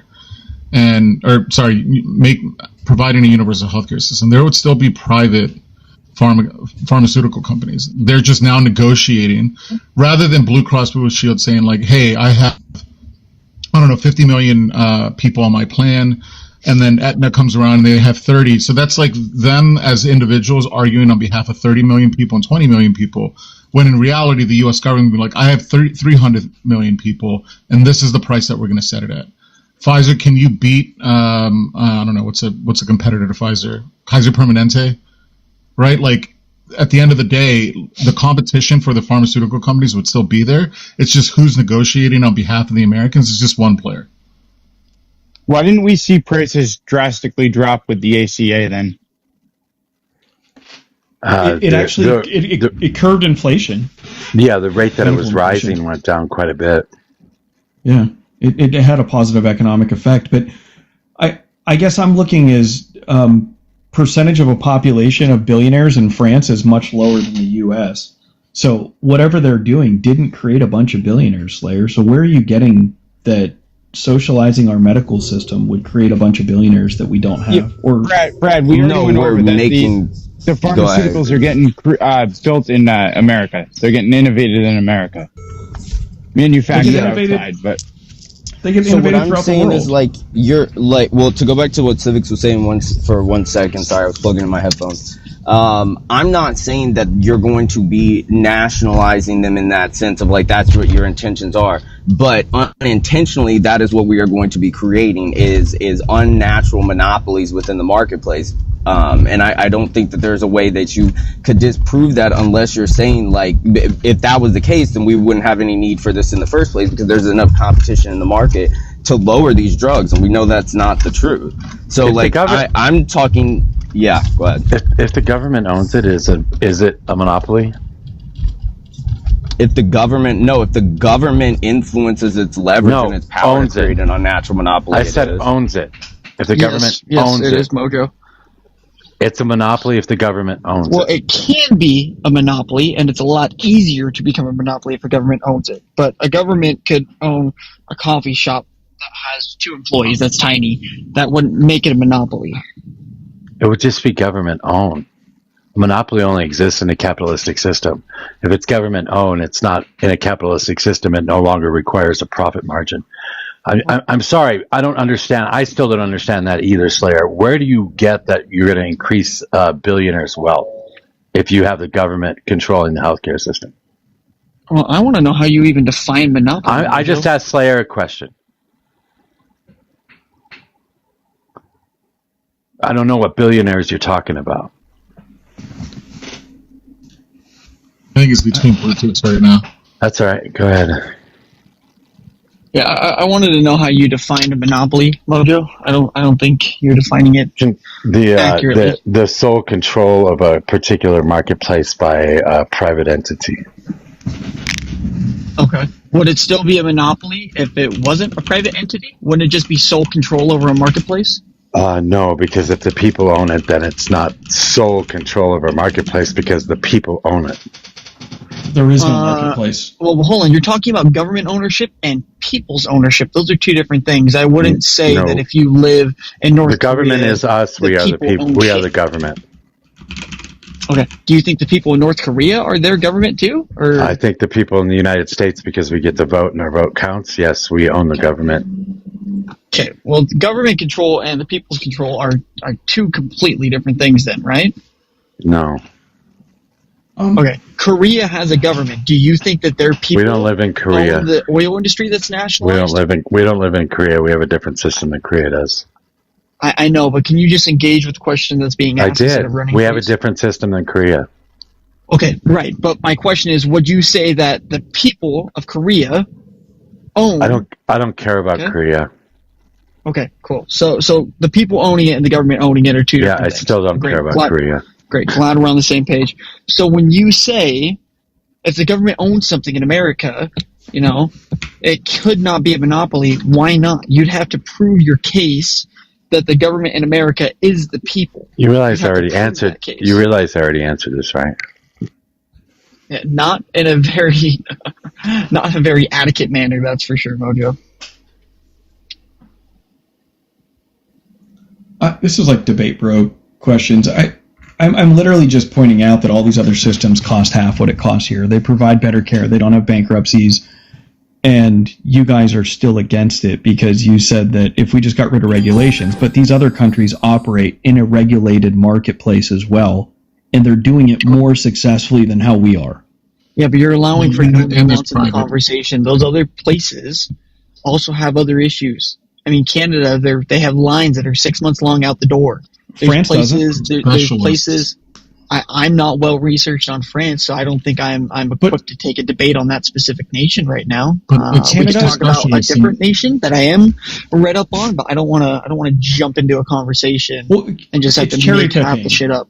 Well, Mike, that's what I'm saying is that like to point at Canada feels disingenuous because it's cherry picking a system where they actually do have longer wait times for certain things, right? But there's most of the systems have comparable or better than what the U.S. has for outcomes and for like being able to be seen by specialists and all those things. So Not to mention, just Brad, I don't really want quick about Canada's Canada. system. But there's You also have to talk. something You else. have. Hold on one second, Mike. You have to talk. If you want to compare something that the left would advocate for, then compare a healthcare system in Canada with a more liberal-leaning province that has a liberal leadership. At the end of the day, Canada, similar to the U.S., has red states and blue states, or red provinces and blue provinces. Just because the Canada Healthcare Act forces the provinces to provide healthcare doesn't mean that conservative governments aren't undercutting that healthcare system, which allows for people to say, look, it doesn't work, because they ideologically disagree with it, even though it's mandated in their legislation. Alberta is a good example. Those 6-month wait times, that's in fucking Alberta. Alberta is the Texas of Canada. That's a conservative fucking province. So the other thing I was going to say in regards to what you wanted to kind of roll the conversation into, Brad, and then I'll go back to civics. When you say these people have it better than us, you're only comparing one metric. You're saying, well, their healthcare is better. There's something in economics, actually. John Maynard Keynes talks a lot about this. It's called unforeseen cost and unforeseen opportunity. That's great. They might flourish in that area. We haven't had a conversation about what the tax percentage is on them. We haven't had a conversation about if their country gets massive amounts of subsidizing, where in America it's the opposite. We do the subsidizing. People actually don't pay for our citizens. We pay for other nations' citizens. So you're leaving a lot of nuance out of the conversation to begin with. You came late to the conversation. I pulled up the actual tax rate for median income in the U.S. compared to France and what the tax difference would be. And if you were paying somewhere around, like, I think $7,000 more a year in taxes in France, you're actually getting your health care rolled in. And so a lot of people spend more than $7,000 a year on health care. But in France, they're also working. They're making, at $85,000 a year was the comparison. They work a lot less. They get more paid time off. They get many other protections built into that income tax rate than we get here. Yeah, free Workers' rights, education, college. What's the effective tax rate over there for a standard middle class citizen? Progressive system. It goes from 0% from like 0 to 11,000 euros, from like 11,000 to 29,000 euros, it was I can't remember, but then it gets to percent though, it gets to 30%. It gets to 30% when you're for the money that's earned. That I think is between 50 and 85,000. You would fall in the 30% bracket. What's the median household income in France? I don't know. 61,000 annually. Okay, so basically, the median family household pays the top percent of taxes over there, and so they get free healthcare out of it. No, they don't. Am I getting that right? No. Didn't you say it's 30% once you're anywhere between 50 and 80,000? But only for the money in that bracket. They're paying 0% from 0 to 12,000 euros, and then they're paying. What is their top marginal? What is their top marginal rate? Do you know that? I'll find out. With my loud keyboard that bothers you. It is very loud. What it sounds like middle class people in France are taxed out the fucking asshole to afford this beyond all belief. No, because compared to the U.S., the effective tax rate, I put both in and said if you made $85,000 in France and $85,000 in the U.S., what would you pay in taxes? That's what I put in, and it was a $7,000 delta. But in France, it includes many things that you get in that income tax bucket that you don't get here. So it's not just healthcare. Was my point. The highest rate they go in France is if you make over 180,000 euros a year, it's 45%. Well, you also can't compare numbers realistically because one, there's a reason I asked for an effective tax rate is because just like in America, you could get taxed at 50% or 20% or 2%, or we had 90% at one point in America, and people don't pay that. That's why I'm asking what the effective tax rate is, what the actual percentage of their total income that they get taxed. When you say numbers, their currency is different than ours, for one. For two, the needs of their economy are different than ours. The actual standard cost and price equilibrium is different. I want to know how much of their money they have to give up as a percentage. Okay. The percentage is 23 to 25% in France. The percentage for somebody making $61,000 a year in the U.S. would be between 18 and 24%, so approximately the same. A person earning in France $61,000 per year would pay an average tax of 13 to 15,000 euros at the end of the year. A person making $61,000 in the U.S. would pay an average of $11,000 to $15,000. So a little bit more expensive, couple thousand more a year. In France, you get free healthcare, you get free childcare, you get free, or you get the whatever the paid for maternity leave is. You also get your free health insurance or healthcare and education too. But when you say a couple thousand more, a couple thousand US dollars is a lot of fucking money. Like $2,000 a month. Any one of you guys. The euro's worth more than a US dollar. But you're also not addressing what Mojo's saying. If they have also child care and after school care as well, like these are all factors and that you have to add to the calculation, right? Like how much does fucking daycare cost in the US? Yeah, so I have no idea. I don't have kids. I have no clue. It's stupid expensive, but I'm actually looking I looked up socialized benefits offered in France. Childcare subsidies, partial or total coverage of childcare expenses up to 85%, depending on household income. Early childhood benefits, grants to help cover the cost of raising a child from birth. Monthly stipends for families with 2 or more children. You have your unemployment insurance is built in there. France guarantees a strong state pension system, allows retirees to draw a government-funded pension based on their years of contribution and earnings. Wait, but we have all that stuff too. Government workers here in America and city workers. This is non-government. Get pensions. People here in unions get pensions. Most actual companies, as long as you're inside of a service sector, offer 401ks or something and they'll match your contribution. Here in America, we give tax cuts. We give like everything that you're mentioning. For the most part, we have here in America, and it's $1,000. It's a couple $1,000 in Mojo's words. No, We don't have free higher ed, and we don't have free health care, and we don't have paid maternity leave, and we don't have free child care here in the U.S. And sick days, like that's Hold on, a all right. that stuff is but that's subsidized to a some right. degree. Tons of people actually end up getting that stuff for free. No, they don't. Well, This my is niece universal, just got Mike. a grant to go to college. You're telling me that is not in A America? grant People would don't be get grants? a grant would be private, generally speaking. It's So- some sort of a scholarship or a grant, and that's not going to go to everybody. Generally, it's going to be based on your income. So somebody at a lower income might, but somebody at a $61,000 a year income probably won't.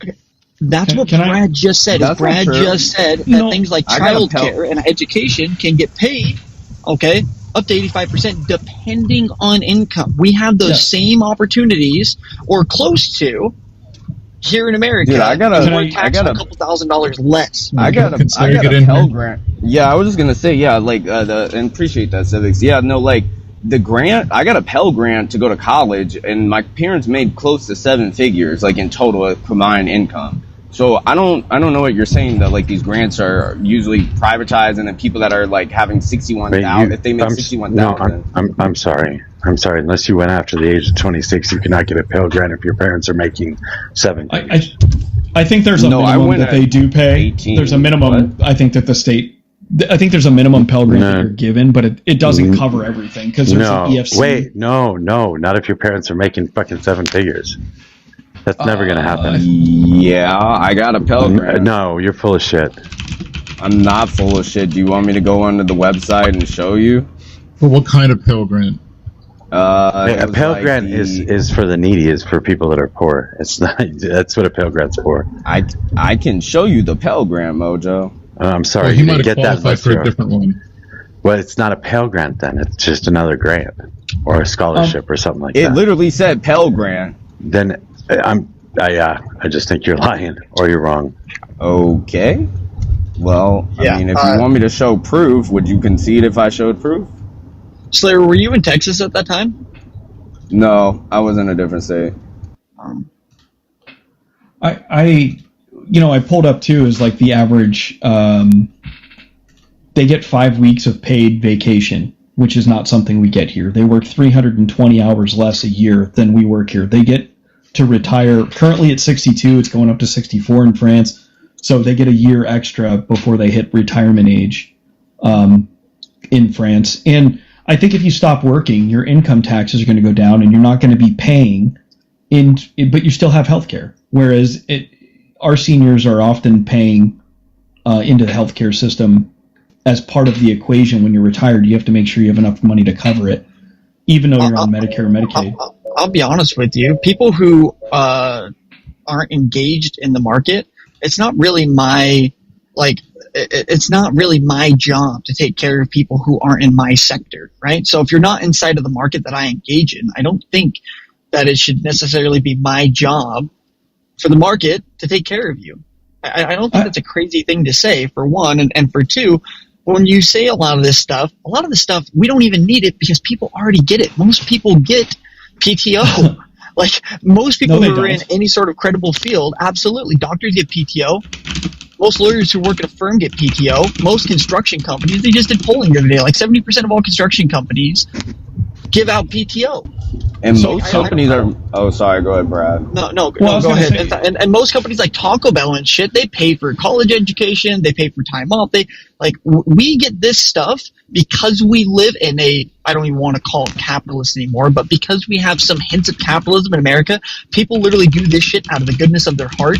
And the subsidization that people get in France, we have close to here in America, and we're taxed a couple $1,000s less, is what Mojo said.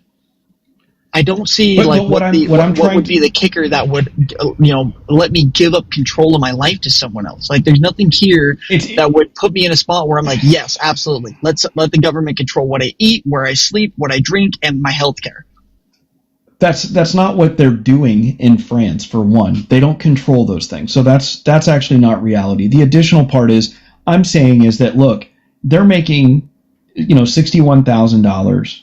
They're getting taxed X, you get taxed Y in the U.S., but also part of that equation, that what you're paying for is more worker protections. They get more time off. If you're making $60,000 a year here, you may not be in a job that's giving you paid time off, and if they are, it might be 2 weeks, but 5 weeks minimum paid time off. You get sick days. You don't have to go to work when you're sick, and a lot of times those are unlimited. And your employer, can't just walk in and fire you. And there's a myriad. Part of but that the child subsidizes care, bad behavior. Look at France. France they is don't not have bad anywhere near what America is. And Europe's going through this too, right? I agree. Some of those things are awesome things. I agree. I think women absolutely should get paid maternity leave. 100%. I agree with a lot of this stuff. But again, we're now talking about what's called economic unforeseen opportunity or lost consequences. Just because they give all that stuff doesn't necessarily mean that it creates good repercussions. If you have people who are taking 5 and 6 weeks off work and these people are not productive to begin with, and if they have some sort of regulatory body that stops them from being reprimanded for bad behavior, like Europe is going through this. My prime example is if France does all this stuff, and this stuff is so great, why isn't France any sort of a powerhouse? They're literally, France is. Have any of you guys been to France? There's a couple nice places in France. The rest of it's all poor farm country. Didn't they just clean up their sewers that was making the whole city smell like ass? I mean, there's French farmers that are out there literally dumping truckloads of cow shit on the fucking road over this stuff. Mike, stop the bullshit. They're the 7th largest economy in the world by nominal GDP.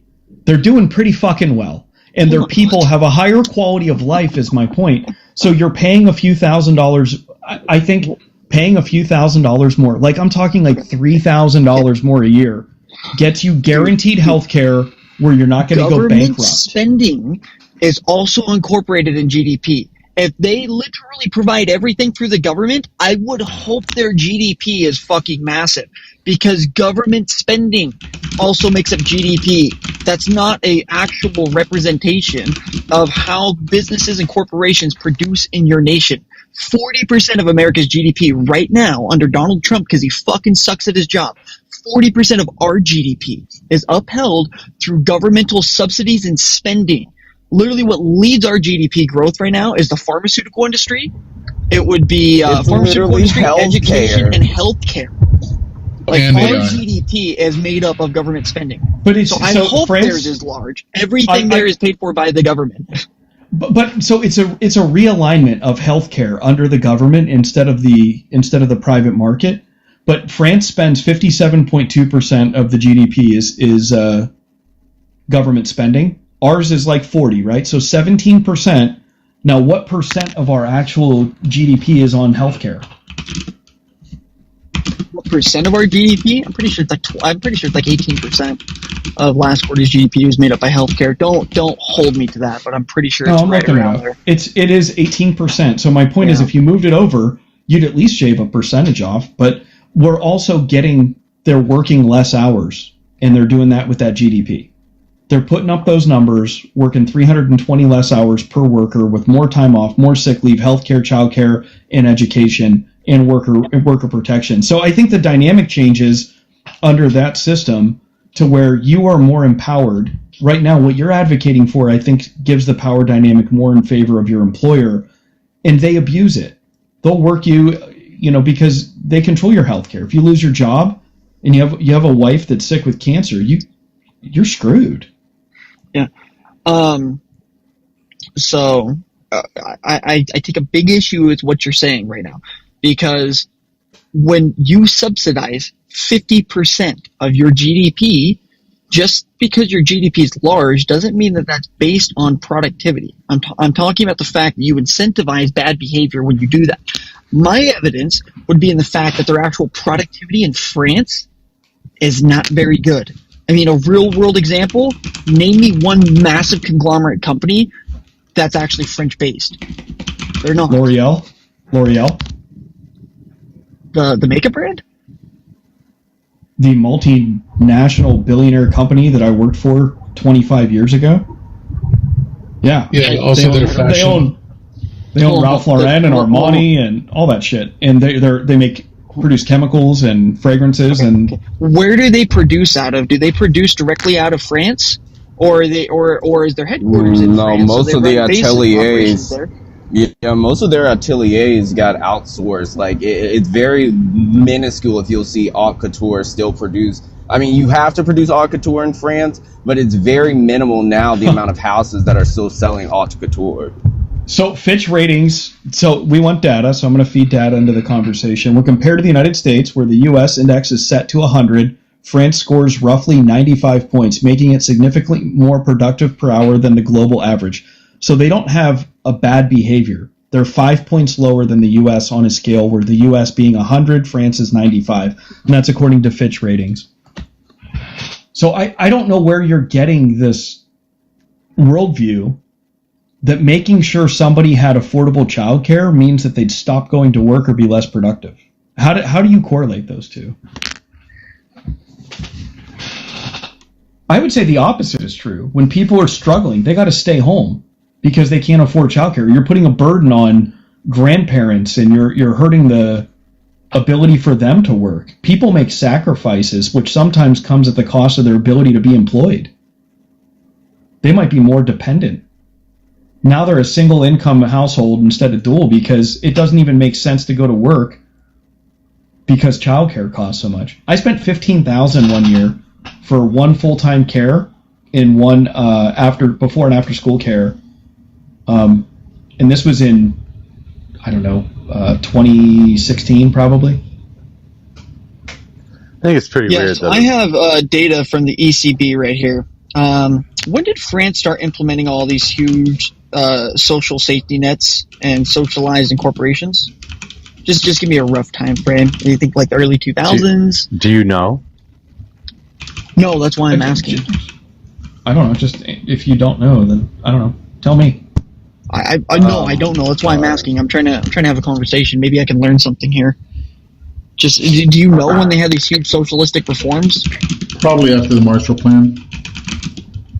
Okay, I would agree. That makes sense. So this keyboards. after this, Can I get the big screen? I switched to the Mac keyboard. It's way better for your hands and fingers. I'm just saying, mechanical keyboards are. I like my. So this is from the ECB. I right know, here. but dude, it's hard, bro. Productivity since 2000 has gone drastically down in France. Drastically down. So France is actually where libertarianistic ideology comes from. They were known as the Liberté. Okay, after the Marshall Plan, and then after 2000s, they've gone downhill. The more socialistic reform they pushed, the less productivity. And this is right from the ECB. This is productivity rated on workers' hours has gone down drastically. I mean, they're literally at productivity that predates the fucking 80s, bro. How do we know they this get less productivity How do I know this now is that we have the productivity? modern. How do I know that this is productivity? Oh, here you go. I guess here's my concern though, and this is where my worldview is shaped from. So maybe you'll buy into this, maybe you won't, Mike. But I just think that all the technological advances that we experience as a society tend to benefit the owner class and the asset class disproportionately, and that you would think with all the productivity going up that wages would go up or that time off would go up, and that's not what's happening. The workers keep getting fucked, and the owners keep getting more, and the wealth gap keeps continuing to grow. So I'm not overly concerned with that statistic because it doesn't benefit your average everyday worker. That's not an important stat. No, it drains it. Hold on a minute. It drains the nation. What are you talking about? These guys have productivity rates that is like 50 years ago. Like before the modern internet was invented, that's what they're producing at right now. Before we had the modern internet. Like that's terrible. That literally drains your nation. No wonder France is an actual welfare state. And so that's great. These people get all these things. Workers are taken care of. No wonder they're all poor over there, dude. Like they have farmers that are dumping truckloads of cow shit in the middle of the street. It's because they're producing at the same rate they did before 1980, before the internet, bro. All right, productivity per hours worked. What website was that? ECB? Yeah, this is the ECB. Yeah. Okay. So the U.S. Go ahead, sorry. I was going to say the U.S. has a 10.6% poverty rate. France has a 15% poverty rate. I don't But I mean, I guess I'm just thinking of quality of life and things of that nature. So productivity is one thing, but that benefits the owner class and the asset class more than it benefits your workers. What I'm talking about is that the least among us in the U.S. would have access to health care all the way up without it having that tipping point that often exists where, you want to stay on the government care because the moment you have to pay for it, it's such a huge leap that it can be very, very, like a big struggle for you. And they get more time off and they're having better quality of life. That's what I'm concerned with. I don't give a fuck if we don't make as many widgets in a factory per labor hour as another country because I individually am not benefiting. How do you have a nation? Like if countries like America, China, and Canada and Mexico are producing at a modern day rate, how do you have a nation if you can't even hang with like fucking what you were doing 50, 60 years ago? You're 50, 60 years behind the curve. The only reason that France does good is because we subsidize them. They'd be just like Somalia. What are we talking about? I don't understand what graph you were looking at because this is a graph on ECB for France and that exact figure that you were looking at, and this is from 1950 to 2026 as well. Can you scroll up? What's the name of that graph? Labor productivity per hour's work index France quarterly. Yeah, we're looking at the same thing, Mojo. Yeah, that's why does my graph look so much different than the graph you showed? I think yours desktop. Yeah, you're on desktop, so yours is spread out wider of a period of time. But if you look, the dip is the same because he's on mobile. 120 down to 100. God, it's just the way the graph is presented. That's fucking crazy. See, one of the things though that's interesting. I looked up what the ECB indicates, and it says like price stability and inflation. Productivity gains allow businesses to pay higher wages without continuously increasing the price of their goods. That's not what's happening in the U.S. That is straight up propaganda right there. That the way you showed that shows it like it's so much worse than it actually is. That's crazy. You show a huge rise and then a huge fall when it's been rising steadily and then lowering steadily. I don't. That's fucking crazy. That is propaganda. That's fucking crazy. Sorry. No. I'm just saying. Like, I looked up what the ECB productivity rate. Like, what is that supposed to indicate? And it talks about labor productivity, and then it says number 1, price stability and inflation. Productivity gains allow businesses to pay higher wages without continuously increasing the prices of their goods. Here in the U.S., is that happening, or are goods going up and wages are not going up? I don't really know how this is relevant to the conversation. No, because it's the ECB like numbers. It's saying that, hey, look, productivity going up is really good because companies can pay more wages and without raising the price of the goods because you can produce them cheaper. But here in the U.S., wages are not going up and the price of goods are going up. So that productivity number doesn't benefit the worker, as I was saying. Hold on. Productivity absolutely benefits the worker, okay? When you say productivity going up, that is something that can happen. Here in America, we're under Donald Trump's reign. So while productivity is going up, inflation's going rampant because the dude wants to go bomb Iran. You have symmetry breakers there. Yes, when productivity goes up, those things can happen. Absolutely. It's the same thing with inflation. If you print too much money, prices can go up. Hi, inflation, guys. Right? Inflation just means to expand the money pool. It doesn't mean prices are absolutely 100% going to go up. They typically do, right? Same thing with productivity. No. Inflations are when prices go up. That's it. The money pool doesn't fucking matter as long as prices don't go up. Pull up the definition. Of inflation? You want the wait, hold on. Stop. You want the definition of inflation on your screen. Well, they have a CPI calculator.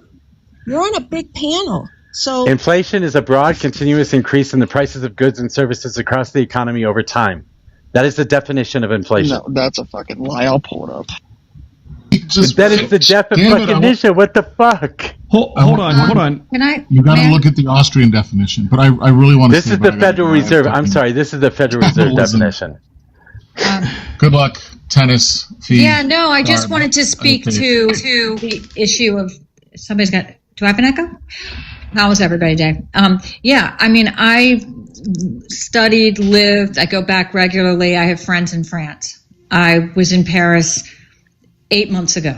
Okay. I hosted my French friends here in New York 2 weeks ago. I know a lot about how things operate in France, and it is a thriving country. They've got their problems, but if you're a waiter in Paris, you are so well taken care of and respected. Okay. You get freaking vacation time, you get health care, you get, time for rehabilitation if you injure yourself. The French people are taken care of. The retirement benefits are incredible. Okay. That's for everybody. Everybody is entitled to these things. And yes, there are private companies like Chanel and perfume manufacturers that all that stuff is manufactured in Grasse, which is in the southern part of France. They have a huge aerospatial, how do you say that in English? Aviation. Aerospace and aviation industry there. They have many, many industries. How about their farming with respect to cheese and wine and all these private companies? And people have jobs and people thrive and they get health care. They get all these things. So I don't know what the fuck this guy's talking about. Yeah, but why is purchasing power? Why is their purchasing power plummeting? Because they have a fucking CPI calculator just like we do, and their fucking purchasing power is plummeting. Literally, their fucking euro is worth trash in France. Also, LVMH has been selling off most of their top portfolio brands over the last decade. They got rid of Fenty. They've gotten rid of they're trying to get rid of Marc Jacobs if they've not already gotten rid of Marc Jacobs. Louis Vuitton is not making the same equivalent sales as when Virgil was there. So I don't know what you're talking about, because Chanel, yes, Chanel is like 100% not owned by a major conglomerate. I'll give you that as the exception. But as opposed to like LVMH and then Kering brand, these brands are not on fire like they once were with the luxury market because their inflation is so fucking high. All I can tell you is that the worker, the average person living over there, and I'm telling you, Paris is an incredible city. It's immaculate. It's like people love to trash Paris and they love to trash New York, where I live, and it's crazy because I've never seen Paris looking more pristine, and you can literally eat off the subway floor in Paris. You want to talk about? I'm talking about how are things for the people living in that country. And I'm going to say it. I mean, across the board, people I know there are doing pretty well. And Ella's in the comments, and she lives in Belgium, and it's very similar there. Well, she's from Belgium. I was that's kind of hyperbolic because, like, don't you agree? Like, one, they had a roach infestation last summer, and then two, they just cleaned out the canals of France that was starting to smell like sewer because and they had the money to do that, Slayer. They had the money to do that for the Olympics. Took, like, 5 years, for the Olympics. That's the only reason they did it. But those people have been complaining for. You know what their tourist industry is there? It's crazy. I don't know. They were complaining for 5 years. Stop! I don't know why the hell we're talking about this. Wait, but didn't we have cocaine in our water? Didn't we have to clean out cocaine out of our water? Yeah, there's rats in New York City, Mojo. I mean, come on. I mean, every city has to deal with covering government buildings. And fucking couches. All right, yes, Mike, wait. I just screenshot. Mike, wait, hold on. Yeah, I know you went looking for a definition. I don't know what the fuck you pulled up, but it was obviously not a definition. It was from some philosophy textbook. So every definition that you find of inflation is going to be about the government. The government? Not a philosophy textbook. What is the government? What do you mean it's from the government? Give me the big screen. We'll read through this together, okay? What is this from? What is this from? Where did this come from? I will scroll up and screenshot it so you can see exactly what it is. Mike, you don't have to be so condescending either. We all. No, it's fine. Can I say my point here? I've been chomping at the bit here. So my point was about the GDP and productivity. Okay, productivity in the U.S. grew by 59.7% from 1979 to 2019. Congress. And the wages only grew by 15.8. So why should I give a fuck about? Can I finish my sentence, please? So if I don't know why I should care so much about productivity as a metric. I don't, because the median hourly compensation, had it grown with productivity, the median worker would be making $9 more per hour than they do today. Yeah, so I wouldn't. So the elected representatives that you care so much for, Mojo, this is how those people who are in government, voted by the people, describe and define inflation. Okay, inflation is defined as a general increase in the price of goods and services across the economy. There you go. There you go. That's it. That's it. That's all you got to do. That's all you got to do. That's all you got to do. That's all you got to do. That's all you got to do. That's all you got to do. It's a general increase in the price of goods. That's what it is. You can add extra shit on top of that, but it is specifically a general increase in prices. So when you said when you said that it's only an increase in the money, when you said that it's only an increase in the money supply and prices of goods can go up or down, it doesn't really matter. You were just simply wrong, and you have been proven so. Can we read this, or did you want to run? Well, I'm confused though because I'm looking at the inflation rate. Take me out of the big screen, Mojo. Mike, the inflation rate though of the euro, because that was the claim, right? It's gone up 2.13% per year I think we should define inflation, but Mojo doesn't really want to read it. I already defined You already defined since 1997. Since 1997, it's 2.13% per year. Do you know what compounding interest is? Do you understand this concept? Oh, so you understand that 2% on top of 2% eventually becomes unsustainable, correct? Which is why France right now is running 115% of their GDP. They don't even collect enough taxes to pay for their fucking programs. So again, how do you think this runs into perpetuity and continues to be solvent when they have to print money in order to pay for their programs? They are devaluing. First of all, their I would own ask currency. you. Go ahead. No, Tennis. They're not able to just increase the money supply. It's the euro. You understand that's not just France, right? They don't get aid. They don't get benefit from their, use of the fiat currency. I don't even think she knows what euro she's talking about. There's 7 different types of euros. No, I don't even think you know which one we're talking about. No, Mike, you're wrong. There's only one euro. No, what are you talking about? What are the 7 types of euros? What does that mean? I don't know if it's 7 exactly, but there's multiple kinds of euros. Argentina. What are you talking about? What are you wait? What are you guys talking about? What are you talking about? What different kinds of euros are there? Yeah, according to the central bank, there are 7 different types of euros. What types of euros are there? 7 or 6. They're all worth the same thing. No, they're not. The Argentinian euro is not worth the same. But they're not part of the European Union, Mike. I mean, Argentina is not in Europe. What the fuck is wrong with you? Dude, this is insane. Argentina is not in Europe. Argentina is not in Europe. Argentina is not in Europe. What the fuck is wrong with you? It's laughable what you're saying. There's the European Union. Are you familiar with it? What the fuck? What kind of stupid fucking statement is that? I understand compound interest, but what I'm saying is that the U.S. dollar deals with what's the inflation rate statistically year over year that makes the euro at 2.13. Is that really egregious? Absolutely not. No. It isn't. Yes, because it becomes a hockey stick. What's our inflation rate? What are you talking about? That's what I'm saying. Compare it to the dollar. What is the dollar's inflation rate over that same period? Right, and the dollar's plummeting in purchasing power as well, which is why we're seeing the problems we're seeing here. Because so you here's don't even my question, know Steele. You don't even know what the Cantillon effect is. What is your obsession, and what is the right's obsession with the free? For example, you guys love to make comparisons.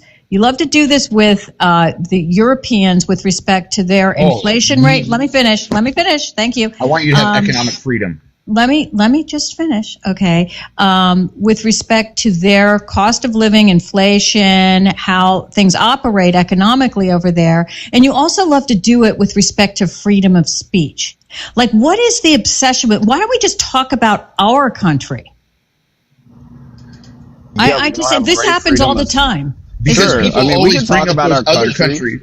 Yeah, people always talk about our countries as let's talk about our economics. Let's talk about our inflation rate. Okay, so then let's talk about it. One, we our fiat currency is being used to boom brown children in the Middle East, all in the sake of, okay, let's go rob this oil and prop up a failing currency, which, I mean, you guys can argue, we would all agree that what's happening in the Middle East is a fucking genocide, right? But in order to end that, okay, great. In order to end that, we got to stop robbing countries of their wealth and their nations to prop up our failing currency, because it's not backed by anything. And this is the whole thing about why we're like economic freedom is because you can't fix these issues if you keep having to rob people for their assets. Okay, so where does France come into that, Slayer?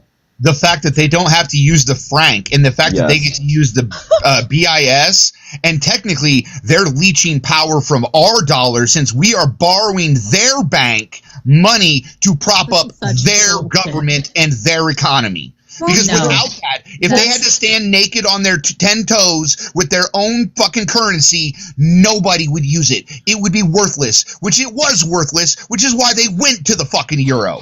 Oh, okay, but my point was this started with like the productivity rates, right?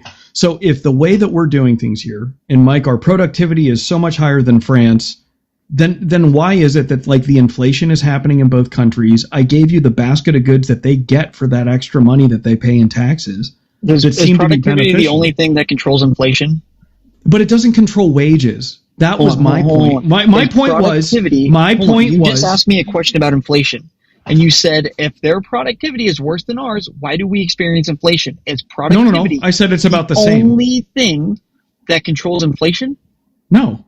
Okay, so our inflation and our productivity, while they do go hand in hand, are not directly correlated with each other. Well, what I'm asking is, why should I care about the productivity number that you brought up when I demonstrated that doesn't equate to wages going up for workers or additional benefits? Wait, hold on. You did not demonstrate that. Hold on.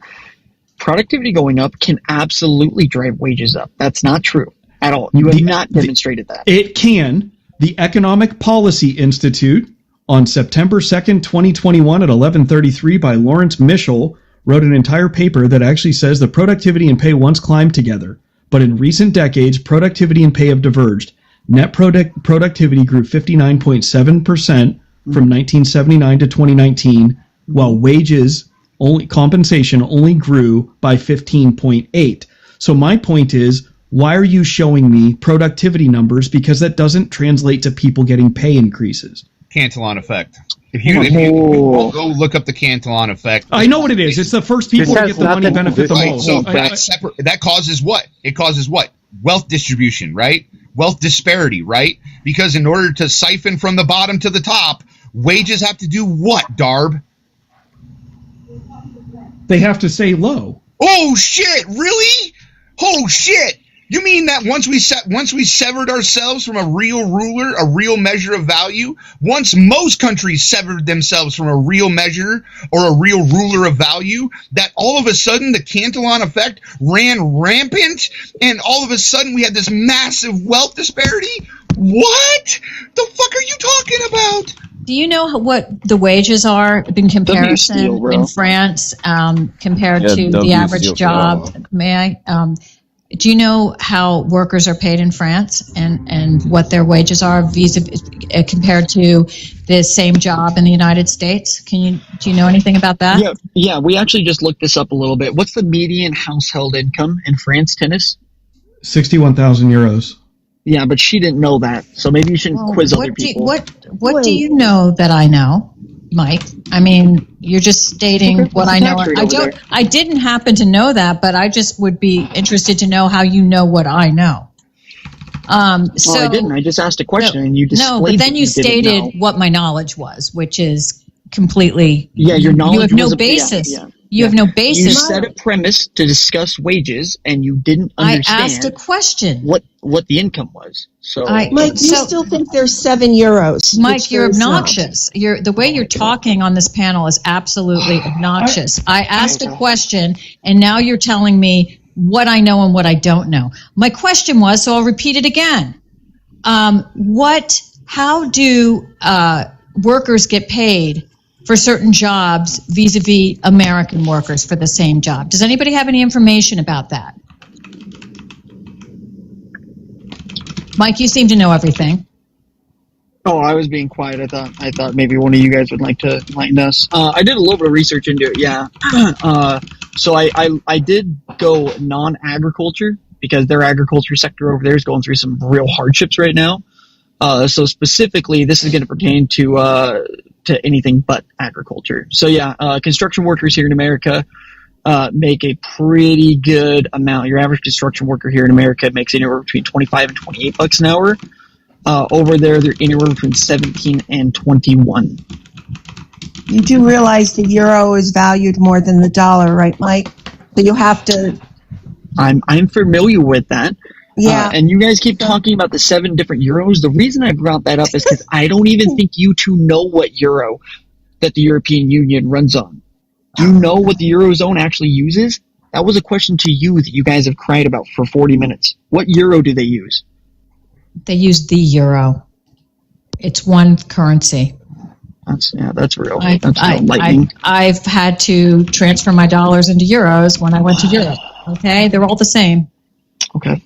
Just like there's a Canadian dollar and an American dollar, but that doesn't make it is okay. Argentina, right? They have a different euro than what like France or Germany would have, correct? Yes, but that's Argentina's currency. The reason I asked if you knew what kind of a euro they used, which there is a very specific term for it, okay, that was because I don't think you guys understand anything about the euro. I don't think you understand how many What countries. is the Eurozone? What is the 21 Eurozone? countries. It's 21 fucking countries, dude. I don't. It's 21 of the 27 EU states. But I don't know that this tells you whether or not someone has innate knowledge about the euro. I'm using graphs to show you, and you pulled up productivity, and I don't want to let it go away. I don't understand what is your benefit, the benefit of us being a more productive country. Nothing is free. So unless you think that you can just create wealth out of nothing in order to pay for these programs, then productivity must match what a country consumes. If you consume more than you produce, then your country will eventually become broke. Correct. Well, Steele, I would say that if you don't have productivity, look at Somalia. Got it. What I'm advocating for the entire time is a healthcare system that costs 50% of what ours does and has the similar or better outcomes in most regards. That's where this discussion started. So that would free up a bunch of money to the society. So if you lower the cost of your bills, said that they pay a couple $1,000s a year extra in taxes, and then me and you discussed all the different types of subsidies that they get along with those, and most of those subsidies are available right here in America today. You have not demonstrated that. They're not. They're not. We could go through. We could go through. No, they're not. They're not. No. Stop. We can go through these if you want. We chose not to before, but now you're making the same stupid ass claim. Those subsidies are not available in the U.S. Would you like to address them one at a time? Yeah, sure. You said that they give out subsidization for child health care, right? Do they do subsidization for child health care here in America as well? Child care. Period. Okay. I'm not talking about daycare. Okay, I'm talking about. That's what he's talking about. That's what he's talking. That's what he's talking about. That's what we were talking about. That's fine. We can talk about that too then. But we've been talking about healthcare. But we can talk about daycare too. No, we were talking about everything that they get. We were talking about everything they get for the extra dollars they pay. Okay. When you said daycare, you specifically said that they could subsidize up to 85% depending on your earning. Okay. Do they not do huge amounts of subsidization here in America too for low-income individuals? Nowhere near. Not low income. Do they do subsidization? Let's start there then. Do they at least do subsidization? Subsidization? Do they subsidize? Is that the question you're asking, Mike? I'm asking if they do subsidize child care here in America. That's what I'm asking. To For any low extent. income, maybe. Okay. But in France, it's for all. Okay. Get it? Hold on. He said up to 85%, depending on your income. That's not very conclusive. Does that mean that everyone does have the opportunity, and how much they subsidize it is what's in question? Or are there some people who don't get that, Brad? I'll tell you the wage cutoff if you give me a minute, but I guess I'm confused on the question. Are you saying that we get comparable benefits to France for it? Can you honestly say, Mike, that say we pay $3,000 or $4,000? Yeah, we pay $3,000 or $4,000 more a year in taxes. Do you think France gets one hell of a deal on what they get for that $3,000 or $4,000? Hold on, we don't pay more. We pay less. Mojo said. In France, if they pay $3,000 or $4,000 more a year in taxes, do you think they get a hell of a basket of goods for that $3,000 or $4,000 beyond healthcare? Oh, do I think that they own? Well, that's why I'm trying to go through all this with you, is because you're making this jump saying logically they do. And I'm saying they subsidize almost all that same shit is also subsidizable here in America. You need to actually put together something that shows that their subsidization is more. Because right now you're just saying they subsidize it, so it must be better. Well, tennis is wrong because the child care in France is directly correlated to your income. So, kind of like America still? Am I nuts? That is just like America. Huh? Fucking wow. just like America. Wow, those guys get so much more, don't they? I think this is a thought-terminating experiment to come up here with like 4 stats and just make this huge conglomeratory assumption of an entire. Wow, you like making up words. You're like hoodlum. He makes up a lot of words. Yeah, that's a real word. Google it. I'm sorry. Conglomeratory? So for their basket of goods, we're talking about healthcare, daycare, education up through the university. It depends on the country. In Italy, you don't pay for med school. What else do they get? Pensions, guaranteed jobs, meaning not at risk. It takes a lot. So do union people in America. Congratulations. No. What? Almost we don't even all need the government to do that. Union guys are guaranteed a job or unemployment. Listen, Mike, we could always go back to your 7 kinds of euros used in Europe, but what you knew nothing about. What's the eurozone? Which is a joke. You gotta stop. What's the eurozone? Mike, you gotta shut up. You gotta let people finish. She wants to pivot. You gotta let people finish the statement. This is fucking stupidity. Are you guys crashing about it now? Is that what this is? You're the only one that's crashing. You're the only one that's crashing because you're interrupting everybody. No, I think me and Brad have been cool. No, you've been crashing. You've been crashing by interrupting everybody. Mojo, can you please mute up if you're going to crash? I really don't want to listen to it. Seriously, Mike? You just want to get dropped You now. can leave. Yeah, you can leave if you don't want to listen. You just want to drop and run. What's next? A slur coming out of your mouth so you have to be dropped? Mike? No, I've been up here cooking for like 2 or 3 hours. What are you talking about? I'm sorry. You have been cooked. You have been done. You were done a long. Yeah, you were done a long time ago. We can tell you don't work. So approximately, I guess if I wanted to leave, I'd leave. Let me give you the metrics. Since you guys didn't give metrics, right? There is some child care assistance available in the U.S. if you make very little money. But what I'm looking at France, the median income at $61,000.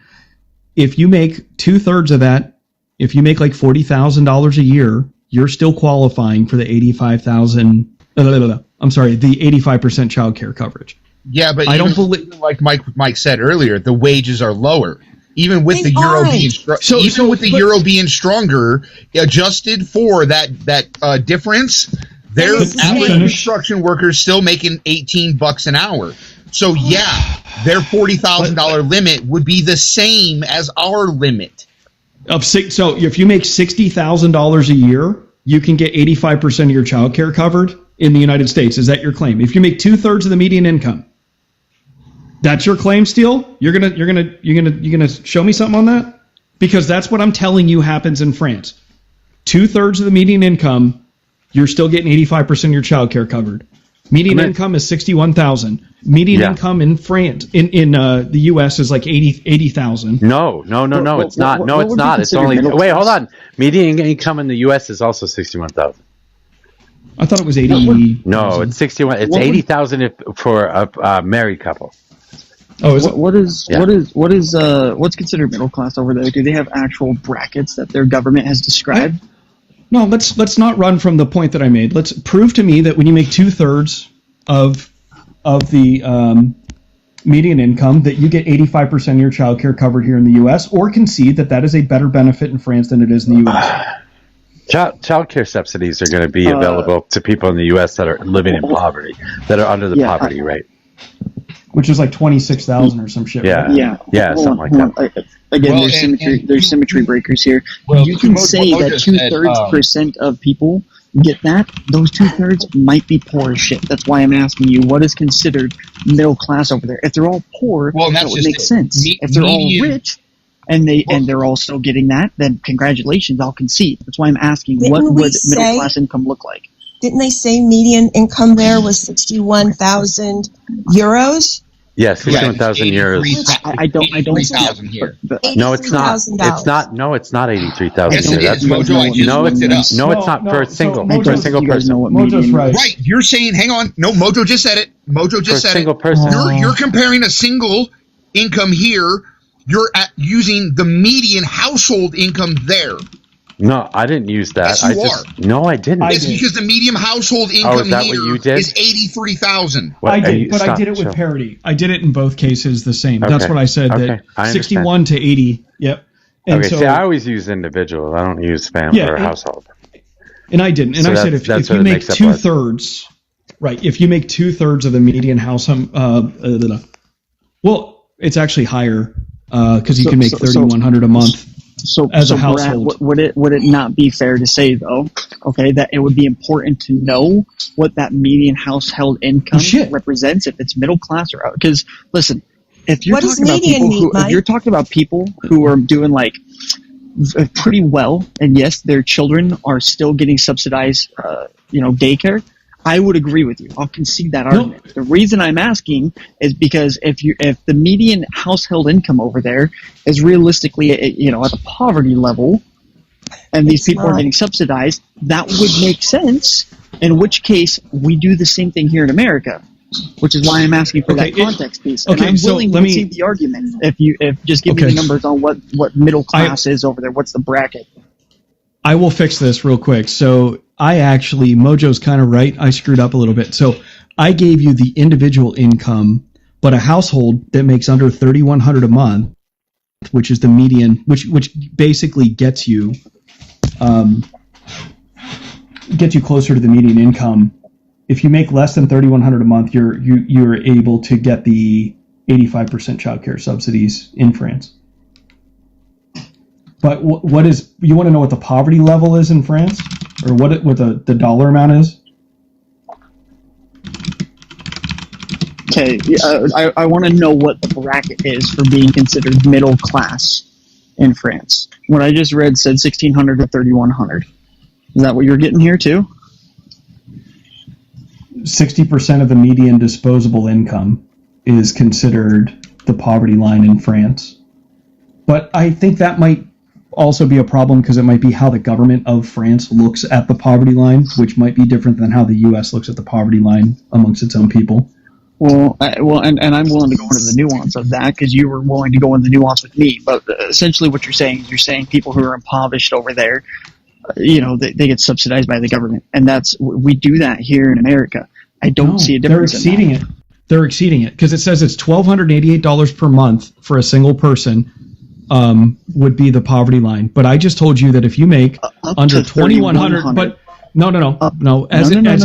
Listen, my numbers as an individual, if you make under $2,100 a month, you get 85% of your income or of your childcare subsidized. So it's well above the poverty line. It's like 150% of the poverty line. This says right here. This says anywhere up to $3,100. Right here for a household. It doesn't And give a euro. distinction. So if you have something different, I That's want true. to look at it.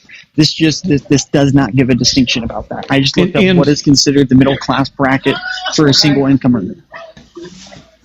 Yeah, and also euros. So the 60,000 is actually 70,000 for household median income once you convert it to dollars.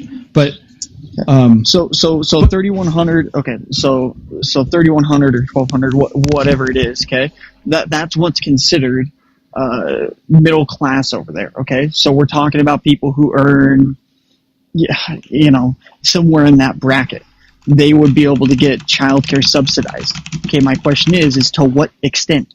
Because anybody over here in America, and I agree with you, the euro's worth more. So basically, what you're saying is anybody over here in America who would be making, if we were to translate that roughly, what would 1,200 to 3,100 be here in America? Are we talking $800 to like $2,000? What would that translation be? Yeah, if you make, $800 a month here in America, absolutely you get subsidized. You get all sorts of shit subsidized. why are you the euro's worth more than the dollar? I'm confused why you're making it the opposite. I know that the euro's worth more than the dollar. Let's say they both have What subsidized would be the health. equivalent? Well, here, and Brad, you can run the numbers on this. What would be if you make $1,200 or $3,100, in France? What would that translate to in USD? Could you do an exchange on that real quick? What would that be? Yeah, it's $3,600 in the U.S. Okay. Oh, I did the math backwards. I'm sorry. That's what I was saying. Yeah. So if you make $3,600 and you're a single parent here in America, you're telling me that there's not subsidies that are close to that?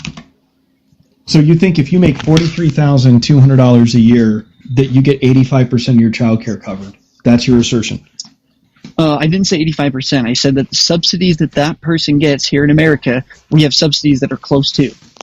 No, not even close. Because I'm talking to one of them, which is like hugely expensive, is childcare. Mm-hmm. If you fell within that range in France, 85% of your childcare is covered. That's in the U.S.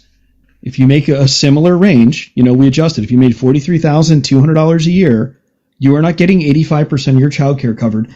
And I know this because I've been in that income level when I had a kid when I was much younger. And I didn't have that kind of help.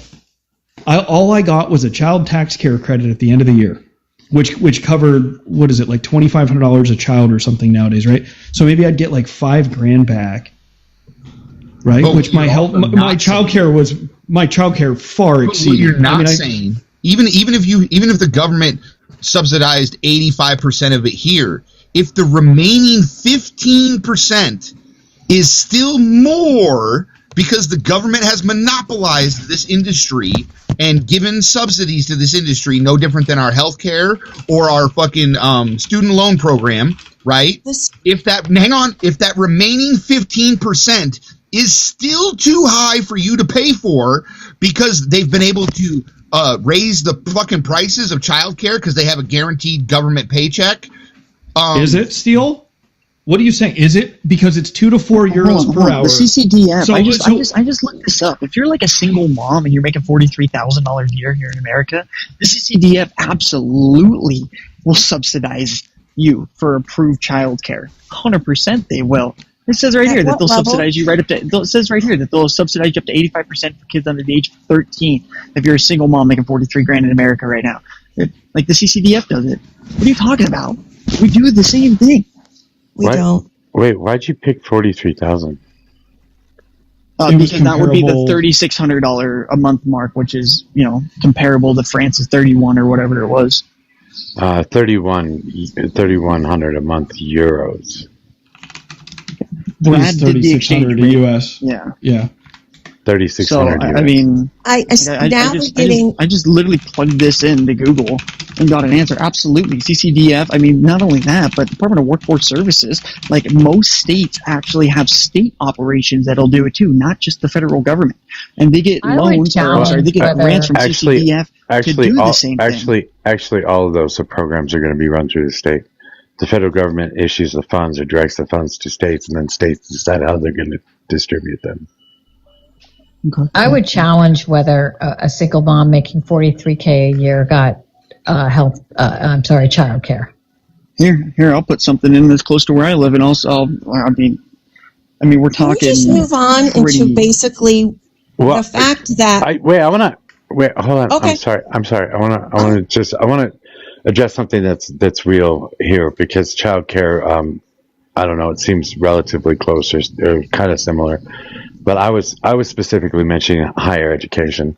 So in the U.S., the average cost to a consumer of higher education is going to be about $38,000 a year.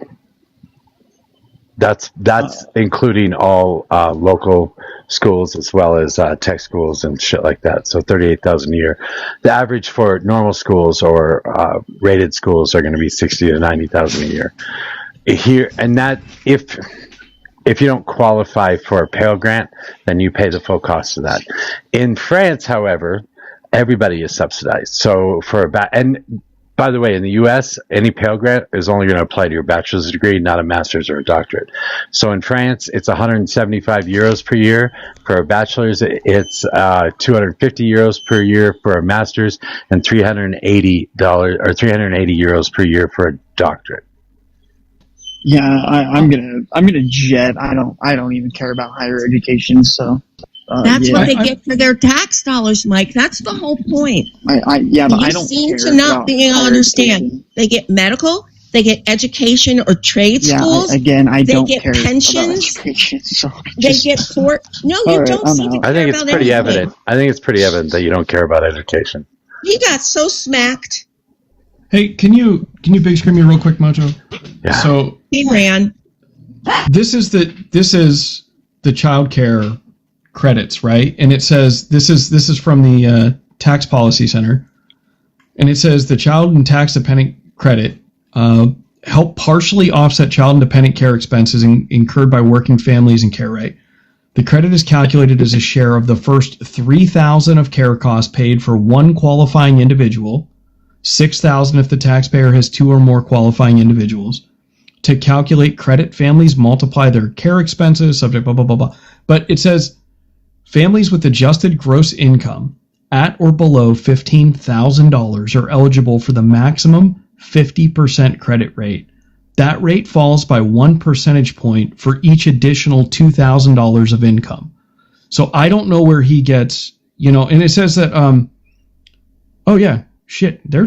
the rate falls by 1 percentage point for an additional $2,000 of income above $15,000 until it reaches 35% for families with an AGI of more than 43,000, but not more than 75,000. So if you reach $43,000, the most you could get is 35%, but then it'll continue to drop by 1 percentage point for every $2,000 above 43,000 you earn. At nowhere is that 85%. So I don't know, like at $43,000, the most subsidies you're going to get is 35%. So I'm not sure why he was making the claim that you would get 85% at 43,000. This is why he ran. Yeah. He looked it up and figured out he was wrong, and then he heard the education argument and said, "Oh, out of here." How excuse me, how did y'all end up on this very narrow Slayer's in the queue? No, he's not. Go on, Ella. Oh, okay. Sorry. I tried to invite him up too, and he refused. Ah, okay. Go on, Ella. I've been listening for a while, and I was just a bit confused because it was such a narrow topic, and because I'm considering moving back home, I've been doing quite a bit of research on take home day-to-day expenses versus what you make. And the nuance exists, but overall, even though higher taxes are paid in Western Europe, the day-to-day take-home might be slightly smaller. The percentage that you use in that take-home amount in the U.S., you'll end up spending anywhere from 70 to 90% of your day-to-day like of your actual take-home income on expenses, as to where in Europe that's only about 60 to 80%. And there's a lot of this kind of stuff that you can look at. And the whole idea that working less makes the workers less productive or less efficient is also proven wrong if you look at GDP per hour worked on the OECD.org website. So the whole conversation seemed absolutely wild to me. Well, the GDP thing did come up, Ella, and I think you missed it. And he said, yeah, but they don't have the productivity we have, to which I argued, I don't care about productivity if I don't benefit through higher wages, right? Like, if I make 100 of an item or I make 5 of an item, why the fuck as an individual would I care if I don't get more wages? You're cutting out. No, I can hear him. No, maybe it's me actually. Oh, so that was a big part of the argument was, the productivity in GDP. So I don't care if they're less if the productivity's down. What I care about is the quality of life for the actual workers, because productivity tends to benefit the higher, like the asset class. Yeah, I did hear that part of the conversation, and that's why I went and looked it up. And from everything that I could find, it shows that a lot of the countries, specifically, and I was pleasantly surprised by this, but like specifically Switzerland and Belgium are rated higher when it comes to GDP per hour worked, but they work less hours in a year. So, I mean, and the French do too, I think, Ella. From my experience, they're just below the US. Yeah, they take a 2-hour lunch. They leave at 5 o'clock. I mean, they never work on a Saturday or a Sunday, and they all get maximum vacation paid. Mm-hmm. I mean, it's 320 hours is when I looked it up, Tennis, that they work less and they get 5 weeks of paid vacation. Yeah. It's even for your McDonald's worker, there's a whole group of people in our system that are excluded. That's what I came up saying. Just a second, Steele, please. I don't know why I got a restriction before, but waiters are highly respected. All these, they don't even take tips because they get good wages for being a waiter. And they get paid vacation and health care. It's crazy. It's bananas how well their workers are treated over there. For menial, waiter, being a waiter is a tough job, but I'm just saying, just your average job. They pay me more, but my purchasing power plummets. This is great. That's not true. What are you talking about? You fucking MMTers are just fucking wild. You guys Why are you saying their purchasing power plummets? He's wrong. I don't know. It's not true. He's running. He was getting ready to run. That's all. I think Sue's trying to chime in. As someone who was a very broke single mom at one point in her life that actually utilized the government helping with childcare, and I was like broke. If you actually also look at the cost of childcare in America, it is extremely expensive compared to other places. So yes, a lot of us did, a lot of us do get money sent from the government to help out with stuff like that, but I still had to pay a decent amount out of pocket. And mind you, I was working 2 very low income jobs and going to college and trying to provide for my son, and I wasn't getting child support at the time. And I still was struggling to pay the basics, even because the cost of living is outrageous.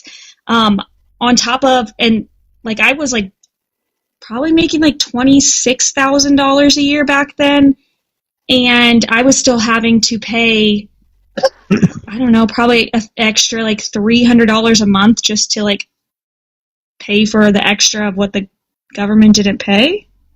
So it doesn't even cover all of it. Yeah, I think this conversation started with just the idea of universal health care. Am I correct, Darb? Is that what we started on? And then quickly went to what other kind of benefits? It started there because...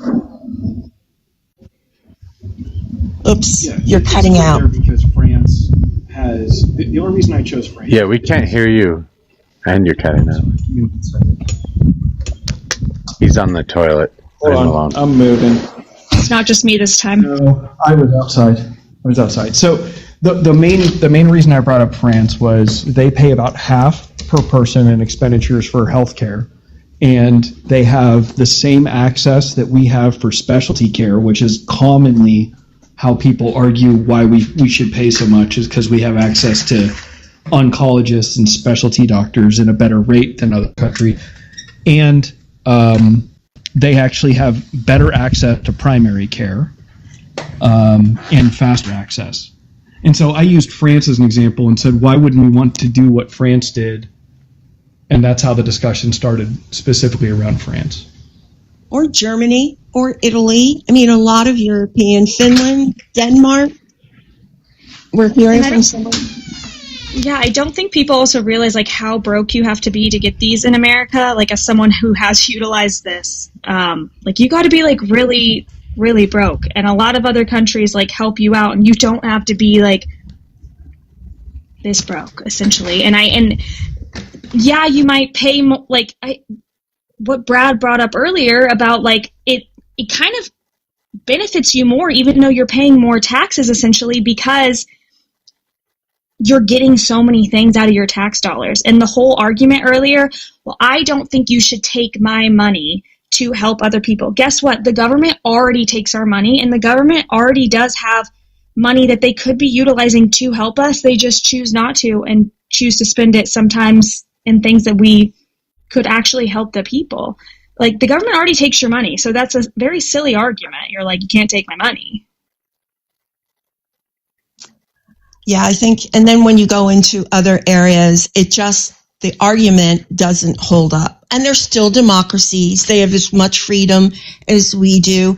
I will say the Finnish, only because I had an exchange student from Finland live with me, I mean, the Finns model is quite interesting. They have no private schools up to 12.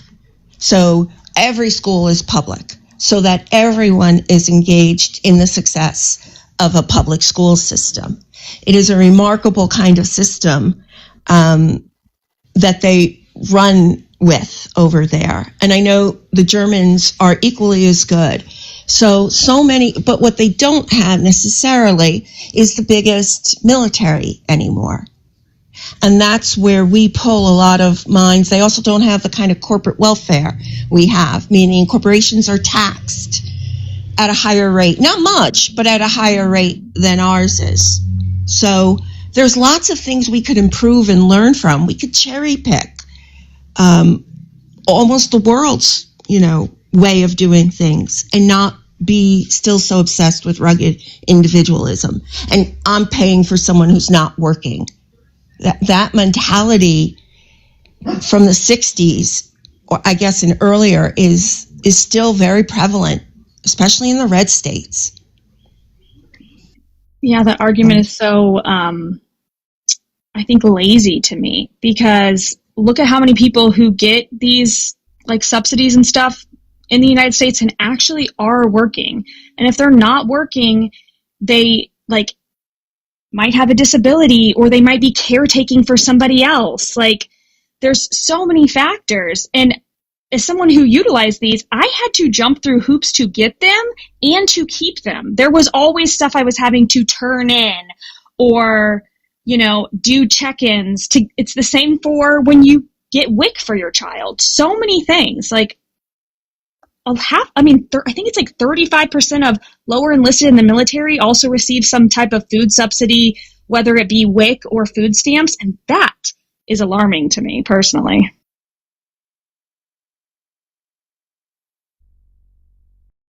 Where's the incentive?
changed hospital systems, would you get an RN salary at the new location? So there are healthcare systems that so at this point in my work life, I was probably 7 years in, 8